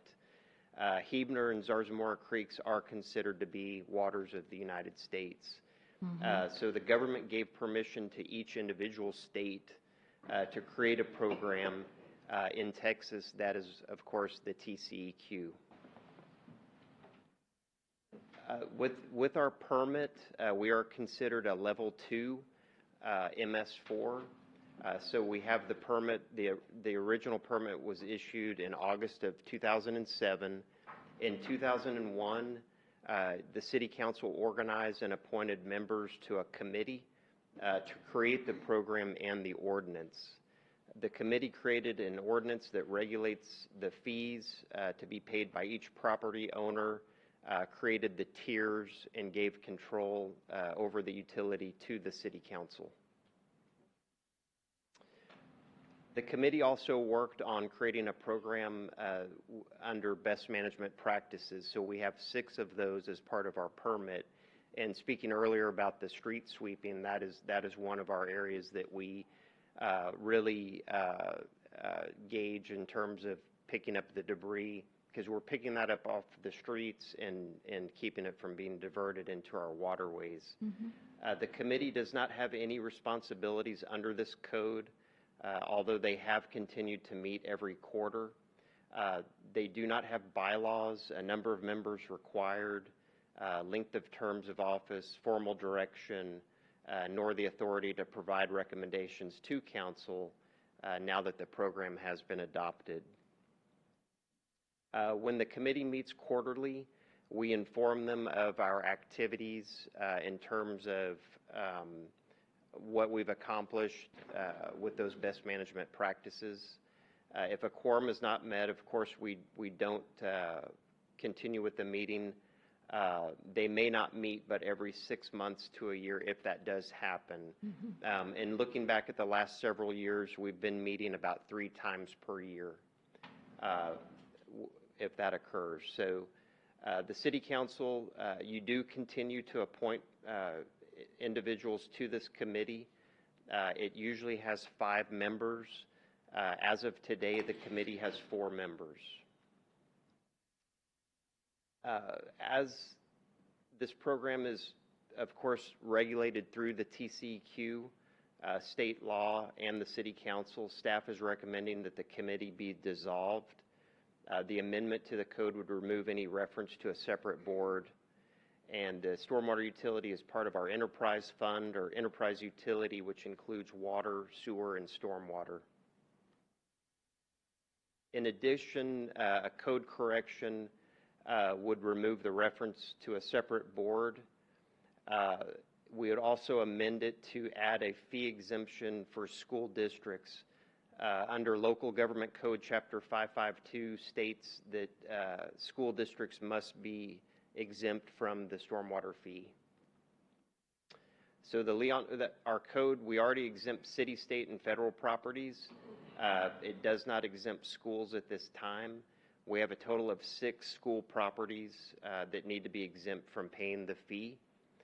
The proposed amendments will correct the error in the ordinance and will also correct the state statute reference. Under fiscal impact, the removal of the committee has no significant fiscal impact, of course. The monthly fee in totaling these 6 properties, they are in a tier structure that I mentioned, ranging from $42.94 to $131.12 per month. And by removing these properties, we're looking at a decrease to our fund of $8,382.48 annually. Our recommendation is that City Council approve this ordinance dissolving the Stormwater Committee and amending Article 14.09 as recommended. And I'll be happy to answer any questions that you may have. Okay. All right, thank you. So this change for the school districts just occurred, right? With this amendment that you were talking about? I'm not sure how many years it went back. Oh, okay. But Mayor and council, it's been in the statute. I believe that when the code was created, they used 2 references in the state statutes. One was for counties and one was for municipalities. And so they took the one that was for counties and applied it to the city, to Leon Valley, instead of the one that was for municipalities. And so we Okay. changed it to comply with the statute that applies only to municipalities and took out the whole county one. And meanwhile, all this time, school districts was a part paying. of that, yeah. They're not going to ask for any kind of money back from us because of that error, are I they? don't know what's Okay, gonna that's what I was happen, wondering. but I I'm mean, just letting you know and that I didn't know if we're it was a coming into- lobbyist, you know, I was trying to think, how did they get this changed? But Well, you're we're saying it coming was. into compliance Okay, now. I see, I And, see. I Thanks for will- that clarification. Okay, I didn't know that. I'll ask you to go into executive session on another day, after I've done some research Okay. into the ramifications, if any, Okay, with regard to that, so. okay, very good. We're just finding out. Okay, all right. Now I'm understanding it. It wasn't I thought it was a change it's always been. It just was misapplied to, okay. Well, I just want to be sure that we communicate with our Stormwater Committee, who's been meeting since 2001, you know. Yes, you Mayor, know, I thanking them for actually- their service and the reason why we're dissolving it. And I know you're thinking of that too. Yes, Mayor, I actually did meet personally with the chair. Okay. Just to go over these. Mr. Clemenson. Yes, Mr. Clemenson. mhm. And so I explained, you know, what we were proposing, and he was okay with that. Okay. So I have not met with the other committee members. Okay. Just wanted to present first. And Okay, very good. Thank you. Just appointed one recently, so I he'll know. be very sad. Now you have to tell him, I know. here are the other committees. We Yeah, need we'll have to join get them. Yeah, beautification. give me the list of the three or four members, and we'll try to get them on other committees. I sure will. Thank you. I appreciate it. Any other questions? Yes, Councilor Martinez. What has the committee done recently? Have they enacted anything, or has it just been you telling them what's going on? Yes, Counselor, it's more of a, we take that opportunity when we meet with the committee to go over what we've accomplished in terms of our, we call them best management practices with that permit that we have. So in terms of really, there's been no action as far as, you know, recommendations and such in that regard, but it's more of just reporting on what we've been doing in terms of how many tons of material that we're collecting off of the streets with our street program, sweeping program. Also the oil igloo that we have at Public Works, we maintain that, and we calculate how many gallons of oil and filters that we're collecting each year, and then also the you know, the other areas of that permit that we're monitoring. So that's pretty much what is presented in those meetings. So the committee's not giving you direction, or staff direction, or telling this is what needs to be done, or anything? They do recommend, in the past, we have written articles for the Lions Roar. They've recommended the stations that we've put in our parks, as far as the dog bags for waste. And so when they do bring that up, we'll, you know, we do implement those areas, but they're really tied to the more to the MS4 permit, and that's what we work through with the committee. And they presented to you all, I believe, last July. They were prepared to go again in August, but we're bringing this forward. So Mr. Clemenson was prepared to give that report as well. Well, they also do educational outreach, like at Earthwise Yes. Living. It's That's a big component. Yes. to the permit is public Right. outreach. That's a very good point, Mayor. And so, you know, of course, we're going to continue that, and we have another permit that we're going to be applying for because it's a 5-year permit, and ours is about to expire. So we'll be on our third permit with the TCEQ. Right. Do y'all remember Bob Tome, resident? He was very instrumental in that, on those best management practices. I don't know if he actually was an employee or a part-time employee at the time, but anyway, he did a lot of work on that. A consultant, maybe. Consultant, or, yeah. I have looked at a lot of his Yeah. work, and really it's still in place It to is. this day. It is. It formed a great foundation It of what we do currently. Right. And then y'all have those little discs at the stormwater entrances, like notifying, educating people, hey, this is an entryway for stormwater, Yes. pick up your leaves or whatever. I can't remember what those discs say, but Yes, Mayor, we've installed those on each of our drainage inlets. Right, drainage inlets, there we go. And so we do that is part of our outreach effort. And also some Eagle Scout projects, haven't they done something with stormwater, or am I dreaming on that? I think maybe in the past, Yeah, before okay. I was here, they did some work. Okay, yeah, I thought but they did. we continue GS something, I thought one of the Boy Scouts did some kind of map of all of those inlets or something. We have all of our storm drains are mapped through GIS. Yeah, and I don't know if that was And so they may have had some work on that area. I think that was done like in about 2010, somewhere around there. Yeah, I'm recalling that. Okay, anything else? Yes. Is there any Councilman. reason, is there any reason to dissolve the committee, or just leave it as it is? I think by statute, you have to have a committee for the stormwater group. I can be wrong, but. I'm sorry, I didn't hear that, Crystal. By committee, what? No, you have to have a stormwater committee to create the program. The program, and it's my understanding that that was their purpose when they were created, and now their purpose is that it has been fulfilled. And so basically by fulfilling the purpose, that's why they haven't had anything to do all this time, because they did what they were supposed to do, and now they can really dissolve on its own because it's fulfilled the purpose of what the committee was created for under the law. But because council created the committee, you will have to dissolve it.